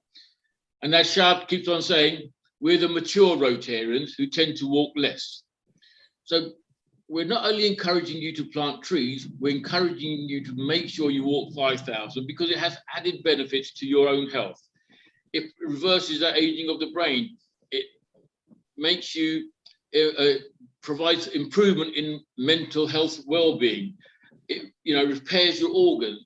So walking less than 5,000 steps doesn't do any of these things. Next slide, please. Yeah, actually, that's what I love about this one, because it's got the health aspect with it as well. So it's actually good for every person who does this, and at the same time, it's doing good for the world. So it's a really fantastic idea, that connection as well. So what we're doing is, this is a free option, which means it doesn't cost you a single penny, dollar, rupee, or cent. Walk 5,000 steps a day, 5 days a week, you plant a tree. That removes up to 50% of an annual carbon footprint of the average person. Now, I say it's for free, someone has to be paying for it. What happens is, this is where the Treacly partnership comes down to its own. Not only do they provide the software, they raise funds from corporate entities around the UK initially, and then around the world as the partnership develops, because under corporate social responsibility, corporations are needing to show they're doing something to help the planet. Organizations at the highest level, the CEOs and directors, they know what Rotary is. It's a trusted brand. And they are lining up to partner Rotary, and therefore using some of their budget to help plant these trees. Next slide, please.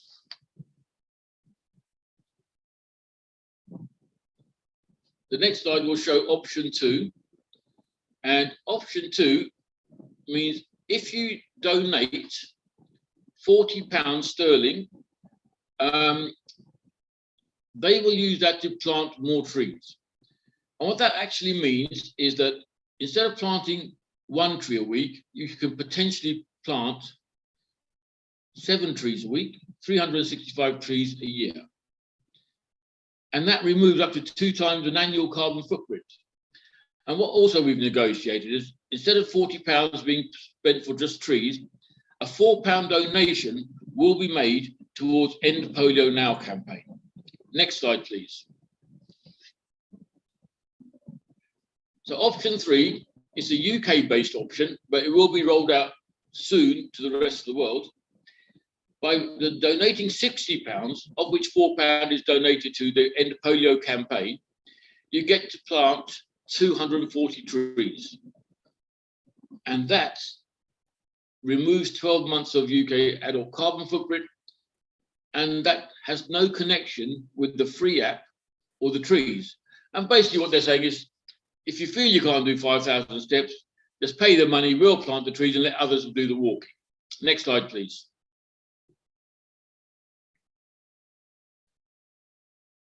So in the UK, we have 25 districts. We have set a competition between them to see who can plant the most trees, who can do the most steps, and there'll be an award-winning prize of environmental collaboration with another organisation to help mitigate the carbon footprint of the district. And by doing a donation of £225, £25 will go to the polio campaign, and each member gets to plant 60 trees for this £225, in addition to anything else you might be doing. And this is just basically setting up a bit of a competition to see who can plant the most trees. But more importantly, what it does do is this number of trees becomes totally accountable, which means we can share with the world that Rotary in London, Rotary in Great Britain and Ireland have planted this many trees. So that's the real purpose, is so that we can say and shout from the hilltops, these are how many trees that we planted.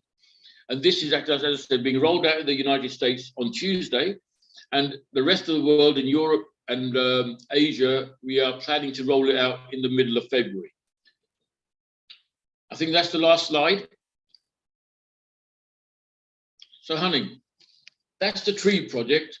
Oh, that's lovely. The Treacly project. And you mentioned to everybody of how we can order or download the app is normally you can find it on the App Store, or you have a special QR code, right?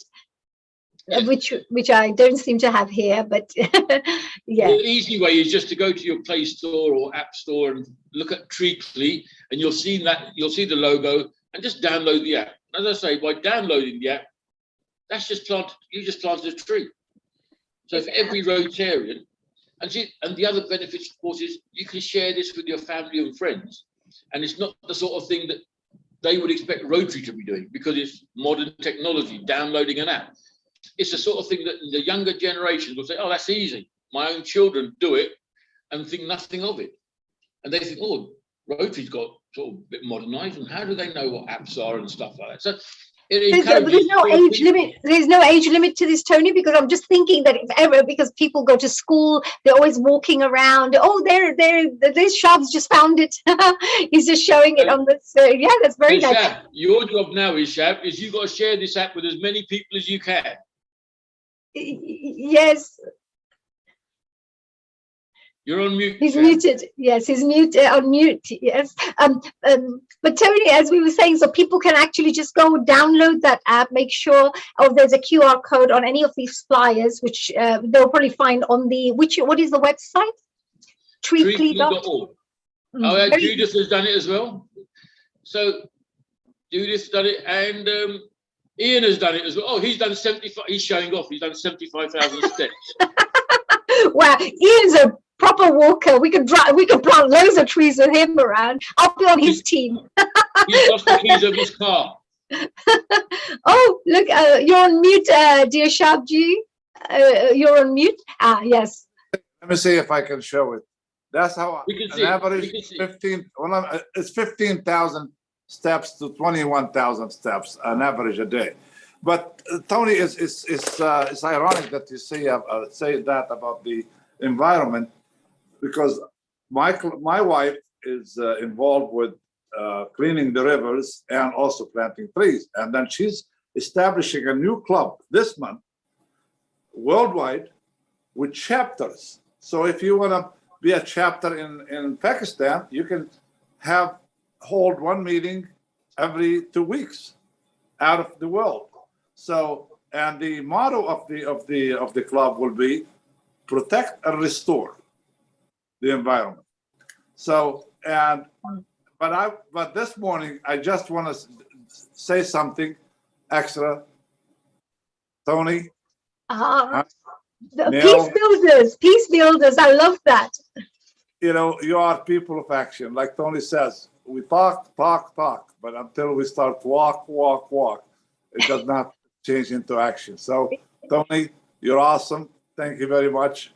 Honey, you're awesome. Thank you very much. Thank you so much. Thank you. And that's a wonderful. Shab, honey. Shab, yes. You understand now one thing. As a person of action, you just hijacked my launch in the United States. Well, so let's see how many people you can share this Treacly app with, because you're up in Vegas, I'm on the east side, you're on the west side. Let's see how many you can get. I think I will get a report. I am on a forum at the end of this month in Ukraine, and my session for 1.5 hours to fill, and how to connect the universe, to how to connect the planet. So, and I think this could be a great addition to the forum. Well, keep in touch. You've now planted a tree on behalf of Las Vegas. So, honey, can you see? Yes. And I think several of our members here, Judith included and Ian included, have downloaded the app. So by being merely on this platform today, at least 6 or 7 trees have been planted. Wow, this is amazing. I bet. Yeah, I'm going to do that on all my phones now, right? And we've got Candy who's going to join us very shortly. She's an amazing woman too. She's the one who can get these messages out because she's the specialist in this area. She's not just a Rotarian, but she's the one who makes sure that everybody gets the information out there. She's fantastic. Tony, I just want to say thank you very much for joining us here today. That was a really fantastic, I love that, step-by-step process. And I just wanted to request all our audience members, it's treecly.org. You can find the website on our Healing Our Earth as well. If you forget it, just go and check it out. It should be written on there under Tony's interview name. And do make sure you just go and get that little app on your phone. We look forward to hearing more success stories from you, like how many trees you planted. And Tony, is there any final message you'd like to mention before we move on to Candy? What I'd like to say, because I didn't get to answer the question about women empowerment, it makes me so happy to see so many young ladies and women taking the leadership roles. And I've been campaigning so much for Jennifer Jones to be the RI president, and she will be from this coming calendar year on July the 1st, the RI president. She's an awesome woman who's been in Rotary a long time, and she's going to be probably one of the most dynamic leaders Rotary's seen for a long, long time. And, it's people like Judith and Annie, you're now in the district, and Candy and Colleen and Eve Conway and so forth. You guys are going to do the rest of it. That means I can put my feet up.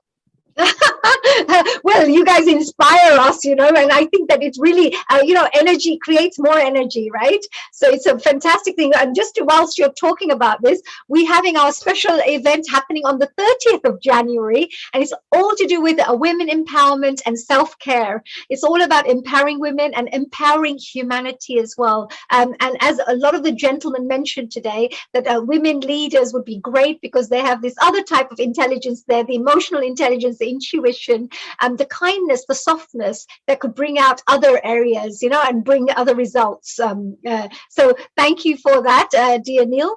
So Tony, any final messages before we move on to Candy? My final message is God bless you all and thank you for all you do.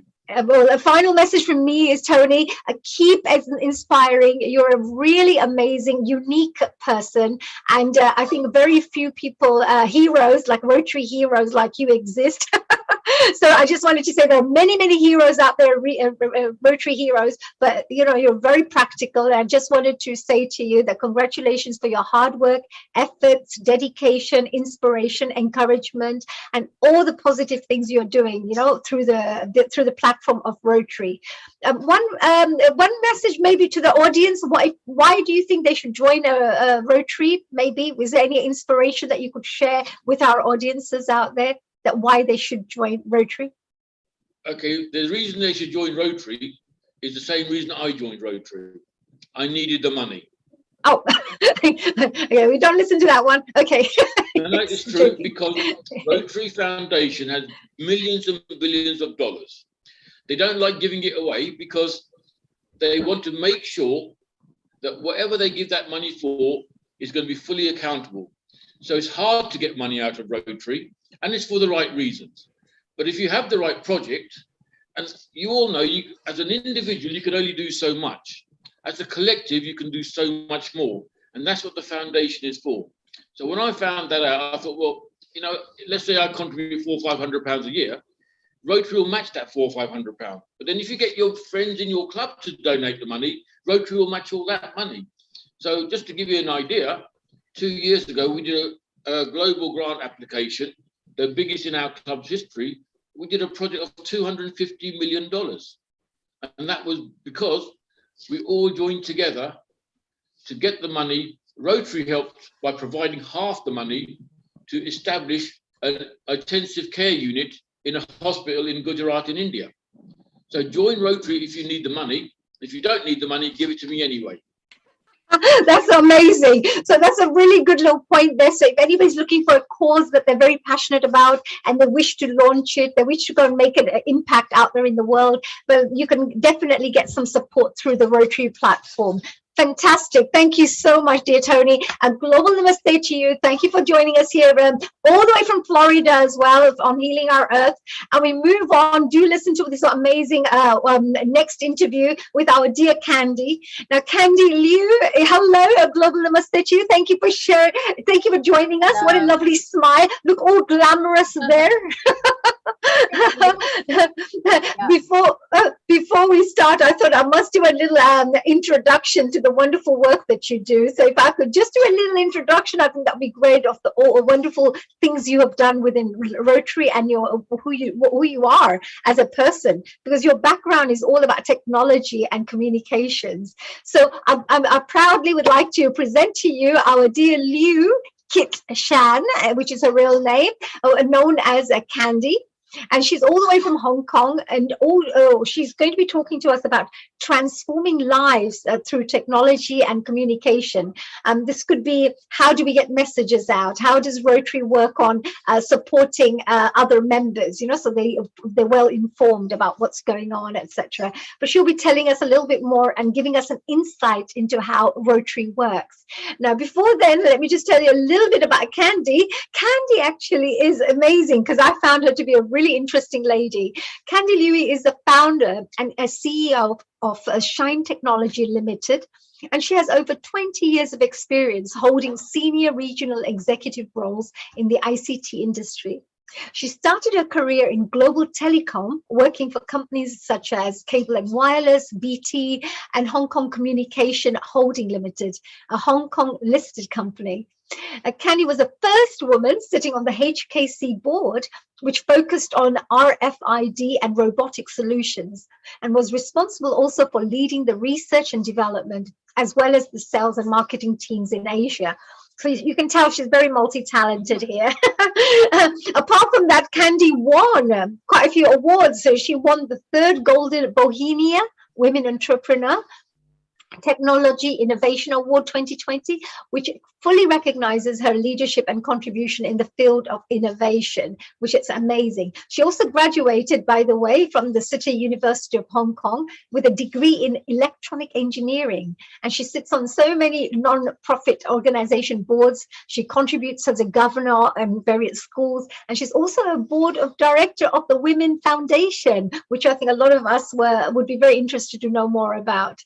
And finally, just wanted to say that Candy was a chartered member and a president of a Rotary Club of Smart Hong Kong, where people were taught to utilize technology to help them, such as, they would help students, they would help the elderly to learn a little bit about how to get a little bit more savvy technologically.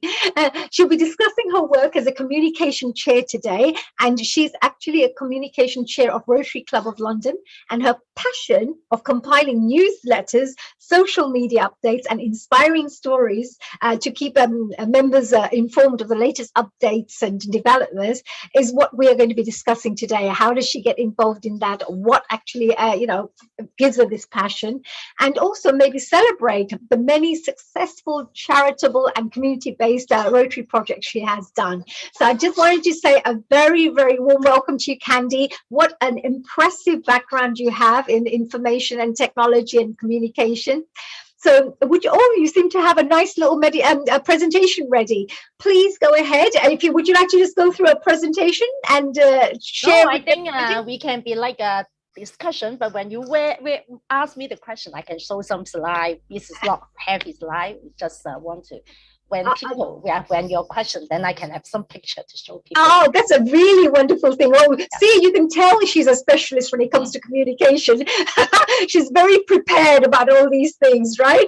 Well, the first thing I would really love to ask you is, of course, you know, because you've been in Rotary for quite a lot of years, but I just wanted to find out, because you're into communication, I just wanted to know, where did you actually hear about Rotary? Which avenue did you hear about the Rotary?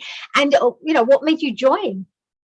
So that's why how I want to start my presentation today. So talking about what is my Rotary journey. So I think Rotary at the very, I think many years ago, it's like a gentleman club. It's not many women, even not many technology people join. Most likely it's accountant, lawyer, right? I think the majority.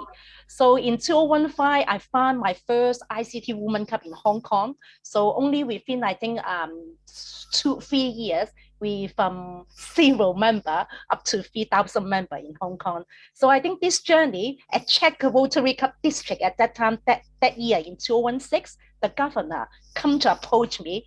You know what? We want more women and more from technology field to join our Rotary. So then I start to know what is Rotary, because at that time the DG the district governor so invite me to join different, I think, event, different project they do. So when I joined, I feel, wow, it's such a big global organization.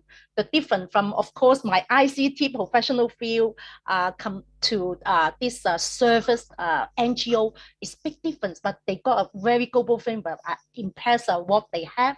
So instead of I join any club, so in 2017, I found our own club called Rotary Smart Hong Kong, starting from 45 new members, which break the record in Hong Kong in that district at that time. So 45 of them is from, at that time, is all from IT senior executive role to come to our club. But right now, I think this club already got over 100 members. We start to diversify, not just ICT people. We got more like accountant, lawyer, even doctor to join our club. So in 2018, I start to become the president of Rotary Club of Hong Kong. And then I moved here in 2021. So I moved my membership to Rotary Club of London. That's how am I. Oh my God, what a lovely journey. And I love the fact, you know, from 45 women, it went to 100. And, you know, this is how Rotary itself grew like that, didn't it? It started with all business people networking and sharing same ideas, etc. And then from there, look at it, it's become a global network. So we don't know where your women organization is going to be in the future, right, Candy? Yeah, which is fun.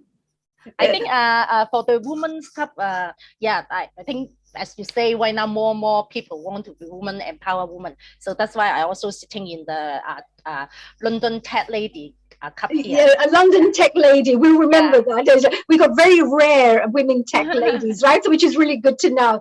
And also because this is one kind of a project that you've worked on, because of course you're a chairwoman of the communications committee at the club, at your local club. But I just wanted to find out that from your side, is there, you know, something you could share about the kind of projects that you've been involved in? Because it doesn't mean just because you do communications committee and you're just writing things and, you know, I'm sure you're involved practically on doing practical things. What kind of projects have you worked on? I think in my past 4 years, I'm in the Rotary history. This is one of the projects I always smile and inspire me, and I think inspire many people. So we're starting from training all the elderly people to playing e-sport.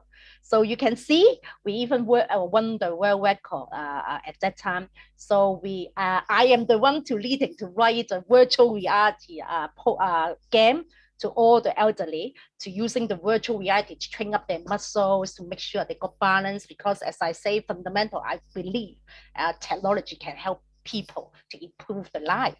So this is one of our cup project at the very beginning.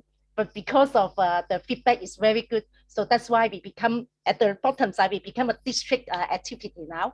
And we even, right now, after 4 years, we train up the elderly in Hong Kong to to be a professional e-sporter.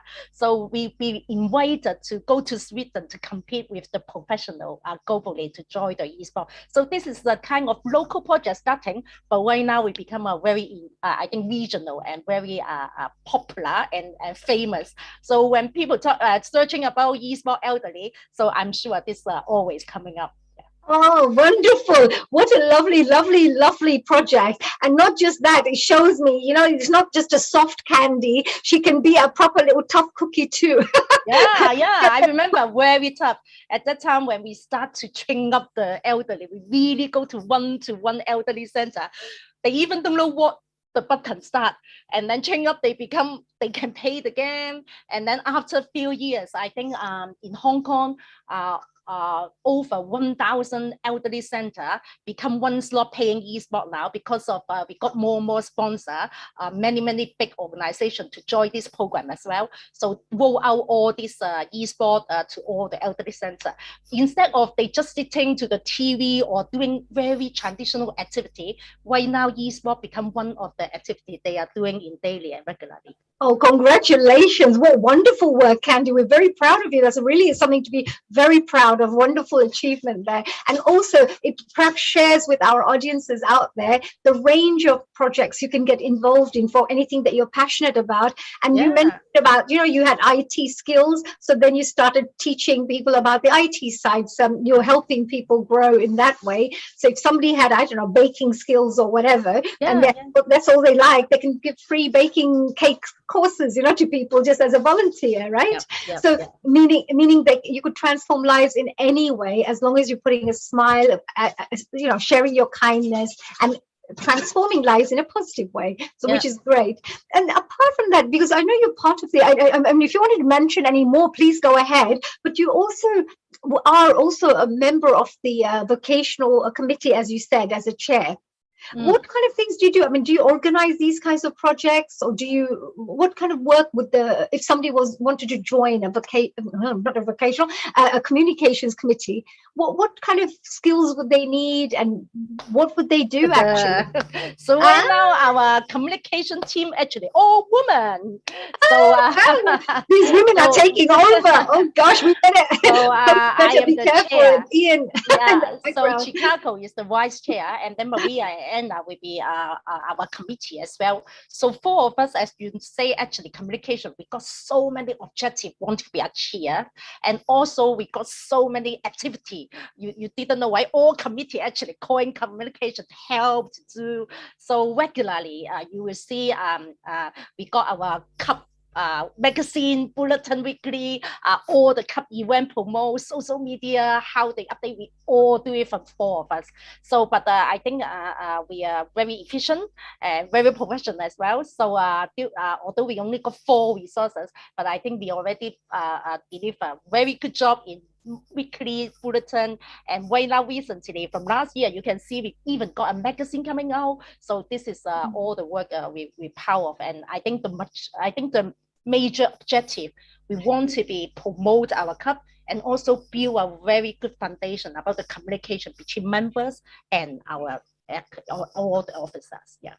That's really amazing. So have I lost you somewhere? Oh, there you are.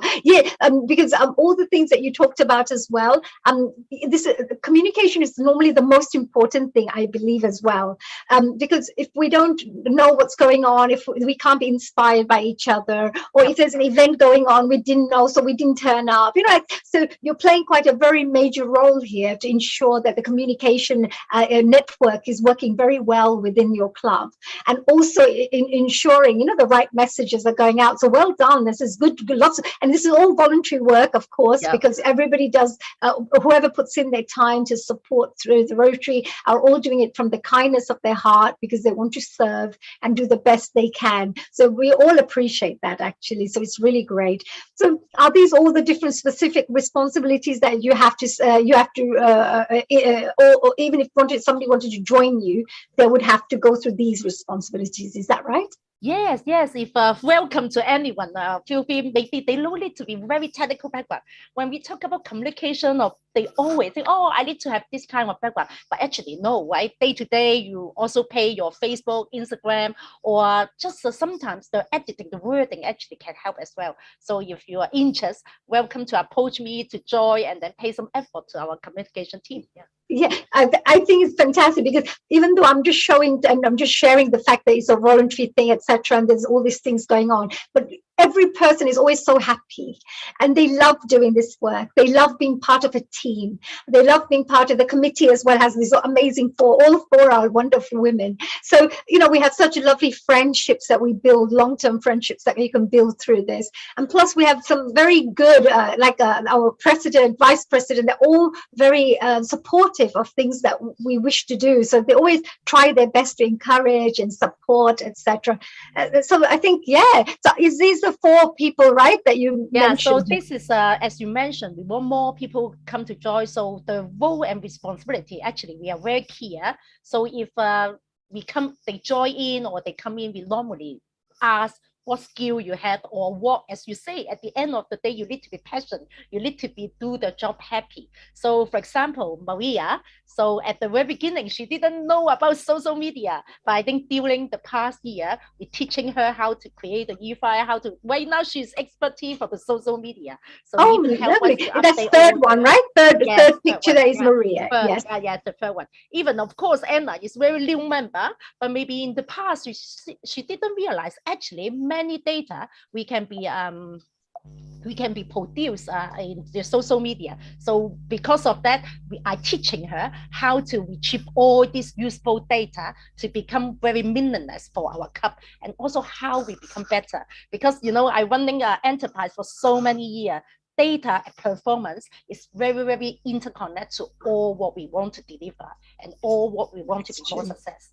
Yeah, that's a very good tip that you've just given. So if there's any new members who are joining and they're very interested in the communications committee or being part of it, then at least they know that that's a tip that you've mentioned to them, that also the data is very important to keep monitoring, to keep measuring how things are going. So they're aware, and the right actions can be taken before things get out of proportion. You think, that's not working, quickly change that and start making sure a solution is there. And also upskill, right? I think right now all the whole market is talking about reskill and upskill. So I think joining our community can be help yourself to upskill or reskill all your existing or current situation or skill as well. Yes, it's very true, isn't it? Because, people go to courses, you have to study, you do this, that. This is practical, hands-on experience. But along the way, you're having fun as well. And you're part of an amazing organization, a 1.2 million plus organization. And with so many areas to it that even if you just want to come for the communication side, you may wander off to do women empowerment or environment, or, then you may realize what your interests are and may try some new things in life, which will add more, what would you say, fun in your life, isn't it? A little bit more energy and a bit more vitality in your life, because I think we are creatures that want to do more, but we just sometimes lack the confidence, or, we're a bit shy. So if there are people around we know in the Rotary Club are always very inviting. They're very, very warm, all very highly ethical people. They all have some standard, I would say. So that you'll always feel comfortable working with them.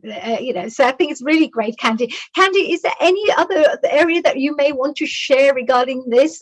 Was there any other area that you'd like to share? I want to tell about, I think the world is changing so quick. Even as an NGO, we need to be very modern. We need to try to be more innovative to whatever our activity, or even how we how we podcast the message.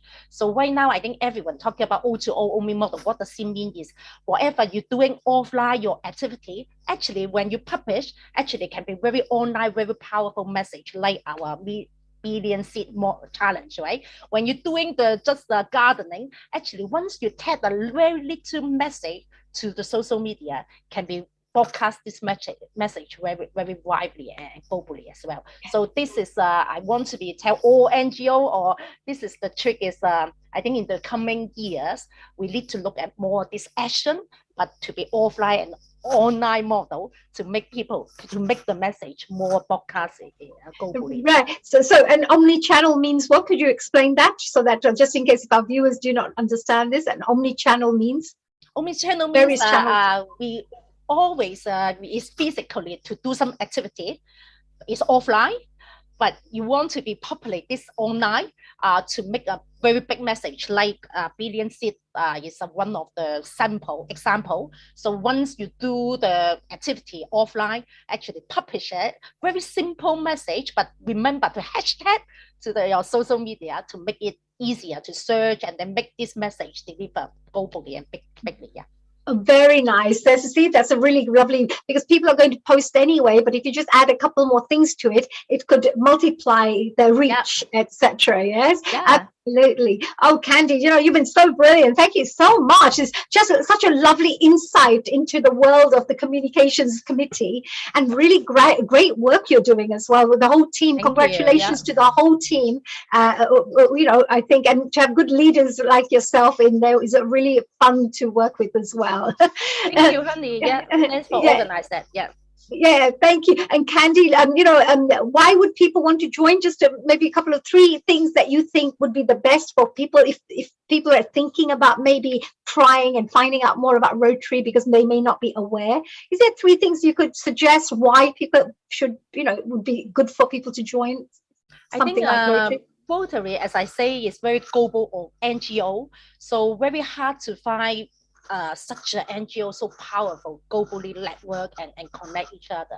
Secondly, it's full of history, right? Even you will say, oh, I'm very young, I'm very modern. But in the back end, Rotary also very historical and also got so many history in the background. Every time when I learn the activity, every time when I learn the history, I also feel, wow. So seems there's still a lot of things to learn. And and as I say, because of the global network, you learn is the diversity is huge, the level. The diversity is good as well, isn't it? Absolutely. Candy, perfect. What a wonderful way to finish off our interview. Thank you so much for your time. Thank you. And have global namaste from all of us here on Healing Our Earth, and good luck with all your communications committee work. Thank you. Thank you. So that leads us on to a very incredible man that I've been working with in the last few months, who I've been very inspired with, and also who I would like to congratulate for the wonderful work he's doing. So global namaste and welcome, dear David, onto Healing Our Earth. Thank you. Thank you, honey. I'm very pleased to be here. We are very pleased to always have you here. I believe that you've been here once before and everybody loved you, which is great. So we're having you back here again to tell us a little bit more about all the work that you do as well. And I would love to do a little introduction before we perhaps start discussing all the questions that I had for you. Have you had a good day so far? Well, I've been 10-pin bowling on behalf of the club, and I can't say I had a good day. I was not last, but I'm afraid I came away with no prizes. Oh, you're a competitive one, are you?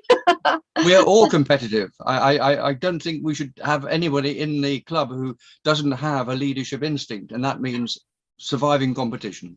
Wow, I love it. So actually, just to let our audiences know that we're actually going to be talking about the leadership roles within Rotary that inspire powerful change. Now, a quick little introduction about our dear David. David is actually a Shropshire born and schooled, and of course, David Johnson is his second name. I should really say President David Johnson from the Rotary Club of London. He served an apprenticeship at a telecommunications company in Coventry, graduated with a degree in business studies from Coventry University, and also qualified as a member of the Chartered Institute of Management Accountants. Actually, my background's a little bit of accountancy as well. Now, he has served as a member on the CIMA Council and worked as a management consultant in London and Kuwait as well. He's been working with various quite well-known companies like PricewaterhouseCoopers, is it Cooper, I believe, and Deloitte's consulting firms. And David has also worked as a commercial director of a startup robotics company. This robotics keeps on coming up quite a lot with this group. Now, his business experience includes being a joint owner of a consulting business and director of a dental instrument business. He's a freeman of a liveryman, I hope I'm saying that right, in the City of London, and pioneered and managed a successful government apprenticeship pilot scheme in the City of London. He's the past master of the Worshipful Company of Management Consultants and a Rotarian since 2015. His current role as a president of Rotary Club of London at 2020 to 22 has led him to work on many exciting and charitable projects, as well as community-based projects, and as well as offered a chance to display his great leadership skills, which he has plenty of. And he also gives great tips to others as well, just for your information. Now, today, David will be discussing, as I mentioned, the role of the president, and of course the different roles that are there in the Rotary organization, and of course on top of that how Rotary clubs operate. So it's going to be a really interesting session, and he will definitely be enlightening us about how the whole Rotary structure works. Is that right, David? I will try, though there are people with greater expertise on the call than I, but I'm going to do my best. Well, and they always say we're always in a school of life, they say, right? So we're always learning, and there's never going to be a time when we won't, we'll know everything. So it's okay. And David, you're pretty good. To start off with, it would be really good to know, what are your responsibilities as a president, and how does it make you feel being a president of the Rotary Club? Is there a... Well, let me start with the responsibilities. There are 35,000 every year. There are 35,000 presidents in Rotary clubs around the world, because every Rotary club has a constitution, and the constitution requires elements of organization. Our own constitution precedes the standard Rotary international constitutions because it goes back to before 1925, our club being formed in 1911. In that, certain responsibilities are applied to a president. For example, the first one I would say is making sure that the constitution is respected by the club during his year. Secondly, he has to preside over annual general meetings and council meetings, and occasionally on other meetings. So you have a presiding role of the president, which you would expect. In addition to that, presidents are expected to be representatives. So every now and again, one will have to stand up somewhere and say, I represent the Rotary Club of London as president. And within the movement, it is significant, and people do look to the president of the club to actually provide guidance from time to time to members. But the responsibilities vary from year to year. Each president, he is there because the club wants him to be there, but each president could well be quite different in their approach to the role, because the clubs require differences year by year. Sometimes you'll need somebody who's going to play a defensive role, sometimes an attacking role, sometimes a conciliatory role, and it is amazing how clubs tend to find the right people at the right time for what they need. So whoever the president is, hopefully he is doing something that the club want him to do, but those could vary widely. Wow, that's really lovely. That's really nice to know that. And that's a very good answer, actually, because it's very true, because it's good to see that every individual is different. Each individual will deal with the same issue in a different way. So, you will have these different, but of course, the rules, like you said, there are certain rules that they follow. But there is always that little flexibility of bringing in their own character and their own vision of how to take the club in a certain direction. And do you find, from your side, when being a president, because you've had a tough one, because the COVID has been there. It's like in the pandemic, you must have, everything must have been very different, and so many challenges along the way to deal with because of the COVID side. Has it been different, or how has it been for you? Well, of course, my air miles and my road miles are much reduced during COVID. We've had the luxury of staying put and finding people online. That has some benefits because it means you can communicate internationally at the click of a switch, and some negatives. So when you're coming to find what people really want to do and what members of the club, how they can best contribute, it can be difficult. When you're just looking in a binary relationship, whereas the meetings that we've had since June, you'll find you can meet people, you can explore what they want and how they can gain from Rotary, as well as how the club can gain from them. Yes. And that is the important point about meeting in person. I think that's a really good point, what you just said. I just wanted to highlight that to the audiences out there who are listening and who are maybe looking into, finding out more about Rotary, is the fact that it's always, the Rotary Club, I've noticed as well, they're always looking at how you could benefit too and how they can support you to grow to the next level too. It's never about, can you do this for me? Can you get this voluntary work done? Can you put some time into this? They actually really want to help you to grow. I see that, each and every single member wants to see you do better and wants to see, and very supportive, definitely. And do you find that, are there any particular types of, what do you think? Is it important to have a good, of course, everybody knows you have to have good, be a good leader, but are there any types I'm not sure that the word leadership can be a little bit confusing. My view is that every Rotarian is a leader before they become a Rotarian. And so the job, at least my particular interpretation of the job, is to get as much as you can from the leaders to make sure they give as much as the leaders in the club can give to the club. A little bit of direction, a little bit of consideration, but really you're not there. You're only there for a year. You're there for no time at all. And you can't suddenly say, oh, I think our club should be relocated, or our club should have a permanent premises, or anything like this. Those things take years to engineer, and it's not the president's job to do that. That is the club's job.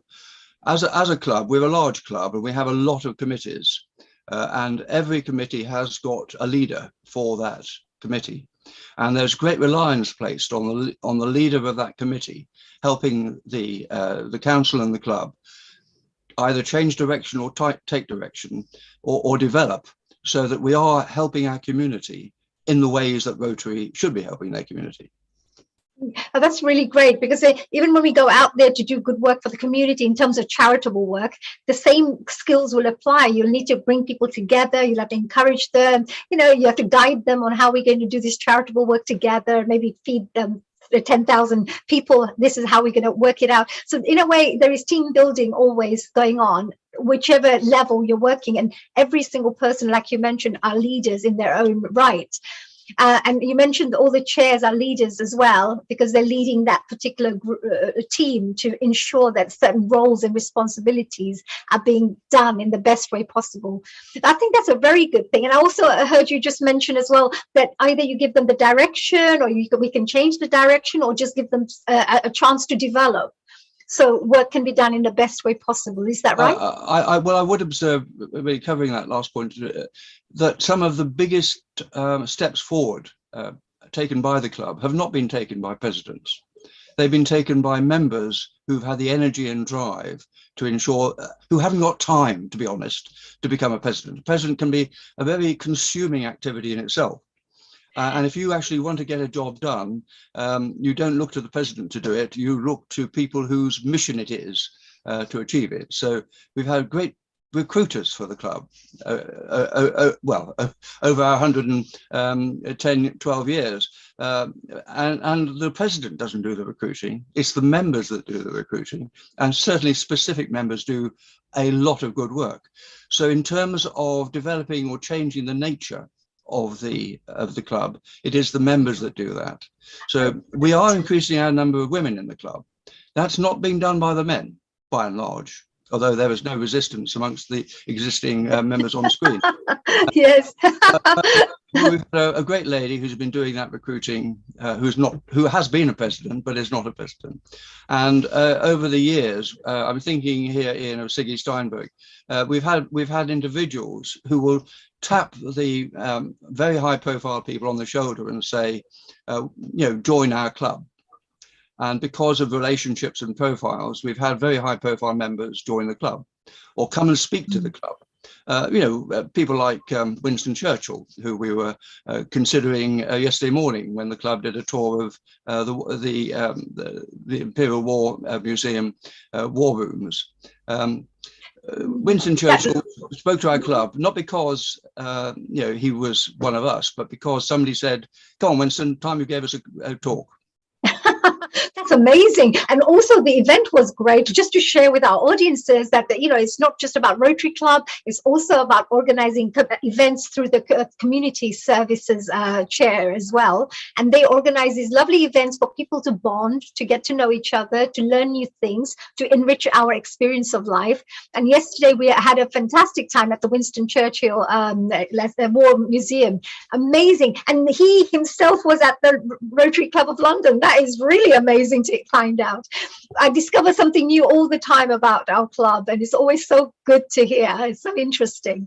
Oh, so, we have a signed photograph to prove it. Really? I'm going to have to check it out. I'm going to make sure it is his signature. It'll give me a chance to look at it myself. but perhaps to summarize the actual leadership and achievement, I think the job of the president really is at the end of his year to be able to say that he's encouraged more members to be proud of the club, and he's encouraged more members to join the club. Not necessarily more than a predecessor, but he actually has achieved that, because our objective is for every member to be proud of his or her club and to want to actually bring other members into it. Absolutely. They all need to become ambassadors, for the club. That every single one is an ambassador. And if you can be the right ambassador for your club, that's the best way possible. That's wonderful. And, there are the organization, the Rotary organization itself is a large, huge organization. And coming into the organization, you could sometimes get a little confused with all the different roles and responsibilities and, the structure of the organization.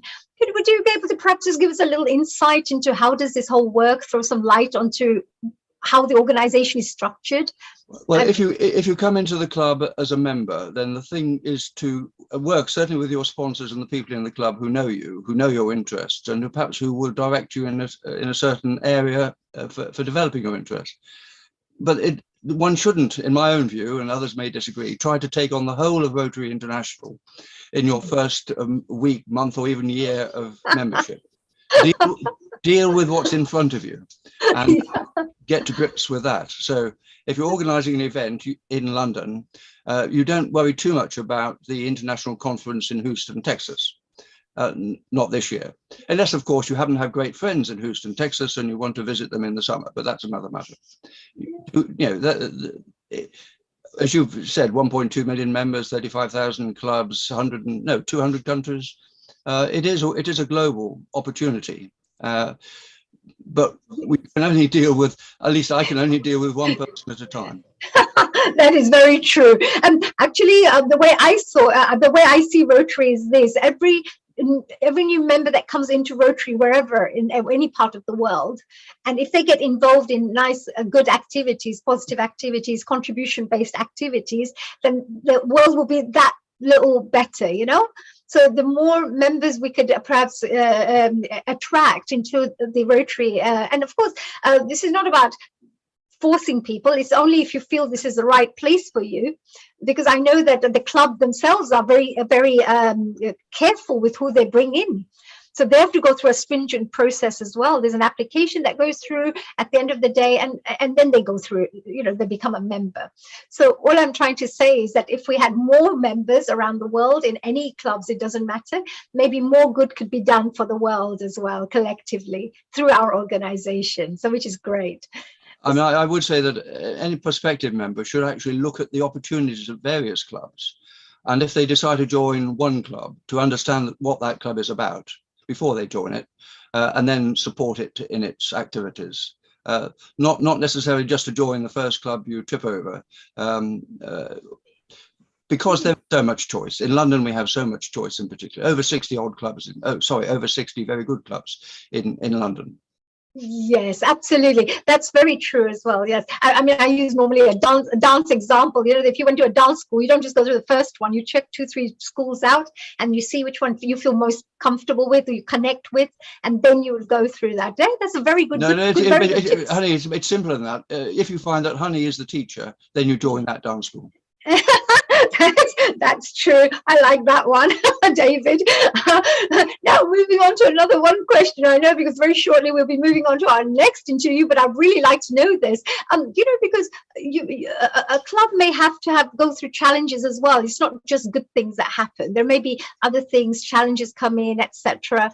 How does the president or the leaders of the organization deal with these things? Is there a protocol? Well, I think a question you have posed in the past was challenges and threats to the organisation, and I don't really see a distinction, because if there's a challenge, then there's also a threat.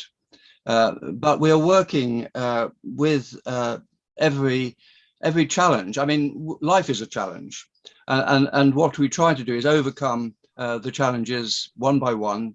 As we come across them. And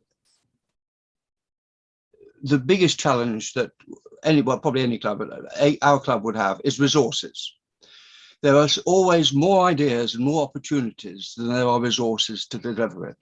Those resources could be people, numbers, people, time, people, money. And so you actually have to identify what you can do and make sure that what you do deliver is excellent.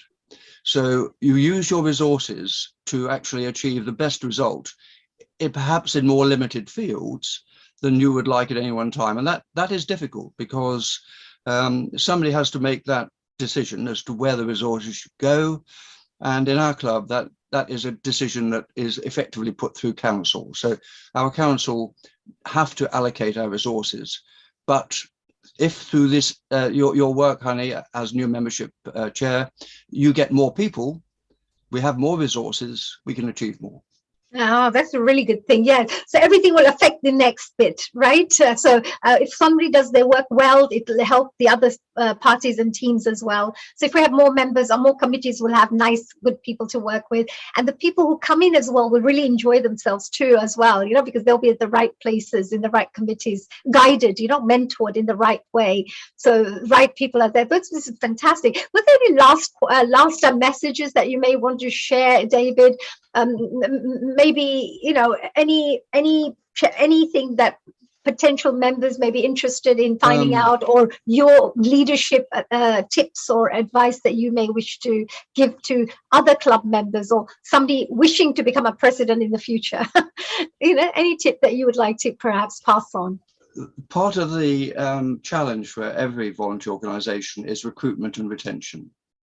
There is an awful lot of work in recruiting, training.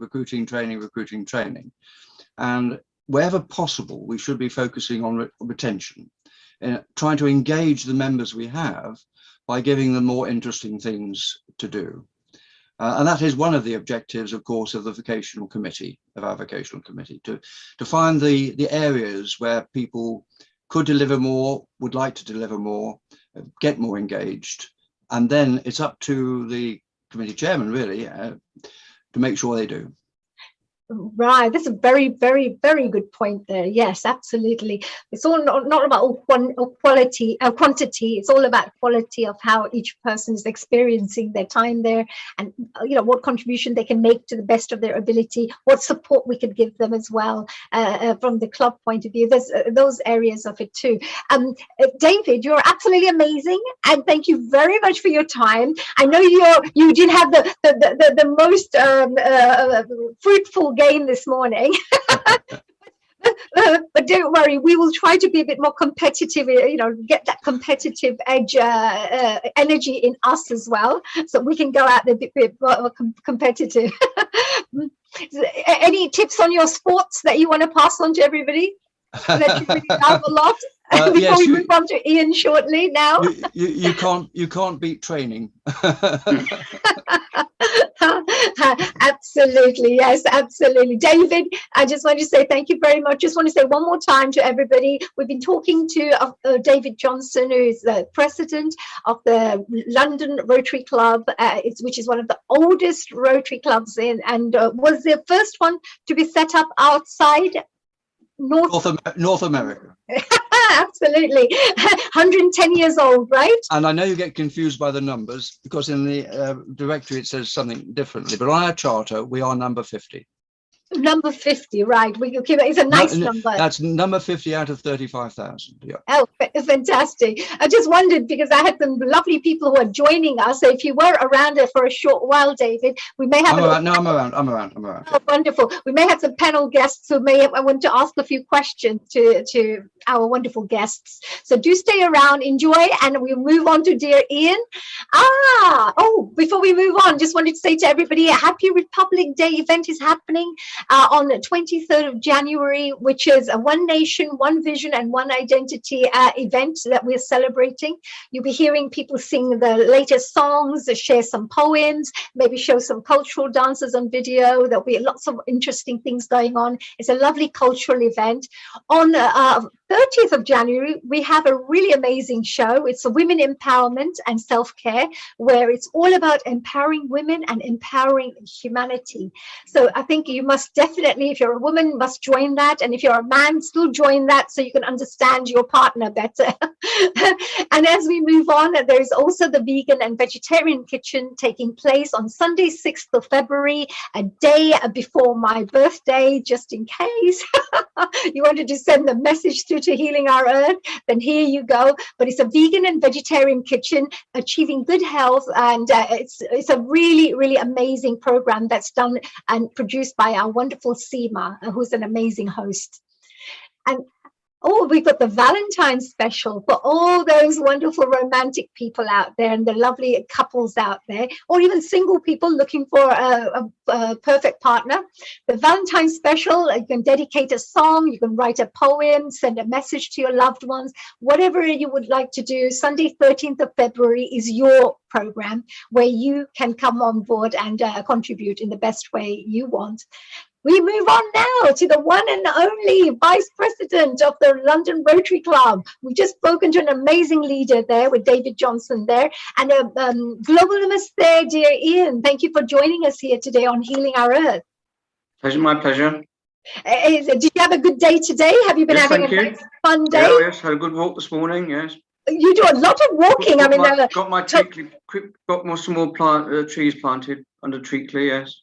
Oh, wow, I'm so proud of that. That's good. I think I better start doing that if I'm going to be part of this Rotary, Treacly organization. Absolutely. Yes, absolutely. Well, before then, let me just see if I can just do a really nice little introduction, because I know that you've done such amazing work and you've got some interesting hobbies, which are very unusual, very rare, because I've never heard of anybody who has that kind of hobbies. So it'd be wonderful to find out a little bit of an insight about what makes you you.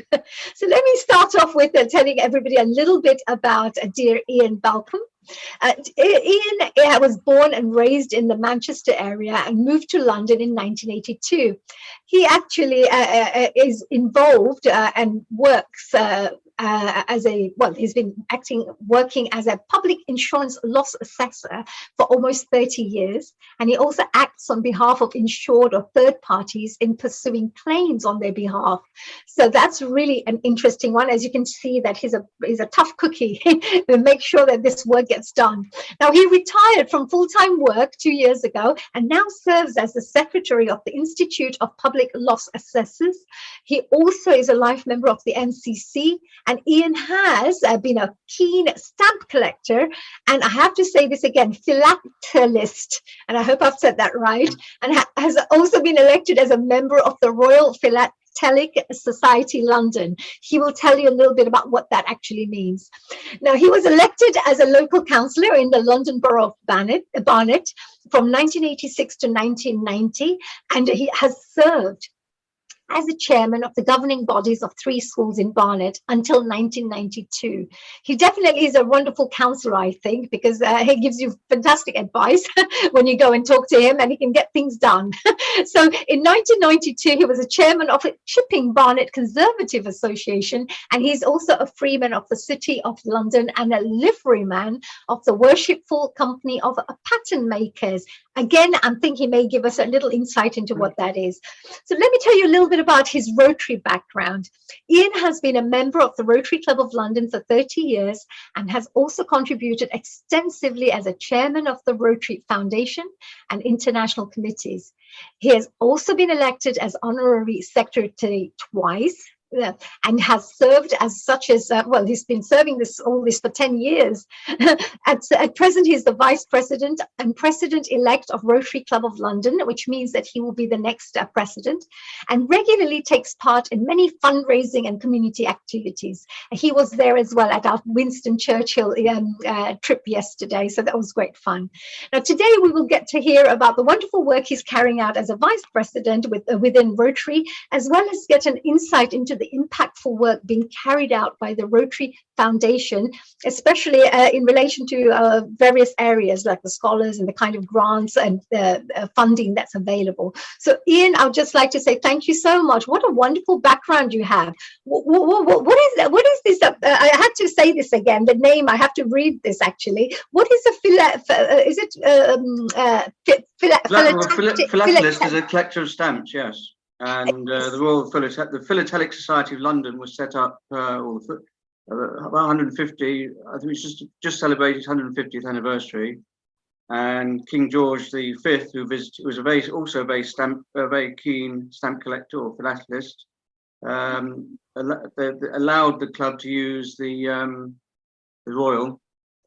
And we have a letter from King George V in his own handwriting to the club saying, I'm granting you the title of Royal, but because you're based in London, I think you ought to call yourself the Royal Philatelic Society, London. And the Queen is the current patron, and she opened our new headquarters building in the City of London just before, I think it was the last public event she attended before COVID. So. Oh wow! Well, and you're also very keen as is it pattern makers? Pattern makers, yes. That's with shoes. Is that or liveryman? You mentioned last time. Yes, patterns were in the 1500s and 1600s when the streets of London were running sewers. There were undershoes to keep the fine shoes, the gentry, out of all the muck. Right. But then the paviours came along. And that rather did for the pattern makers, because then we had proper streets and drainage, and it's now allied with the modern shoe industry. And we do a lot of charitable work, mainly orthopedic shoes and such like. And we also have a lot of members from the who manage premises. They have a lot of those members as well over the years. Oh. You've gone mute. Isn't that wonderful? Because when you actually help people with the orthopedic shoes, there are so many people who are having health issues, back problems, leg pain, etc. So this is a really wonderful work you're doing. We fund bespoke orthopedic shoes, and it makes a huge difference to the person using them. And the Duke of Gloucester, who's our patron, that's how he got us involved in the rehabilitation of servicemen as well. Wow, so it's a wonderful royal connection because of the historical nature of it and the the traditional aspect. Beautiful, lovely, it's an interesting background. You became a vice president, of course, and at the moment you also took part in being a leader in the foundation side, the Rotary Foundation, as well as the international work that takes place with the Rotary Club as well. So can you tell us a little bit, maybe to start off with, I know your specialist area is the funding side because you've worked on that area for so long, but could you tell us the kind of range of grants and funding that are available within the organization, Rotary?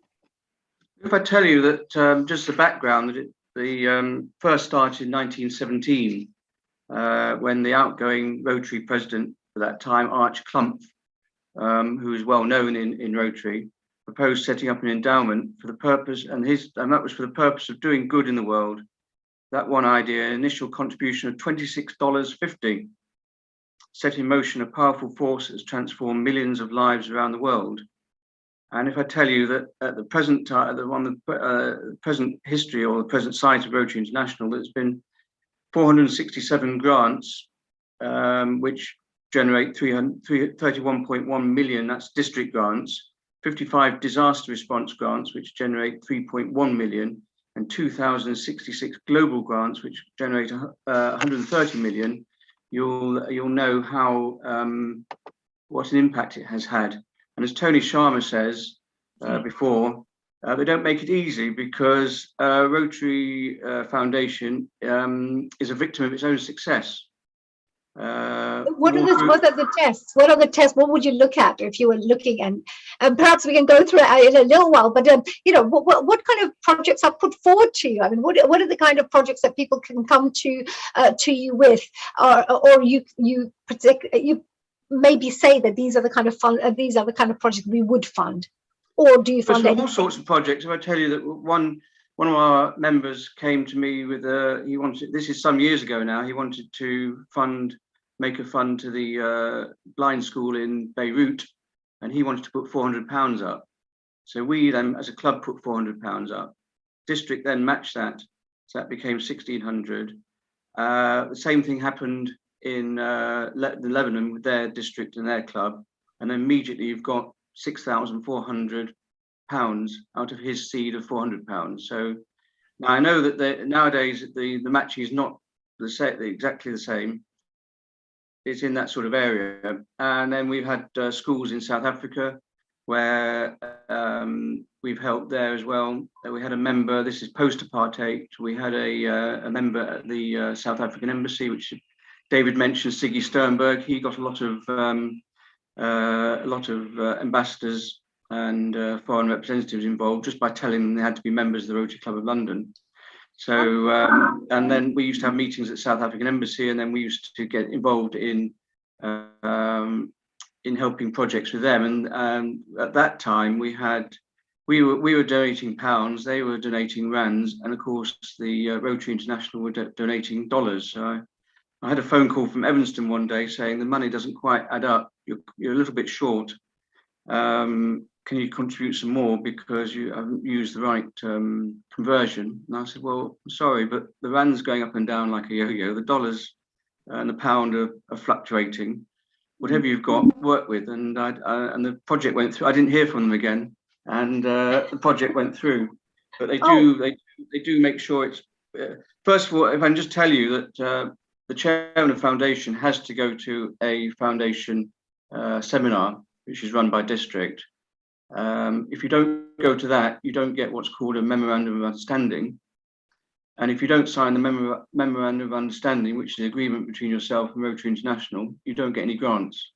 So it is properly it's very well structured. So because at the end of the day, it's funds as well. And of course, you know, if the funds do go through, it'll transform so many people's lives as well. And then when it's finalised, you then have to do a final report to say what's happened, how it's happened, and what the benefits have been. So it is very well monitored, and I think Rotary Foundation has a very good reputation of having very little overhead costs, as it were. So all the money goes to the project. And when you're doing projects in some other countries, the pound can go a lot further than it does in this country.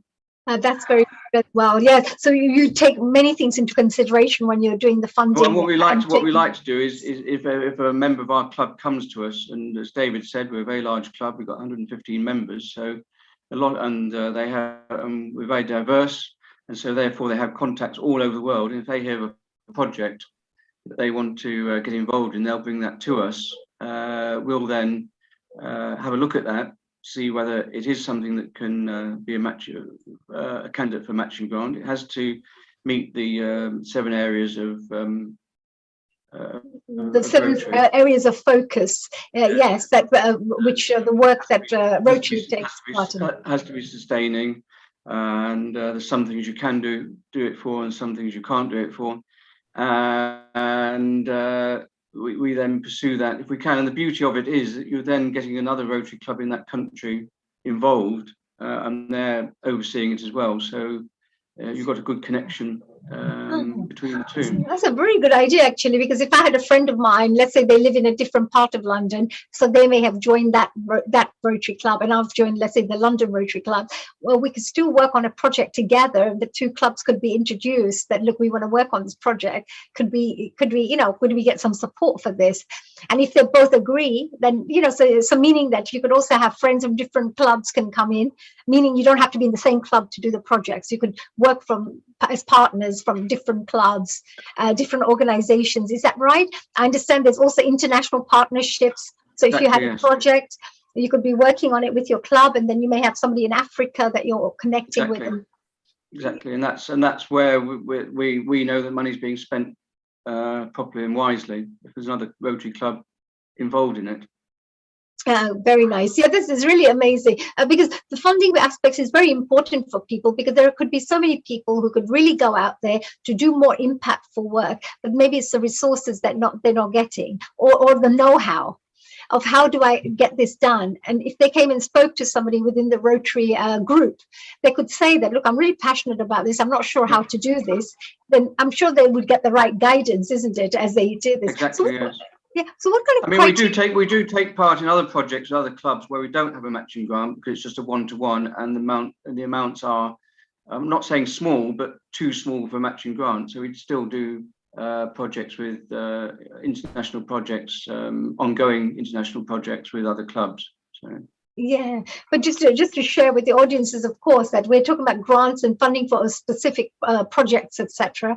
But there's also other grants, like if they're for a university student, they could get a grant for cultural grants. They could get grants for traveling to another part of the world to do some kind of a something that connects with their passion, and at the same time it's a humanitarian cause.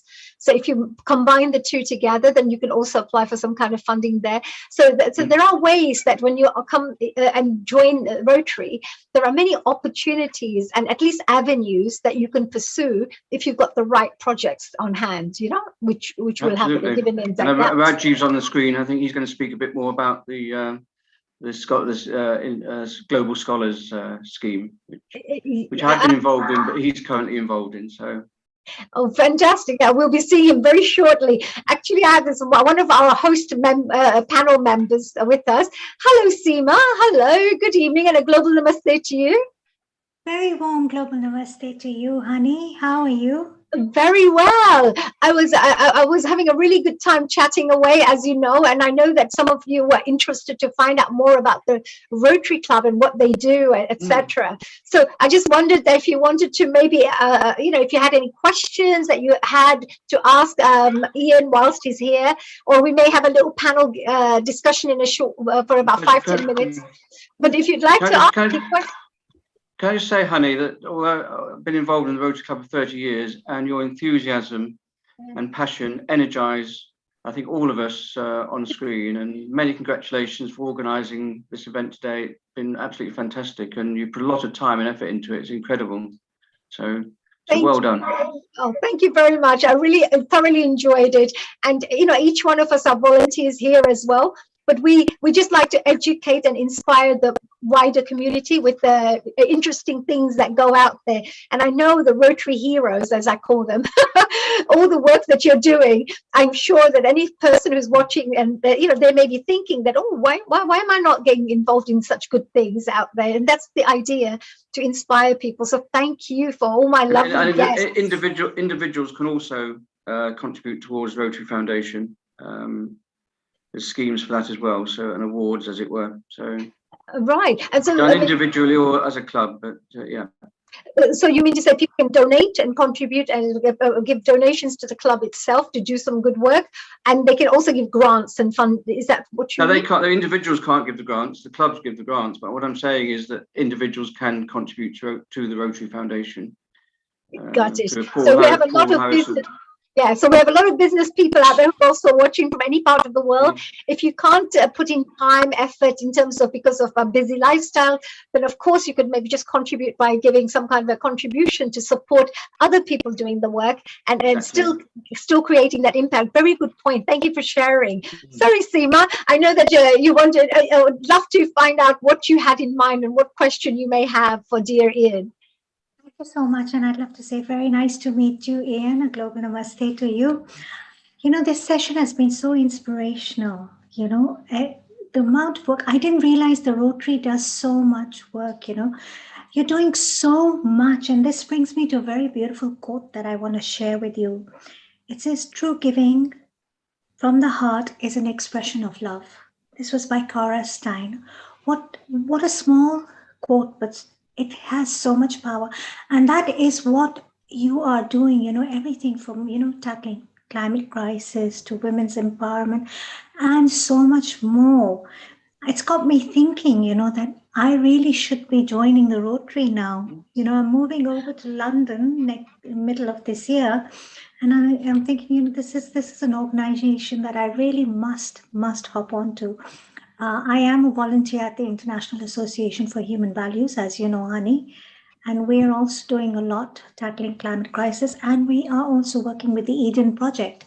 Yes, and we were working on the Save the Planet with the trees, and now I've got another position where we can do this in a very big way together. So I think we're going to do some great work for Rotary as well as all the Saving the Planet, you know, with a nice team. So it'll be wonderful. Thank you, Seema. Thank you very much. You yourself, you know, are always encouraging. Just like Ian mentioned, we encourage everybody to be the best. But yeah, thank you. Very kind words. Thank you so much. And I just say, you know, keep up the good work. It's very empowering and very inspirational to see all of you come together on this session and speak of all the wonderful, wonderful things you're all doing. So thank you all so much, and stay safe and stay well and stay blessed. Oh, thank you. So it was a lovely comment from you. Thank you very much. Yes, thank you. Thanks, Seema, for joining us. I think we've got another lady here. Perhaps David may want to join us here as well on the panel. So if we want to interrogate both of them, we could do so. And thank you, Seema. And just as a mother background is that through a livery company, we also have an annual sheep drive each year, which allows a liveryman is entitled to take his sheep across London Bridge, and we do that once a year. I've done that. I've taken my inverted commas sheep across London Bridge, and we raised £50,000 in one day through doing that. Actually, I have a photo of that, which I will be sharing in a short while. We went into a different discussion right now here because of the timing. Okay. But it's fine. Lata, is there any question from your side? A global namaste to you, and thank you for joining us, Lataji. Global namaste. It's just wonderful and very inspiring because thanks to you, Hani, you've awakened in us all these wonderful aspirations that we have to bring the best out of every human being. We've all got these wonderful attributions and talents to want to give and share and, you know, unite. And so I think the Rotary Club has been very low key in some ways, because now their profile needs to be raised, you know, much higher, because they're doing such wonderful humanitarian work, and it's to be applauded. It really does. And we're in a wonderful position in UK to be able to do all this, because we've got all the tools and all the links and whatever it needs to get things going. So yeah, I'm really, really proud of you, Hani, for bringing this on. I actually was a team effort, and it's all the wonderful guests, you know, who we worked with together as a team. Like, come on, we need to get this done. Let's educate the audiences. We've had some requests from people to know more about the Rotary Club, so I felt this would be a fantastic way to get, you know, the whole thing done. And we've been getting messages of lots of people sending messages saying we're loving the interviews. We really are feeling inspired. So I will share all that later on with everybody. But it's a wonderful thing. I think we'll have to do more of it, another session, you know, regular sessions to keep up and with all these wonderful, exciting projects that are taking place. And, you know, sorry? But I was just going to say, given the size of Rotary and its global reach, you know, the grants are over hundreds of millions of pounds a year. It's dollars, sorry, should I say. So, you know, the amount of projects is incredible, and diversity. Yes, very. My father was involved in it and passed away in '89. So I've lost contact, you know, and connections. But yes, my father, when he was in Hong Kong, he was a businessman in Middle East and in Far East, and yeah, and now he moved to, you know, the West. So he's been a man of all continents, I would say, a global traveler and a merchant, and the one that taught us wonderful values of kindness and humanitarian cause, you know, actions.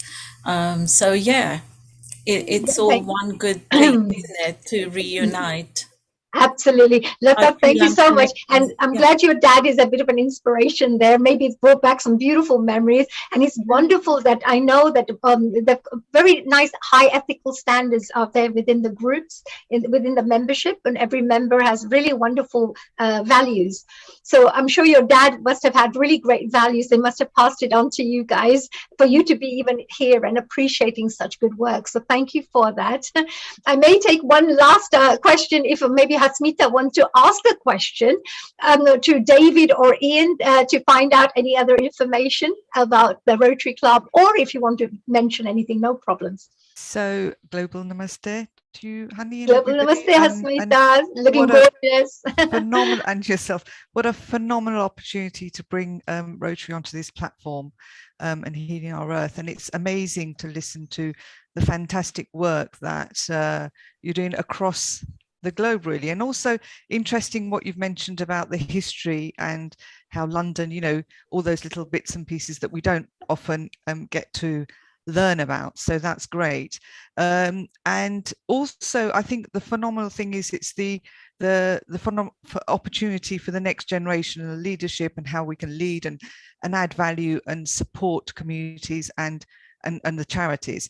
But my question to you would be in terms of what kind of leadership development programs are there for young people? Are we, you know, it's a great opportunity and we're learning about Rotary, but what is it that we bring together the next generation, the youth of tomorrow?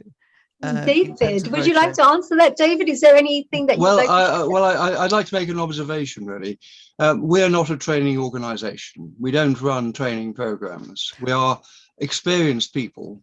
However, by giving younger members the opportunity to lead projects with all the advice and mentoring that is available through the club, effectively there is continuous mentoring for young people who wish to develop themselves, and it's in a fairly benevolent way. In other words, we're not going to let people go over the edge, you know, because they lack experience. People will be helped to achieve more than they thought possible when they started through the experience of the people around them. We need everybody in the organization to achieve more than they thought possible. And it gives us an opportunity as the, if you like, the senior members of the organization to do that for ourselves by encouraging other people to achieve more than we could achieve. I think that's fantastic, because I think you mentioned awards. That was quite interesting as to the platform that gives youth the opportunity. So thank you very much. That was Oh, wonderful. Ian may have something to say about that, because there's a wonderful award. Maybe you want to share about the award, the Leonardo Award. That yes. Maybe if you want to mention. The Rotary Club London is part of a number of clubs in Europe. I think it's maybe about 10 or 12, and we rotate around each year between the clubs, and we give an award. Has been to young people. I think last year in Vienna was to a young musician who was quite incredible, quite outstanding, and we all joined together to have an award, a prize award, which we then give to that person. The young person, yeah. The young person. We've had somebody in London. We've had somebody, goldsmith. We've had a cartoonist. We had Evelyn Glennie, who we gave an award to when she was just starting out, and she's done incredibly well in the music side. And then it gives us an opportunity also to visit each other's city, which we do. So we rotate around Europe, yes. Yeah, it's celebrated. It's like 7-8 countries, 11 countries now. They've all come together and they support. And each year you go to the different countries and they choose one person from there, and they all put money in together to donate it and give it as an award. Like I think it's £10,000 or $10,000 or so to each child, so they can do more of what their talents or their creativity or whatever they wanted to study. So it's a fantastic way to encourage, people to do more and things. Well, but it's a very good question. Apart from going to Houston, we'll also then be going to Copenhagen for the Leonardo Award, yes. Yeah. If I may, I'd just like to add that Rotary in Great Britain and Ireland and Rotary districts also provide awards to heroes, if you like, in the community who are Rotarians can recognize each other through various award structures, but we also want to recognize non-Rotarians who are doing fantastic work in their community and to provide them with additional support as well as perhaps a little bit of money so that their achievements are expanded and leverage is applied so that people can get more from what they do. Yeah, well, thank you very much, Smith. Those are lovely questions there. Thank you, and very appropriate questions, because I know there's a lot of parents out there watching as well, and it's a really great way to start younger people to get involved in this kind of area. Just like I'm a firm believer of getting them on board with Duke of Edinburgh Awards and things like that to develop young people at a young age.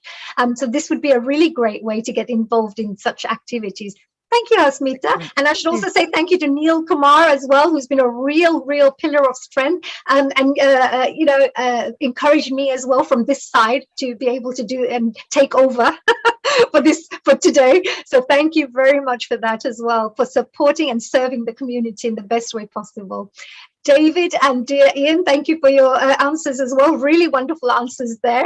And thank you, Hasmita, and everybody. If you have a few more questions at the end, we've got two very interesting guests who are going to be joining us. You'll hear a little bit more about the work of Rotary, and you will also get to learn how you can use your talents and skills in the best way possible to do good for the world very shortly. And we will have Clive Amos joining us literally in a minute or so. Ian, any final messages to finish off your wonderful interview for today? No, I don't think so. Other than you've said before, why do people get involved in Rotary? And I'd say, A, to do good.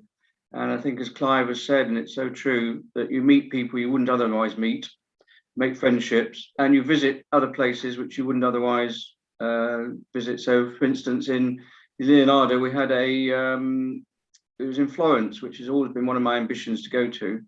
And we had a very good meeting there, and the Rotary Club there meets in a palazzo, which is we had dinner in, which is incredible. And then the same year we also teamed up with the Rotary Club of Capri and went there, and I achieved another ambition, which was to visit Pompeii. Pompeii! Oh, that's wonderful. And then when we went to the Rotary Club of Pompeii, I was sat at lunch with an Italian professor of Roman history who didn't speak any English. And I didn't speak any Italian, but we were still able to communicate because we had Google Translate. There's always a solution for those people who know how to find solutions. So well done, you, Ian. Thank you so much. And really, it will be only right for me to say to, of course, our dear President, David Johnson, to maybe finish off with our little, with any message that you may want to finish off with for today. Keep in touch. Wonderful. Oh, wow. So all the audience members who've been watching today and the messages we've been receiving, thank you very much for that. Thank you for all the encouragement. Our aim is, of course, to make this world a better place. So if you're interested to find out more about the Rotary Club, there is an event happening on the 27th of January, which is a Thursday in the evening, where you can come in and find out more about the Rotary Club. It's an online event, so you don't have to come out of your house. It's a Zoom event, but it's an introduction to the Rotary Club. So if you're interested, come and find out, and then we can pass you on to the local, your local, just in case if you're from a different country that you want to do, you know, attend. No problems. Everybody's invited.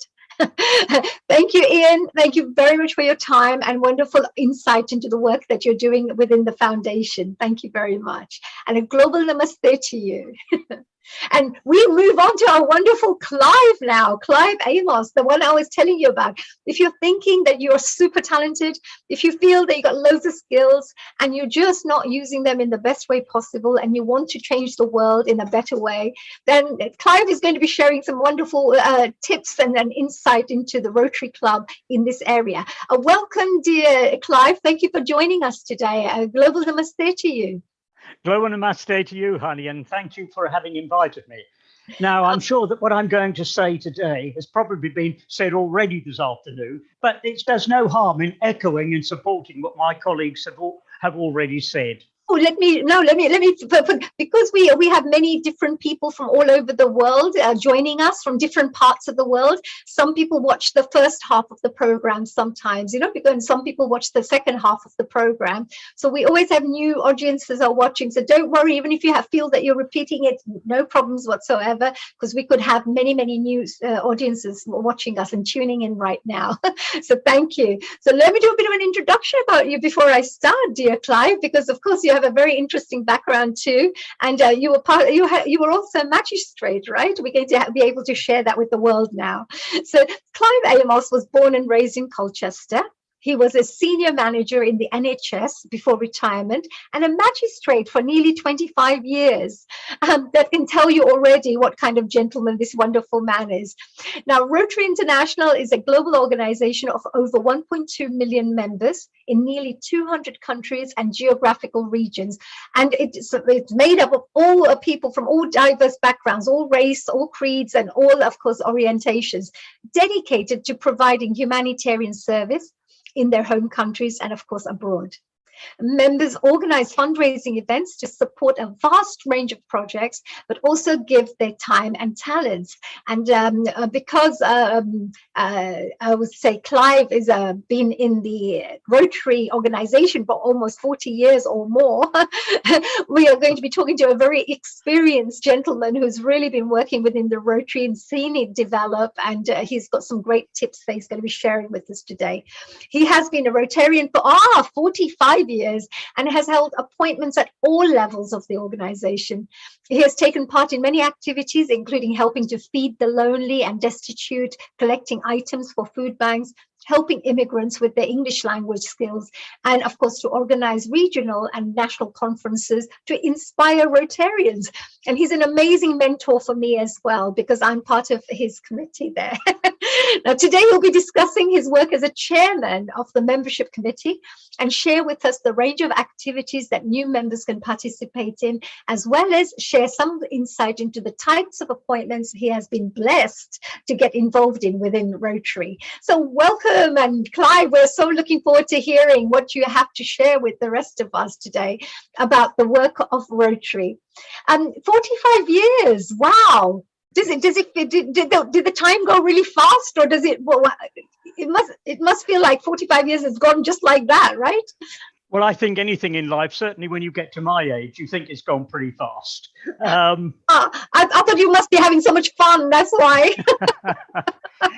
No, it was extraordinary when I was invited to join Rotary in February 1977. Yeah. I looked around and I said, oh, this is a great organization to join, but I'll just be just an ordinary member in the background, as it were. I won't get involved with anything very much. Never say never. You never know where things are going to take you. And I always say to people, if somebody says to you, do you think you can do X or Y? Well, providing you've got the time, you think you've got the time to do it, say yes, because you never know where it will take you. You never know what opportunities it will open up. If you say no, well, you know, nothing is going to happen. But by saying yes and not necessarily knowing how you're going to do it or where it's going to go, you can open up so much in life, and it can become really exciting and really interesting. Well, very wise words, extremely wise words. That is, yeah, that is absolutely, I totally agree with that. And it's a very good wise words there. And they also say that if you try something, you may fail 50%, but you may succeed 50%. But if you don't try at all, then 100% you failed already before even starting, right? So it's really important. Now, I just wanted to ask, Clive, you've been involved in the Rotary Club for a very long time. But could you share with us, why do you think it's so important for an organization such as Rotary to be in this world? Because, I mean, I know, as we all heard, they're doing such impactful work, but why is it so important for someone, you know, an organization like Rotary to be there? Yes. As I say, I'm sure I'm probably reflecting what some of my colleagues have said earlier, but we all know and we all see on our televisions, on our news items, and on the stuff that is fed to us by social media, all the humanitarian needs that there are around the world today. They are tremendous. The great thing about Rotary is a very large organization in nearly 200 countries with over 1.2 million members, and in 36,000 Rotary clubs, that we can reach out and we can give that humanitarian service across the globe should it be needed. We always work, whatever we do, we always work, if we're working internationally, with Rotary clubs in those areas. And we do that to ensure, A, that what has been asked for is really needed, because there have been so many instances over the years that people well-meaning have raised money for all sorts of things that have been, when they've gone on site, are really not appropriate. So we always check that out. And then we always say to people, okay, if we raise funds for this, if we help with this, will you supervise it and make sure it's spent properly and it does? And we do that with the Rotary clubs, and we can do that, as I say, in about 200 different countries. So that's one good reason why we need a large international organization that can give humanitarian service. Wow, that's really true, because we don't even see the engine, the huge engine that's behind everything, because we may just say Rotary. But Rotary, like you said, it's got this many, almost 40,000 clubs, 36,000 clubs. It's got this many members, 1.2 million members. It's a huge, and you've got friends already. You can even do business networking with them. You can, work on causes and charitable projects with them. So many things can be done together, collectively. Very good point. Yes, absolutely. And also, there was another thing that I was thinking about as well. You've been involved in the Rotary for 45 years. That's a long time. The experiences, you must have learned lessons along the way. You may have met some amazing people, or even worked on causes that you really care about. Is there anything in particular that stands out for you, or a couple of things that really stand out for you for this 45 years of Rotary contribution? I mean, I have to congratulate you, but I have to also, before you say anything, a big, huge congratulations. That's service, complete, full, selfless service. And I just wanted to say, very well done. Congratulations. Really, really honored to know people like yourself. One thing, honey, people tend to overlook. We say the motto of Rotary is service above self, and we are there to give humanitarian service. But what people do not often realize is that in joining Rotary, in participating in Rotary, we get so much back ourselves. I have been to places, I have done things, and I have met people that I never would have done if it hadn't have been for Rotary.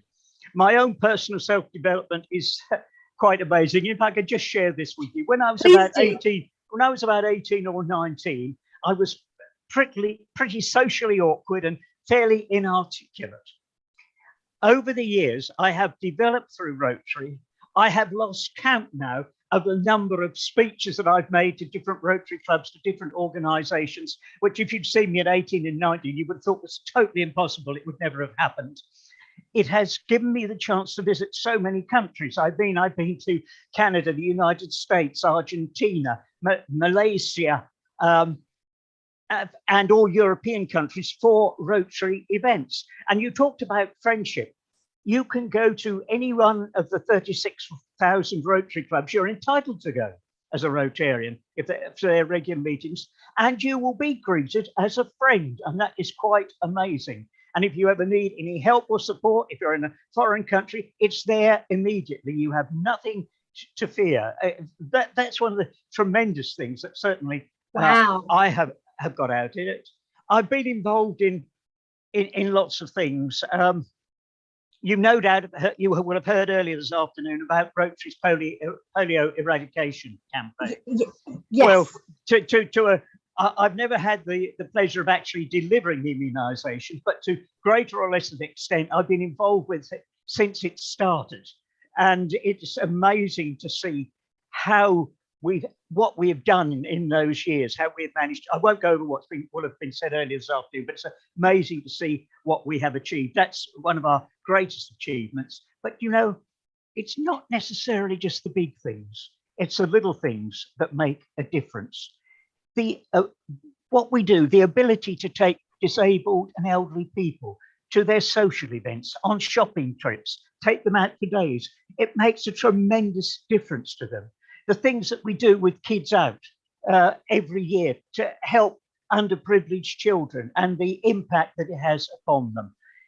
Those small things are just as valuable, in my view, as the very large things that we do. In fact, when people ask me, what does Rotary do? I said, well, we do everything about taking people out on shopping trips and various things to ridding the world of polio and everything else in between. It is tremendous, the scope, what Rotary can do. It is quite amazing. Yes, I realized, that you could have the most, rare type of an interest, thinking, oh, I want to help this cause, I want to help this, or this particular type of butterfly, let's say, which is to stop letting it go extinct or something. You'll still find a committee in your, network to say, oh yeah, we can help you with the endangered species. We can help you with that. And you think, what? Where did you find that? So it's really amazing. I can see that definitely, and that's a really good point. What you also mentioned about a very nice, good experience that you've had over the years that you mentioned. And I'm sure that every single person who stayed for 20, 30 years in Rotary would probably share that same stories like you, because that's the reason they would continue being there, because they enjoy it so much. And, there are lots of people as well, I feel, Clive, that, who really want to make this world a better place.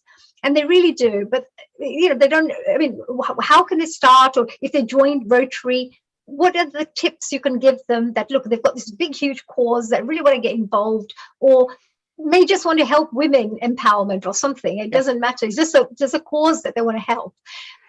What tips can you give those people? Well, I always say to all new members, and I've been interviewing prospective members this week. I was doing it yesterday, I'm pleased to say.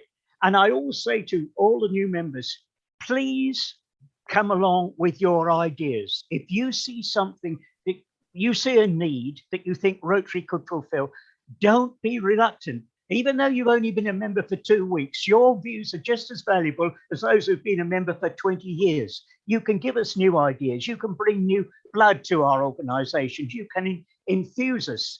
And you just need to speak up and say, look, I've had this idea.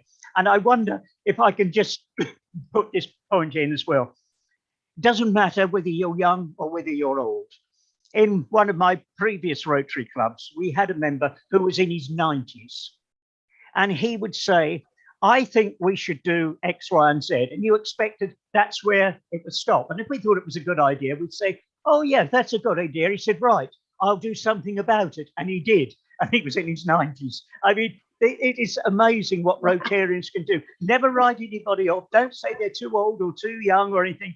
Everybody, there are so many people out there who want to contribute and will do, given half a chance. Yeah. One of the things I've noticed, with what you said just now as well, Rotarians tend to be very big-hearted. They're very welcoming, very inclusive, they don't have judgments and things like that. They're very open to diversity, etc. Yes. And yes, and really welcoming and appreciating each other's differences, actually, rather than seeing it as a problem. So that's something I have to also say, well done to the whole organization, that they've got this culture there of everybody being very open and being themselves and feeling very happy.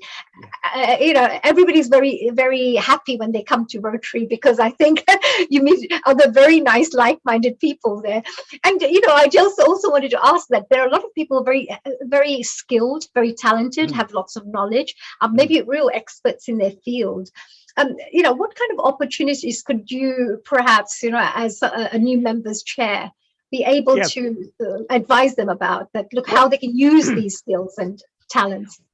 Well, apart from using them in our club and using to help organisations in the community. I mean, you mentioned that I was a magistrate for nearly 25 years.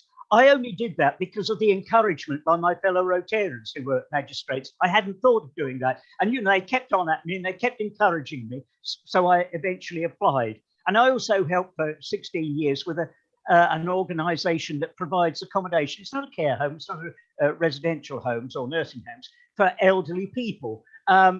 Because having worked working in the NHS, helping to run hospitals, I fully understood how you had to run various organisations. But Rotary has also got what are called action groups. And it's not just in your own club, that they are across the world. And they cover the 7 areas of Rotary's focus. It's promoting peace, fighting disease, providing clean water and sanitation, saving mothers and children, growing local communities, supporting education, and the latest one, number 7, is protecting the environment. Now, there are action groups in every one of those categories across the world that you can join with people who are taking action to achieve all the various objectives. I won't read them all. We would be here for another 10 minutes if I did that, just me reading the list, so I won't do that. But there is plenty of opportunities. And we also have got professional groups. There's a Rotary doctors group that go out and give their services in the developing countries, and dentists. And if you're an accountant, you can help various charitable organizations who often find they struggle with their various returns and things. I've seen that happening. I've seen Rotarians who are accountants helping different organizations. There are so many things you can do, so many opportunities. All you need to do is say, hey, I'm interested, how do I find to do this? And I can tell you, in Rotary, there will be a place for you to go to work there. Wow, that's really powerful, isn't it? Can you imagine how many different areas there are in the whole of Rotary that you could be placed in? Any place that there's always something for you to be connected to, which is amazing. Isn't that great? And I also had this one last question here, Clive. I know we're coming to the end of our time, because we've got our next interview with Rajiv, who's going to be talking to us a little bit more about these scholars and all the awards, and of course the foundation that he's a chair of. But could you tell me, maybe to finish off with, that if somebody was interested in becoming a member of the Rotary Club, and what is the process they have to go through? What is it that they would have to? Yes, let me tell you. At one time when I joined, the only way you joined is if an existing Rotarian invited you to join. There was no other way of doing it. Now, with social media and with our website, I get many, yes, I really do get many expressions of interest in joining Rotary. Some of them are suitable for our club, some I point to other clubs, but basically get in touch via our website with me. I will send you an information sheet telling you about Rotary, because not everybody fully understands it, and telling you about our club. And then if you say, yeah, I'm interested, then we go through the application process, and I will have a talk with you. We will talk about what your aspirations are, what you expect from Rotary, see if that is really what you want to do, and then we take it forward and we give it to our executive body to approve it, and then just see if any of our members have got the objection. And I say this now, never have I known anybody object to anybody joining, and I'd be most upset if they did. So yeah, get in touch with us, and we will always welcome people of all ages, of all ethnicities, of all political persuasions, of all faiths and no faiths. We are a very inclusive organization. We welcome everybody.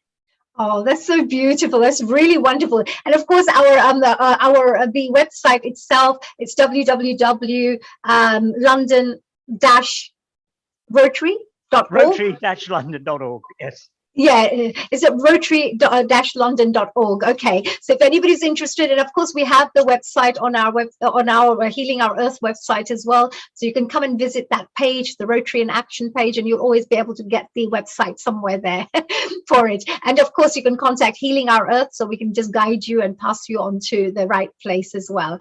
Clive, you've been absolutely amazing, and I love that. If you don't mind maybe staying over for another 15-20 minutes, I have these gorgeous ladies like Hasmita, and we've got our beautiful Sharon all the way from U.S.A. who's just joined us, I can see, and I've got Seema again as well, so they may have a couple of questions for you.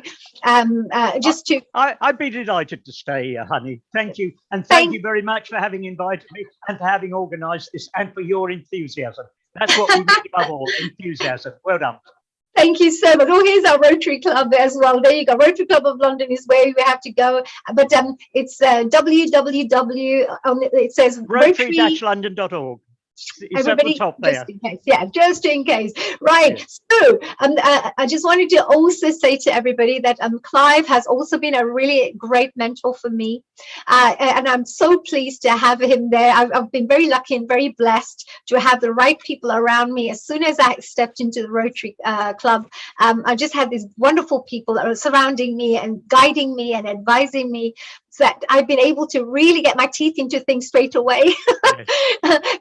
And I really, from my hand on my heart, say that I feel at home in Rotary. It feels like the kind of people I love being with.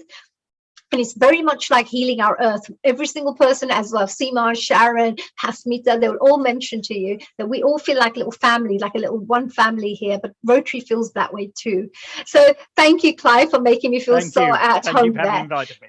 And enjoy your evening, and I know we'll get you back in for a couple of questions again, and we're moving on to this wonderful smart looking gentleman. Oh yes, hello Rajiv, a global namaste to you, Rajiv Sabharwal. We have global namaste to you, and I'm delighted to be with you today, and thank you for having me. Oh, we're so, and you're looking very smart, I have to say, and you're always looking smart anyway, but you're an accountant. Your background is in accountancy, right? Absolutely, yes. I qualified as an accountant many, many years ago. Indeed. Yes, we what you call it, we always find that the accountants are so particular. They normally have a pen on on the pocket. So anytime you're rushing around looking for a pen, they just take a pen and give it to you. They're so well organized, I have to say. I admire them for that. So Rajiv, today we're going to have a really good discussion about the work that you do. But before then, I just would like to just do a bit of an introduction and just let people know a little bit of your background, so that people are aware about what kind of people come together into the Rotary Club, and how many varied backgrounds and experiences and cultural backgrounds do we have within our group. It's amazing. So with our dear Rajiv, he's a highly motivated finance professional with a breadth of experience in property, consultancy, retailing, and accountancy management. Rajiv has created forward-thinking management systems which support business objectives and provide swift and accurate financial information. With extensive knowledge of financial control systems, he has the ability to manage their practical implementation. And Rajiv also possesses strong people management skills, which is very good, especially in our Rotary. We all love having wonderful communications there. And as an excellent and energetic communicator, I think he's been doing amazing work. I've seen him in action. He's a fellow of the Institute of Chartered Accountants in England and Wales, and currently works at Sutton's, based in Pall Mall, I should say, as a commercial chief executive Executive Officer, and providing accountancy and property-related services, together with acquiring commercial properties with strong covenants, including retail, offices, and warehouses. Whoa, what an amazing background. So all finance, real estate, properties, etc. But look what he does on the other side. As an active member of the Rotary Club of London since 2015, he's currently on the Board of Trustees, helping in the management of the funds held by the Rotary Club of London. In addition, Rajiv is the foundation chair, looking after the global scholars who come to study in London, and he's also looking forward to continue in that role, contributing in his usual lively way. And today, Rajiv will be sharing about his Rotary work and involvement within the fields of global scholarship programs, global grants, and any kind of funding programs that he may want to share with us. So Rajiv, that was a really impressive background there. And no wonder they ask you to be a trustee and they ask you to look after this area, because you seem to be very good with your money management skills, right? Well, absolutely, that is right. Absolutely. We have a committee who manage all the finances for the Rotary Club of London, and we actually employ an outside body to look after the funds for us. So it's not too onerous a task. But we keep look at you. You're very modest. But definitely, but you've been an amazing mentor for many people who've been coming into the club and sharing your knowledge, guiding them, getting them into the right paths as well within the Rotary. So, that kind of coming back to this wonderful scholarship program, and of course the work that you do. I had a few questions actually. I had just made a little list on, so I thought, let me see if I can perhaps ask these really interesting questions that I would love to find out more from you about.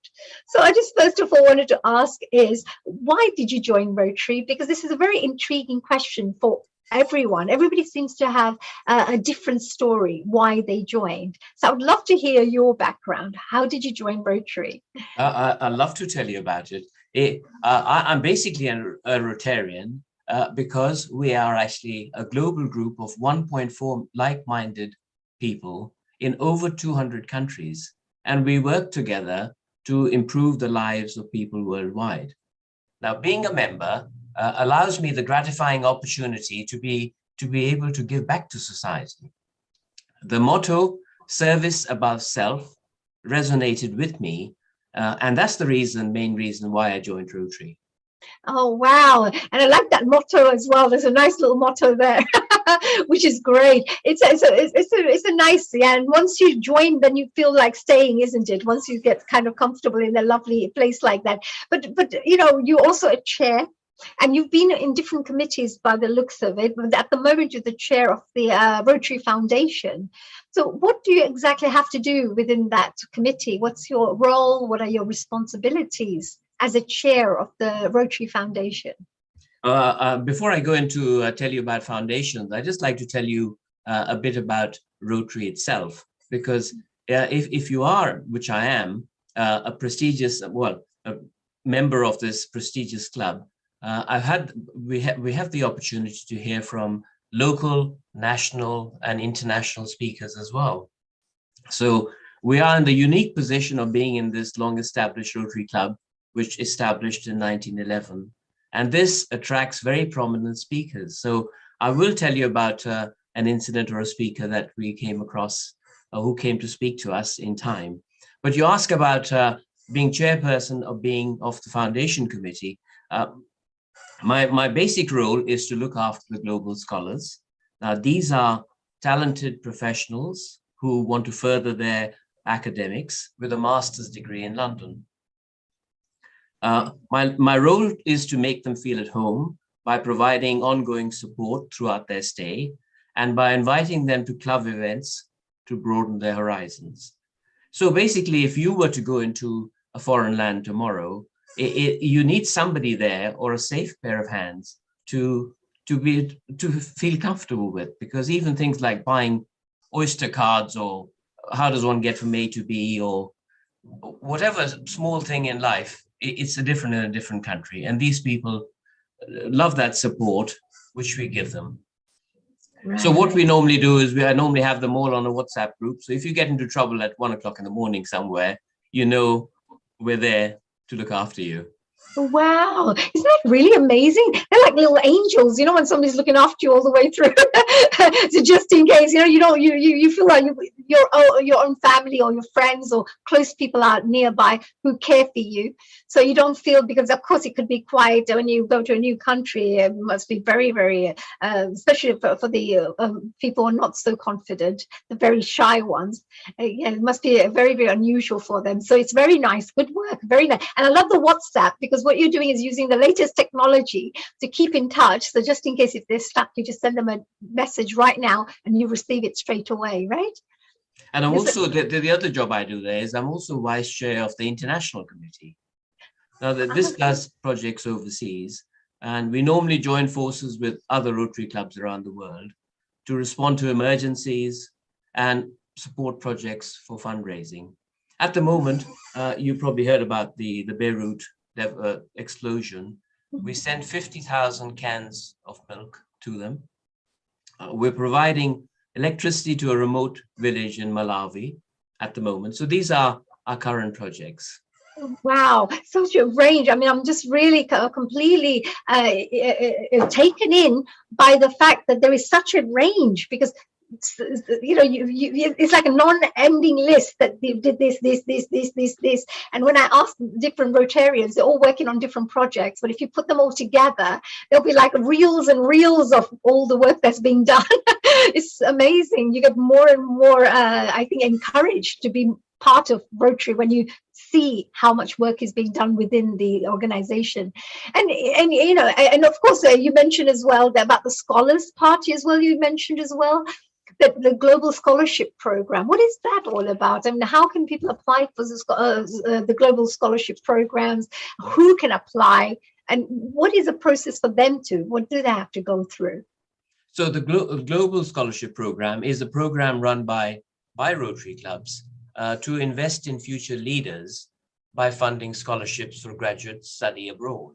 So these grants are provided if one meets the Rotary's 7 areas of focus. I think we've heard them all, but please do share. Please do share. It'd be nice to. It'll be no problems. Please tell us. It's promoting peace, fighting disease, providing clean water, sanitation and hygiene, saving mothers and children, supporting education, and growing local economies, and lastly, protecting the environment.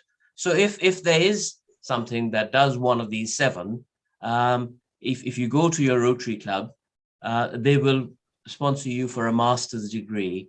As it happens, we in London do not do global scholarships for students because the cost is about $30,000 for somebody to spend a year overseas doing a master's degree.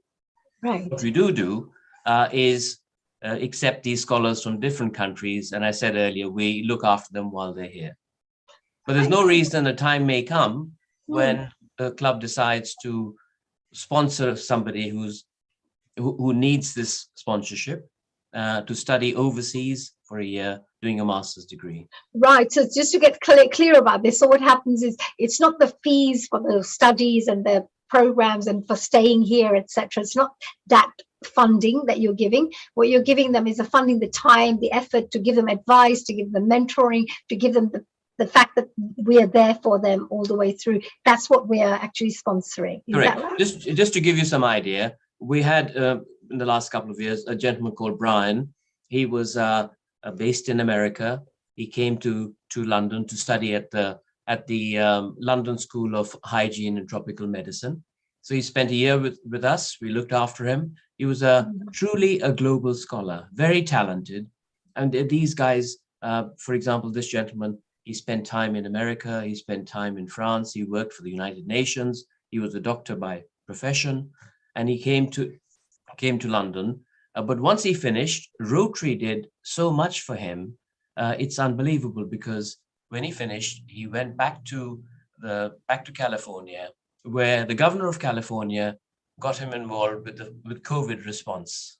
So to get that job, it was only because of Rotary he got that particular job. Since then, he's moved on to Miami, where he's got a top job in a teaching hospital, once again, thanks to Rotary. So wow. Rotary does a lot for people which behind the scenes, which one doesn't hear about. Yes, and I think more people should hear about this because it inspires more people to do it, you see. So I think it's a fantastic work that you're doing. And you must have projects also lined up. Like, are there any applications, any scholars, or any kind of projects that you're currently, or campaigns that you're working on right now as part of the 2022? Or do you just wait for people to come to us? Or do you actually have a program of how many people you will take on board, etc.? No, I'm sure you've heard about the projects I'm going to be talking about. The project that we're all involved in at the moment on the international side is this very ambitious project called the Indus Peace Park. And I haven't been here with you all day, but I'm sure a number of people, Tony Sharma, Mo Ayaz, they've all mentioned it.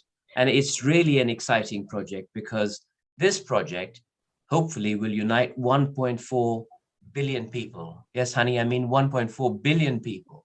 So in India and Pakistan. So it's a lot of zeros. Yes. We've had a number of high-profile meetings, and the governor of Punjab is progressing our application, and he thinks he's very confident that they will give us the 250 acres of land that we required of him to start building this peace park. And I'm sure Tony Sharma has mentioned to you, we intend to build schools, teaching hospitals, maternity facilities for women, and a lovely peace garden, amongst other things we haven't thought of. Wow, everything sounds so good. And I also, yes, everything sounds, I heard from Mohammed, who's sharing as well, that they're also bringing in the women empowerment side, that even some of the security people, you're not walking around and things like that, will be women as well. It doesn't, it's not like segregation, only you can do this. And they're empowering women to also be tough and look after the area. And of course, it's going to be a peace park, so I don't think there's going to be that much fighting. Hopefully, then we really need to think twice about what we're doing. Yeah, but it's amazing. It's really good, Rajiv, and good luck with that. That's a really, when projects come that really means something, this one is one of those that really touches everybody's hearts. So it's great. Is this the land that you've just been able to get? So we've requested 250 acres of land. But it hasn't been sort of given to us as yet. So we're not sure where it's going to be because there's some debate on where this land may be. But it's hopefully with our patron, who's Lord Rami Ranger, who you know quite well. Yes. He's progressing this application with the governor of Punjab. So let's see. Right. But the other thing I want to tell you about is my passion, which I want to do this year. You mentioned what we're going to do this year, is an eye project, i.e. doing cataract operations for people in villages in India. It's as you may know, if you have cataract in India, in a village, they put you in a corner and you're left there to rot. Yes, yes, so, it's terrible, yes. An operation for 25 odd pounds can restore the sight and make this person's life again. So you get a new lease of life with this operation. Now, how good is that? It's brilliant. And if you can give somebody with the seeing and with vision, you've actually removed all the darkness from their lives, right? I mean, that's actually, you've actually really given them light. Can you imagine, even if because I used to work with blind people and I used to try to learn the language and things. I've tried all sorts of different things that I've tried. So it's really tough. It's really difficult for them, just just by helping to, donate the cataract or eye hospital funds or whatever it requires. It's such a beautiful gift from any person who does that. It's really great. And I wanted to also ask you one last question here, Rajiv, because I think very shortly we're going to go into a little panel discussion, but just to ask if anybody was interested in applying for the scholarships, for the Rotary scholarships, do they have to become a Rotarian? Is there a process and a procedure, and what kind of people can apply for this kind of funding? You need to apply to your Rotary club. You should be a graduate, and it's up to the Rotary club to sponsor you. So if they were to do a global grant, that means the club should collect about $15,000 for you, because as Ian has said earlier, Rotary International matches the other half or thereabouts. But the main thing is, it's up to each individual club to sponsor a person if they think that person is worthwhile doing a scholarship. It's normally a master's course in a foreign land. So for us, it has to be obviously sending somebody overseas for a year. And that's what Rotary believe in. It's all about friendship and making contacts and developing a person. So that's their idea of an overseas scholarship. So these are like criterias as well, like, oh, are they this, are they this? You kind of check that area. Then it's but more likely. Also, honey, they must meet one of the 7 areas of focus. So that's the important bit. Now, as I say, with doctors, it's quite easy to fit into one of the areas of focus. We normally have mainly doctors, but now last year we had 2 lawyers who were doing their masters in London too. Right. And they're progressing one of the 7 areas. So if they qualify in one of the 7 areas, then Rotary International put their bit of that half of the money they pledged towards the scholarship. That's really amazing. I know this is something completely out of the thing, but you've got royal you've got royal blood, right? Your ancestors used to be kings, and you have to share a little bit about this with our audience, because it's amazing that you found out and you discovered that your generations went back to the kings and queens who used to rule India. Can you tell us a little bit about that? Such an interesting background of yours. You're making me blush now, because I can be here for the next 4 hours and I can see Seema Bhatia in Hong Kong. It's about 3:30 Hong Kong time and she's still on. So I'm a bit confused what's going on. Yes, they're going to be coming on right now, but you need to share that maybe a little bit at the end before we say bye-bye to you. No, I can tell you now. I can tell you very quickly. Sure. Lord Porus, no, not Lord Porus, but King Porus. Yes. King Porus was a Sabharwal with my surname. And he was the guy or the person who defended Alexander the Great. So on the banks of the Indus, there was King Porus and Alexander the Great. And Alexander the Great was obviously wanting to invade, but he found that he couldn't cross the river. And there was a time, 2-3 months down the road, he did cross the river and he conquered King Porus. And basically anybody conquered by King Alexandra is killed. I mean, there's beheaded. But as regards King Porus, he said, he was called in front of him and he said, how would you like to be treated? And he said, as a king would like to treat a king, and he was forgiven. So it was one of those things. But the important bit was we come from we have the same surname. So there's 8 families who are descendants of King Porus, and they're called Cochrane.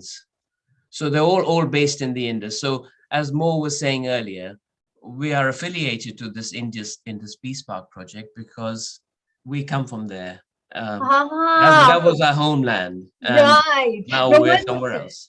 Mo, what a wonderful thing. You've got everybody all passionate about this project, right? This Indus Peace Project. But now I understand there's a real deeper connection, there's a much deeper connection to this.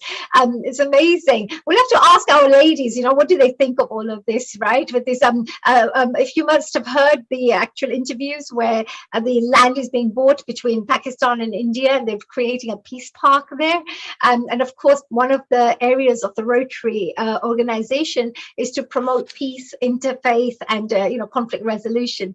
Are there any comments from you, ladies? And we've got Mo, Rajiv, but we got Tony, and I believe Clive was going to join us actually for our panel discussion. So I don't know if Clive is there, but if you are listening, Clive, come and join us, please. Yes, if you have any questions, that'd be great. So, firstly, I'd like to say a very warm global namaste, Mr. Sabharwal and everybody, Mohammed Ji and Tony. I am actually in Oxford. I moved here a year ago from Hong Kong, and so I am actually on British time right now. But I think the vision of this Indus Peace Project is just fabulous. What a huge vision, And it takes a lot of courage to work towards something like this, and a lot of strength and inner will. And I think this, if getting the land and bringing this forward with education and everything is just phenomenal. Kudos to all of you, each and every one of you, through this Rotary Club, what you're doing, this global organization worldwide. I mean, I'm so inspired today. I'm so inspired, really. Thank you so much. It's been wonderful to listen to this session. Honey, great work, really. Bringing it together, fabulous. Thank you so much. It's our little team, right? And you do so many great shows. And Seema, by the way, does all the beautiful vegan shows. She's the producer of all the vegan shows. She gets the best chefs from around the world to give us the best recipes. And she's also a specialist in healing through using herbs and plants as medicine. So she makes food and everything that will help to heal you. So she's amazing like that. Thank you for that. Maybe we could ask Sharon as well. If she had a question, she's all the way from USA. I would like to, I'd be interested to find out if there's anything that a Rotarian who's interested to find out more about the Rotary Club, or a new member who's thinking of joining, if they ask any questions, it can help them. So Sharon, if you're there, would you like to join us? Honey, she'll be joining us in a moment. Thank you, Ava. No problems. Okay, that's great. No problems. We've got a few more minutes of a panel discussion. So maybe Lata, would you like to come and join us? And just if you have any questions, it'll be great. That if you want to interrogate anybody with any questions. Yeah, I'm also wanting to join Seema in this initiative that's being started with Pakistan and India. I mean, it's just going to be a dream come true, isn't it? Because I'm just blown away. But do you think this could happen? I mean, I'm trying to just find out. But do you think with all the things that have happened, because I know that that's a beautiful traditional background where we talk about Indus, where we're all part of one family, and then all these things of conflict and things have taken place. Do you feel something like this could help with do you think that will help? Can you suggest anything else that could add on to it to give a little tip here and there? I'm sure the guys. Yeah, I mean, I'd like to know who initiated it, what sparked it off. It's something that should have been done a long time ago, but yeah, I mean, anything is possible once we have the right minds to it. How is it going to achieve is not our problem. I think it's the universe is going to use us as tools. So I just want to give my kudos as well, and yeah, we want to be involved and want to know how we can take part in it, and what it needs to progress it. It'll be amazing. Yeah, it needs a lot of courage and strength. Yeah. This is a very noble cause. It's a very noble thing. Yeah, because we are a family, and to repair the damage is going to be phenomenal. Okay. And Tony has also something to that's a really by the way, very good point, Lata, really beautiful point. And it's good. I remember, was it Mr. Asher who came from Texas, who mentioned that you must always encourage people when they do good work, always admire and give them that encouragement. And definitely what you've said is just perfect. Tony, you had something to say with the group as well, and I'll come to Mo after then. I just wanted to answer Lata who started it and where we're at, and I'll keep it very brief. Basically, a Rotarian from Canada went to Pakistan on a Rotary mission to end polio, and whilst he was there, he was hosted by Pakistani Rotarians, and one of the things he wanted to see was the Wagah border ceremony. Because of the tensions, he was not allowed. He goes, what do you mean there's tensions? He never understood the politics of India and Pakistan. He's a Rotarian from Canada. And he's also a member of the Waterton Glacier Peace Park, which is a peace park established by Rotarians on the border of Canada and America back in 1932. You may remember or recall or know that back in that time, America had gained independence and Canada was still under the British, and therefore they had their tensions and they built the peace park. So when he went to Pakistan and when he found out there was this problem, he suggested, as the director of the Waterton Glacier Peace Park, that India and Pakistan should have this peace park. Now, he was not aware of the politics and the deep-rooted hatred, I have to tell you, between two nations. Anyway, he started this idea then. I then went to Pakistan 6 months after him, and it was put forward to me, he goes, well, you're a Rotarian who understands the politics, but can you help? And that's when I became involved, and I got the Indians and Pakistanis to work together.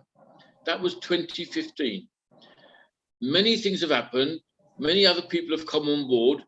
Rajiv brought Lord Rami Ranger to the party, let me put it that way, and he facilitated, along with Mo Ayaz and David Johnson, a meeting with the governor of Punjab.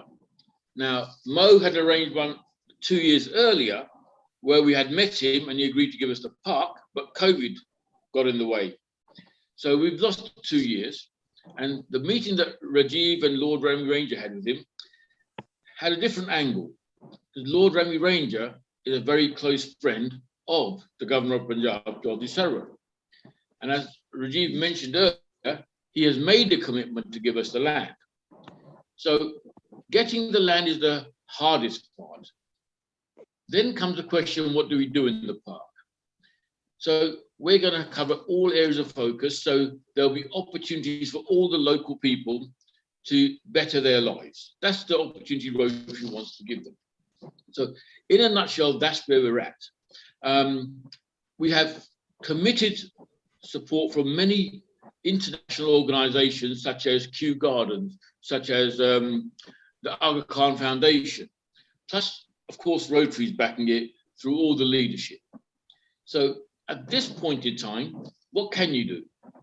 As an individual, you need to go to our website and sponsor and support our petition, which we want to gather pace so we can get over 1 million signatures. We're about 4,000 or 5,000 or whatever it is. So Rotary, induspeacepark.org is what you can do right now. More than that, just keep in touch with us, be a part of our conversation. Once we get the land, that's when more people can get involved. And you can get involved by donating money. You can get involved by donating your talent. So if you're, let's say, whatever line of profession you're in, there is something that you can add with your professional background to enhance the park. So the vision is we get the first park in Pakistan, then we will get the park, the land in India. We will build 2 iconic peace parks. When the barriers break down, it will become the 8th wonder of the world. Many have said that we're all mad and we should be locked up. But whoever thought the Berlin Wall would come down? Whoever thought apartheid would end? So if that can happen, if Rotary can initiate the United Nations back in 1945, it's only Rotary that can do this project because governments spend too much time fighting. And I have to tell you, as an Indian, going to Pakistan was not the best move in the world. They thought that I would never come out of it alive being Indian. And I have to tell you, I was pretty scared going there. 5 days in Pakistan, I left there with probably the best friend on the planet. So hospitable, full of love, and they can't understand why we're at war, because once upon a time we were all one. So Rotary transcends the politics, and therefore this can happen. I hope that answers your question, Lata. Very nice. Thank you, Tony. Thank you so much for that. Very nicely explained as well, because the whole, you can understand the project now. You can understand what has happened. So, Seema, I hope that's helped to get a bit of an understanding. I had a suggestion in the group here, because when we talk to friends, I'm sure that we've got a lot of lovely Healing Our Earth family members, and we're joining, some more are joining now. Oh God, they're now all coming through. Oh, David's there. So, could we not, when we meet people, have something on a mobile where we say, okay, I agree with this. We want the million signatures. So could we not have somebody just signing with some kind of like a QR code or something, saying, yes, I agree with this, and he goes straight as a signature. It'll be very quick. And, some people may not sit there maybe writing a petition and signing things up, but they don't mind doing that. Could that be something that could be acceptable for a petition? Well, we could certainly look at that. However, I have to add, at this point in time, all you need to do is go to the website and press a button. Oh, is that all it is, right? Okay, right. So you've just got, okay, fine. But I'm just saying that when we meet people or something, can you just go, come on, say, sign up, come on. Let's get everybody signing up. Okay, come on. So it'll be easy when you meet people all the time, right? And talk to them about it so they get a bit more informed about the project. Maybe with the Tweakly one, I can try that. See how it works. Now, Mo's our expert with the QR code, so we'll get him on the job. Oh, that sounds good. So I see already you've got a wonderful team here. But from Hasmita, if she wanted to, Hasmita, did you have perhaps a question here before we go on to our next interview, which is actually Anastasia, who's going to be talking about women empowerment. By the way, ladies, you may enjoy this one. To finish off our little session. Okay, Hasmita's gone. From our special guests who are here with us right now, Rajiv, Mohammed, Mo, Tony, or Clive, are there any particular messages you'd like to give to our Healing Our Earth audiences while you're here, of how they can be of service, how they can support the good work that's taking place in the Rotary Club? Maybe if they didn't want to become a Rotary member, but just support through volunteering and helping out or something. Is there anything they can get involved in that way? Clive, perhaps you may want to answer this, please. Yeah, you're on a mute. You're on mute, Clive. We can't hear you. Clive, you're muted. That's right. I was clicking unmute, and it wouldn't unmute, but it has done now. Yes, sure. Yes. Did you? Would you have any ideas? You know you're on a Zoom meeting because there's all these people saying unmute. Yeah, look, we also like to partner with organisations, and I'm sure we can form a liaison with everybody here. But do go along and talk to your local Rotary Club if you don't particularly want to join, and say, look, I'm here because we hold events where we involve quite often a lot of people who are not necessarily Rotarians, but we need the people to come along and help. So talk to your local Rotary Club. Say, if ever you need any support or help, come along. I'm here. I would like to work with you, but we can certainly partner with your organisation as well. We do that with lots. Yeah. That's brilliant. So you can do partnerships. So yeah, somebody doesn't. And if they did want to become a member, of course, I'm just going to remind everybody that on Thursday, 27th of January, there's an introduction to Rotary. So if they're all our friends who are listening right now, we will be sharing that in our Healing Our Earth platform as well. But at the same time, if you wanted to go and check out www.rotary-london.org, you will find all the details in there in about 2 or 3 days time. The details should be on there. And Clive, was there any other final messages before we move on to our next interview? No, I will repeat what I said at the beginning, because I always think it's worth saying. It was one of the best decisions I ever made in my life to accept the invitation to join Rotary. And I would urge everybody, if you are invited or if you'd like to join Rotary, please do. It will make an enormous beneficial difference to your life. Absolutely. Thank you. Thank you very much, Clive. And Rajiv, can we finish off with a little message from you? Because we were finishing off your interview as well there. So is there any messages you want to finish off with the rest of us? And Mo has, Mo, we will come to you just now. Sorry. Can we go to Mo, please? And then we can finish off the session with our dear Rajiv. The thumbs up was for what Clive said was so important. Yeah, if you're invited, try and attend events that Rotary are organising. But on a smaller level, if you feel the same way we do, you can always write a letter directly to your local MP or representative and just say, we've heard about the Rotary Indus Peace Park. We want to support this. Would you support that? That would help as well. And in London, we're lucky enough to have the Friends of the Indus Peace Park. So anyone can join that. I'm sure Tony would echo that and Rajiv would echo that. The more involvement you have, and then you might decide to join the Rotary Club, but at least you're involved with something you're passionate about. Absolutely. I would go a stage further and say, pick up the phone and join us today. Yes, no wasting time. We've got an accountant on our books right here, right? Absolutely. The people who join Rotary, they will definitely speak from their heart, saying that, look, you should join, because everybody will say it's a fun thing to do. And Seema noticed that straight away. Lata also saw that straight away, because you feel the energy. And plus, we all like-minded people. The value system is similar. And that's why I think we all people who want to contribute. So it's a really great thing. So thank you, Rajiv, for your time. A global namaste to all of you. Thank you for all your contributions, sharing your knowledge, pearls of wisdom, etc. We will now we'll be finishing off with our 1 or 2 interviews that are left. These are pre-recorded interviews because unfortunately our wonderful guests couldn't make it here.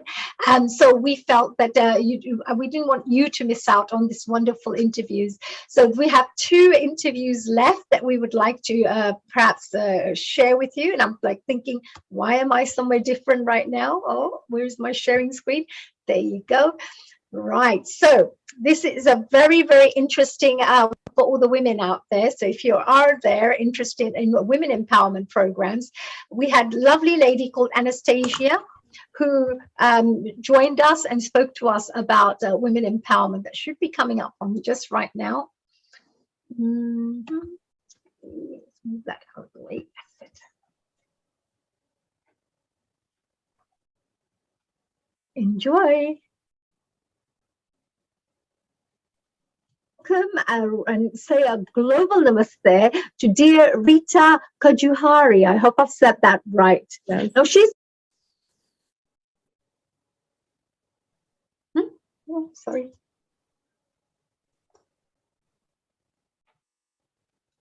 Okay, so you're going to have to see it smaller, everyone, but you will still hear her lovely interview. Welcome.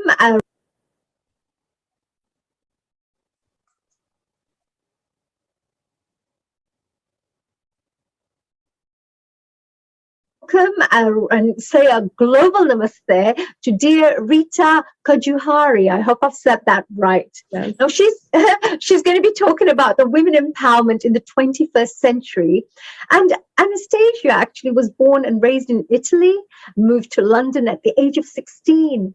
And in Italy, she studied foreign languages and went to pursue politics and international relations in London.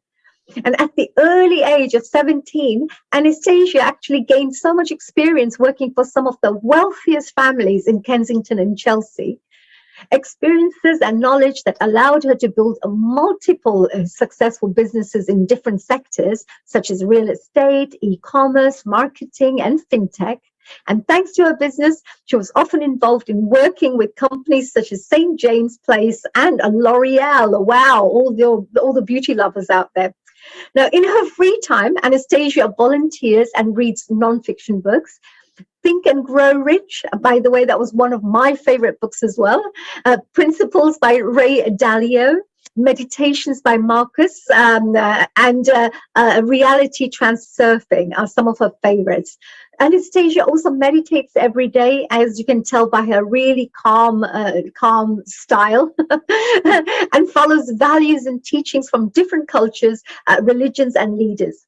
In 2020, Anastasia was involved in supporting a startup AI software company driven by the mission to assist in the fight against domestic and sexual violence. And Anastasia is passionate about tackling the most pressing issues, things like healthcare, women's abuse, education, poverty, and space travel relating to women. And today she'll be discussing her work as a community committee vice chair of Rotary Club of London, and of course the importance of women's empowerment in the 21st century. Wow, what a list of wonderful talents you have. Welcome, Rita. A global namaste to you. Namaste. Thank you. Pleasure to be here, honey. Oh, it's such a wonderful, you have such an interesting and varied background, Anastasia.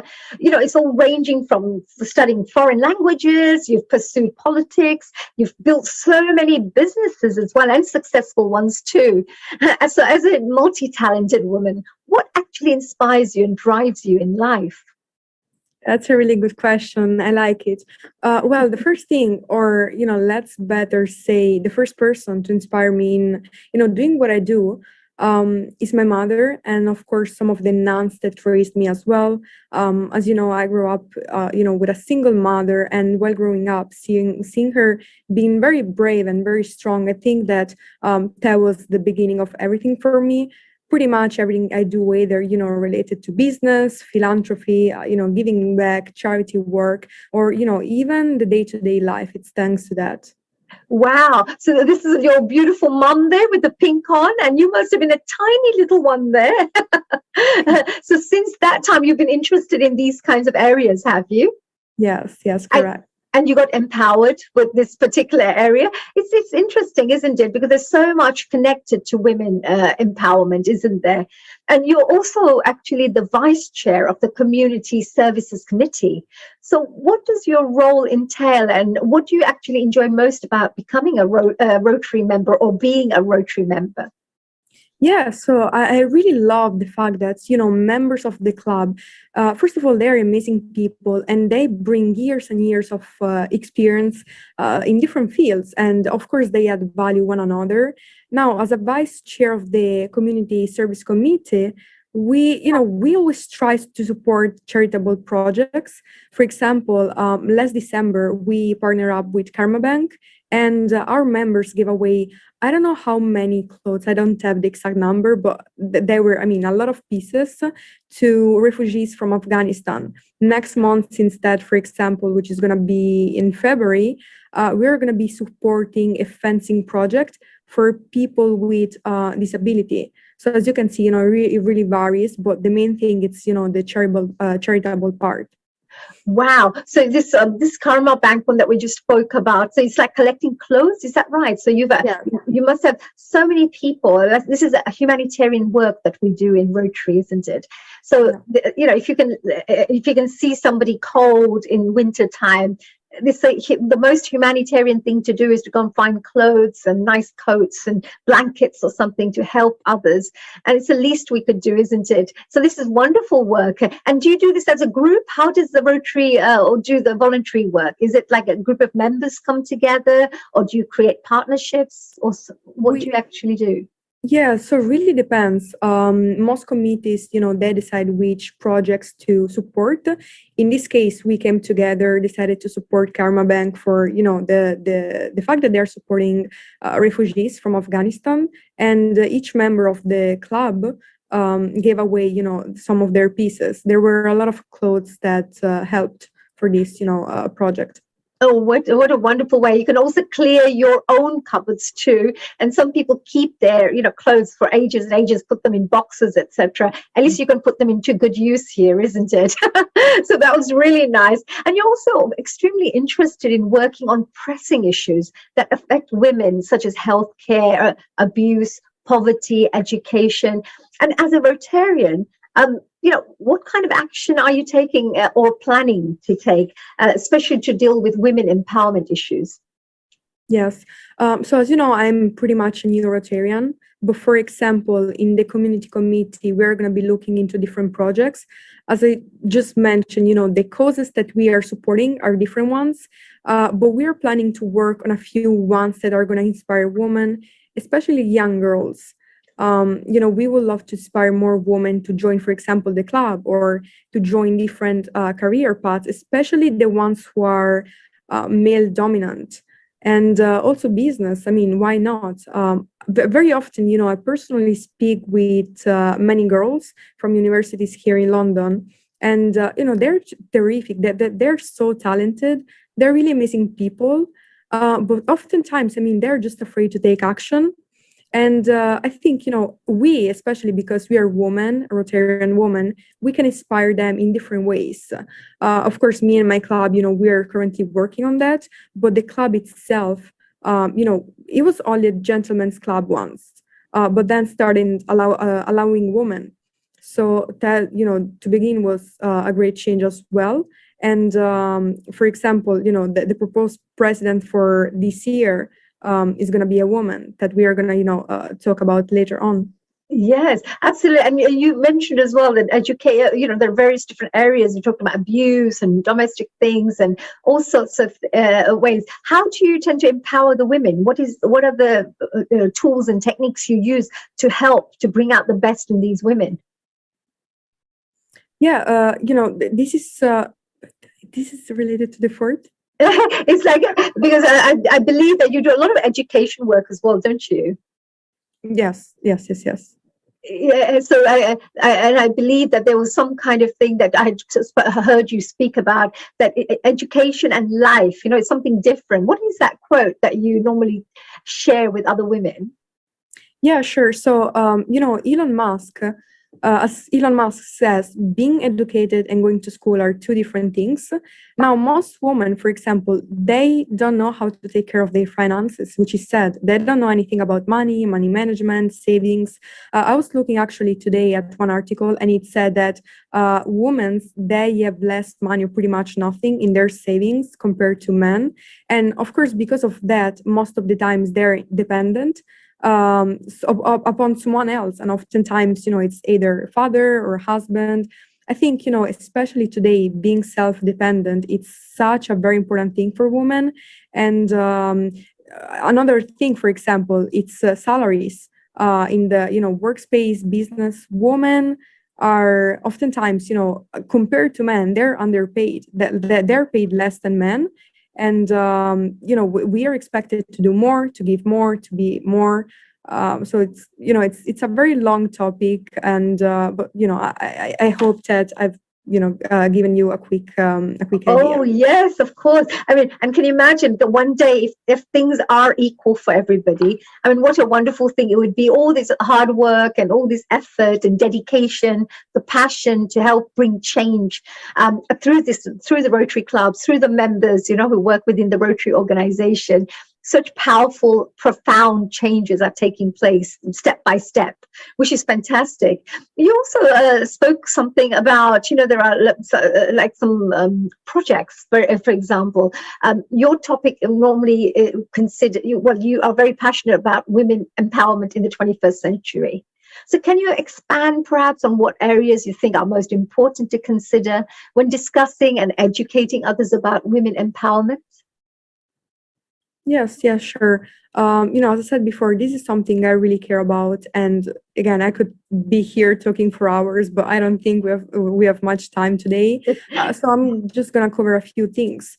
Women empowerment, it's a very broad argument and covers many, many aspects. But to begin with, if you look at the history, women have been always, they've always been undervalued. We have lived, and I think we are still living today, unfortunately, in a very male-dominant society. And again, as I said before, I think one of the main factors that we can do is basically to help them understand not necessarily, the fact that school is important, but education, which, that they're very different from one another. That's brilliant. Yes, I totally agree. I totally agree. Such great work to be done in this area. And of course, it'll bring such transformation into the lives of women who can also give more and be more as well, and feel more confident, and be valued for who they are as individuals, for their gifts and talents. And how does your role within the Community Services Committee help you to support this important area? Because there must be many case studies and examples that you may have worked on, but can you maybe share a case study or some examples of projects that you may have been involved in, especially to support the women empowerment side of things, and maybe how this has changed the lives of these women? Yes.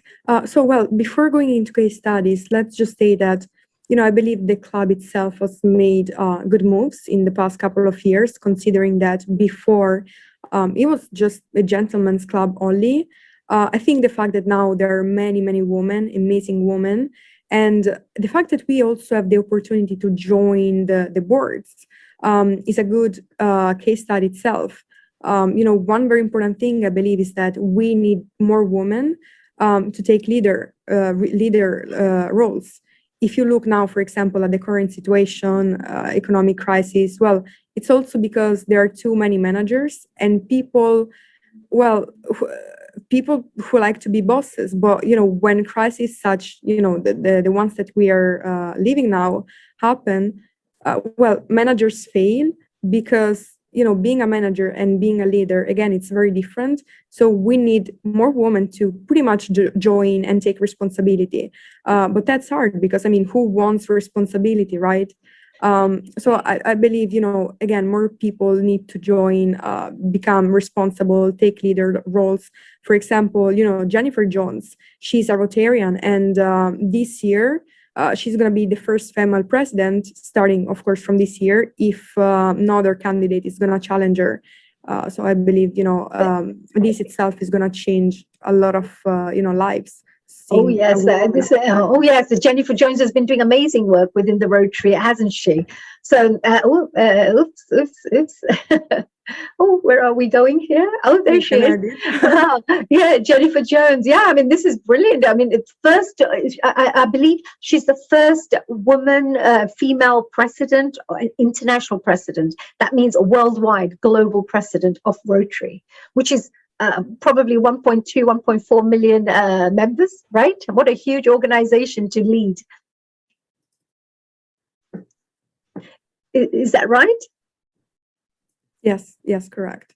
Yes. So, and you had also some case studies maybe you wanted to share with us about what kind of work is being done at the moment, because I believe that there was a really interesting case that you had worked on, and that was about a lady who had been shot in the head.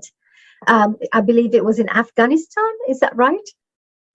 Pakistan. Was it in Pakistan? All right. And it was Malala Yousafzai?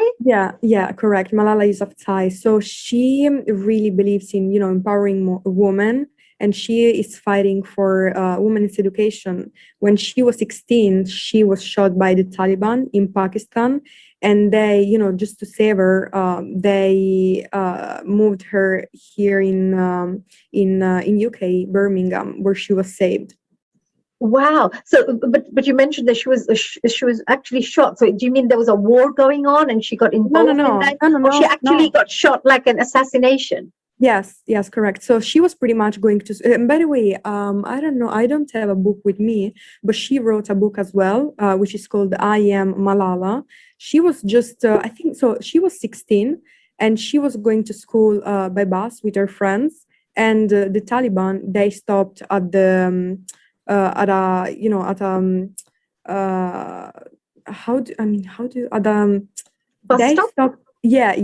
stopped the bus and pretty much entered and shot her and some of her friends. Oh dear, it's so dangerous, so even people can't even speak like in a democratic manner, where they may have a particular viewpoint or an opinion, or they may prefer things in a certain way, but they're not allowed to speak up. Is that right?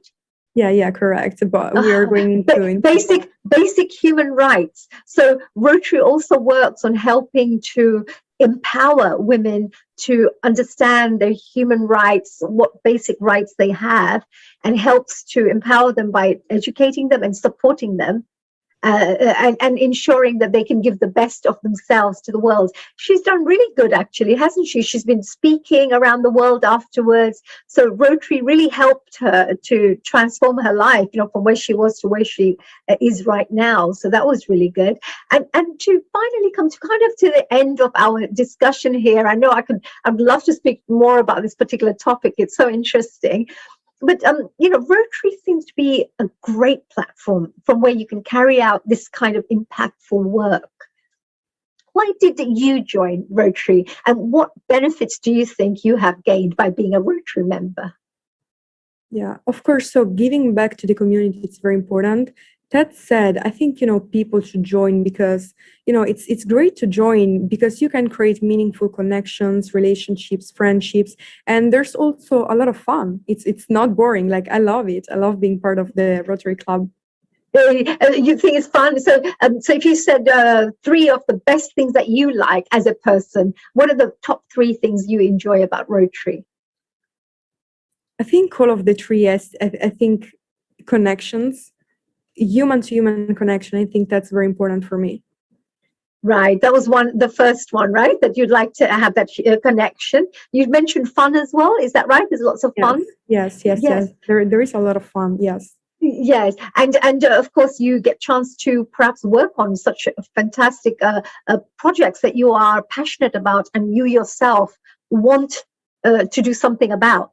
So here you have a platform in the Rotary where you can literally come with your project and say, look, this is what I would like to support. And you have a whole, all the members, the whole community there, like-minded people who help each other. Is that right? Correct. Yes. Yeah. Yes, fantastic. Well, Anastasia, look, I just want to say thank you so much for joining us here today on Healing Our Earth. We truly, truly appreciate your time. And I know that you're jet setting from here and there, but this is a really great insight that our audience members, ourselves have had about the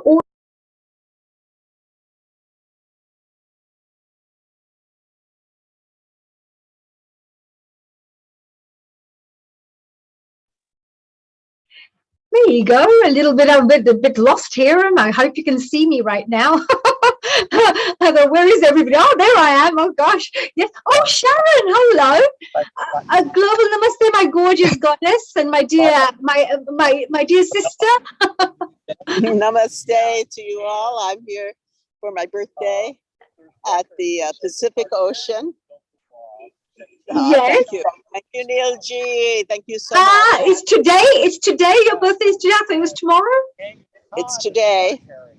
Oh, wow. A happy birthday. Should we be singing you a happy birthday today? If you'd like, I've always... I don't know, something different is looking on my side. I can't stop my PowerPoint thing. I can hear it in the background, so I'm trying to finish it off. But if you would like me to sing you a happy birthday, I'm sure we can all sing it for you right together. Where is my Seema and everybody? If you're there, Hasmita, come on, you're a little Antakshari lady. We're going to do it together. Come on, unmute yourself. We're going to finish off with a happy birthday here. Come on, we're going to say 1, 2, 3, 4. Happy birthday to you. Happy birthday to you. Happy birthday, dear Sharon. Happy birthday to you. Wow, I love Clive's voice. It's great down there. Oh, thank you, Asmita. I can hardly heard that little one there, a little mouse like that's really good. And Sharon, happy birthday, my dear. Look at you. What a gorgeous photograph. You look stunning. Wow. I've been through a lot, believe me, but I'm here. Can you see my granddaughter? Oh, yes, she's gorgeous. Hello, little granddaughter. Hello, enjoy your birthday. We're playing in the sand. Wow. And which place are you at the moment? Where are you in America? San Diego, Mission Beach in San Diego. Wow, look beautiful. It looks beautiful. Next time, if I am with this COVID thing at the moment, I can't jump on a plane. But if I didn't have all this COVID thing, I would probably jump on a plane and say, I'm coming to see you, my dear sister. Oh, I would love that. Yeah, I'm sure Neil has a special message for you as well. Neil, would you like to mention anything to dear Sharon? Because I know you were also hoping to give her a special happy birthday, right?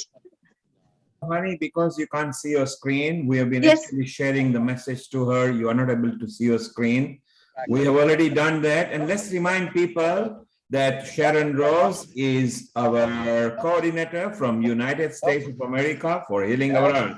And Clive, I loved your singing. Doesn't actually rule. It was wonderful, wasn't it? Thank you, Neil.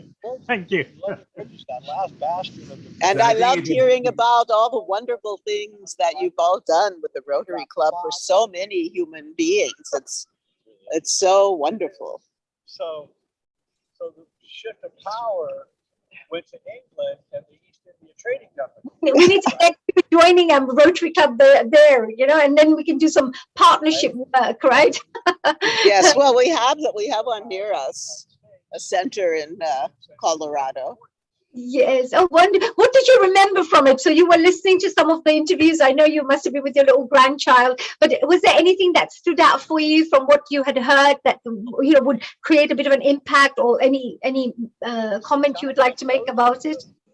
Well, what I really enjoyed was hearing about all the people all over the world who have been doing so much, you know, coming together. I wish that, you know, this could be a model for all of us.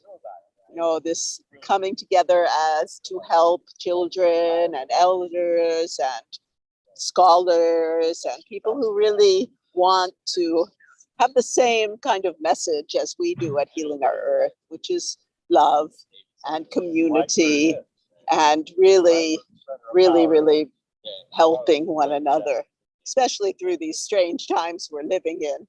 So I'm very grateful to everyone that's come on today for bringing their wisdom and knowledge and experience and visions. And thank you, honey, for bringing this all together. I would say thank you for all your support, everybody. I know that I've had really amazing support from Clive, Ian. I should say very big thank you to David as well, you know, who gave me a little bit of guidance of what to get on with. But, you know, with Clive and Ian, I have to say a very big thank you to them. I'm very grateful for their support. Thank you, honey, for all the work you've put into this. It's been quite amazing. Well done. I know. We still have to start. This is how starting, isn't it? And Hasmita, look at her lovely thing. Her lovely comment was so amazing, what she had shared previously. So Hasmita, I just want to say thank you for your lovely comments. And if you could perhaps, if you feel this way, share this with your friends as well, and anybody that you know, that if they're looking to do more work, more voluntary work, they want to get involved in such organizations, even ourselves, you know, our team as well. If they wish to also get involved, there are some beautiful things we can do together. I think that's wonderful. Thank you, honey. And I think thank you everybody for your insight into the whole the experience of becoming a member, on the good work that you do. And I think it's very inspirational, and it's a fantastic opportunity, and it's great for you to share this on this platform. Thank you so much. I was just trying to get to my PowerPoint presentation because I think that video is still running. So I could hear something in the background, so I think it was sorry, like it's like in the back of my head as well. So sorry. Yes, I'm trying to come out of this. If Neil allows, he's the controller here, not being able to get in there. But I was just wanted to say, is Sharon with American, all the things you're doing in America. What's the most impactful work you have done charity-wise that we should all be working on, considering? Honey, if you can hear me, look at the bottom of your screen where the taskbar is. You are still running some of the videos. Yeah, it's not. I think someone else has gone on top of me. They've taken me out of my share screen, so I can't get in my share screen. No, honey, if you can listen to me, If you look at the bottom taskbar, Yes. and right at the, not in the Zoom, but on your computer, you will see, just browse over, you will see what is on, just click on it and click the cross so it stops. I understand. Or alternatively, go back and press screen share and stop again, please. Okay, so I'm going to stop the sound, so you should not be able to hear it now, right? Correct, it's gone now and you're able to screen share again. Thank you. See, it would be so good to have so good to have you around. Thank you very much. Now I need to just come back to.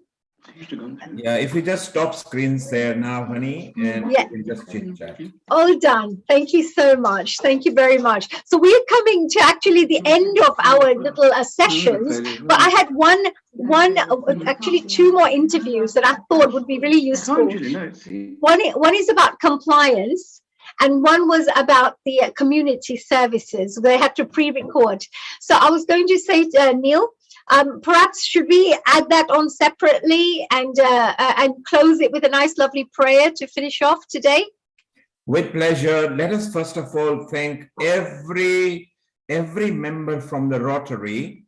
We did try to raise Shekhar, the international president.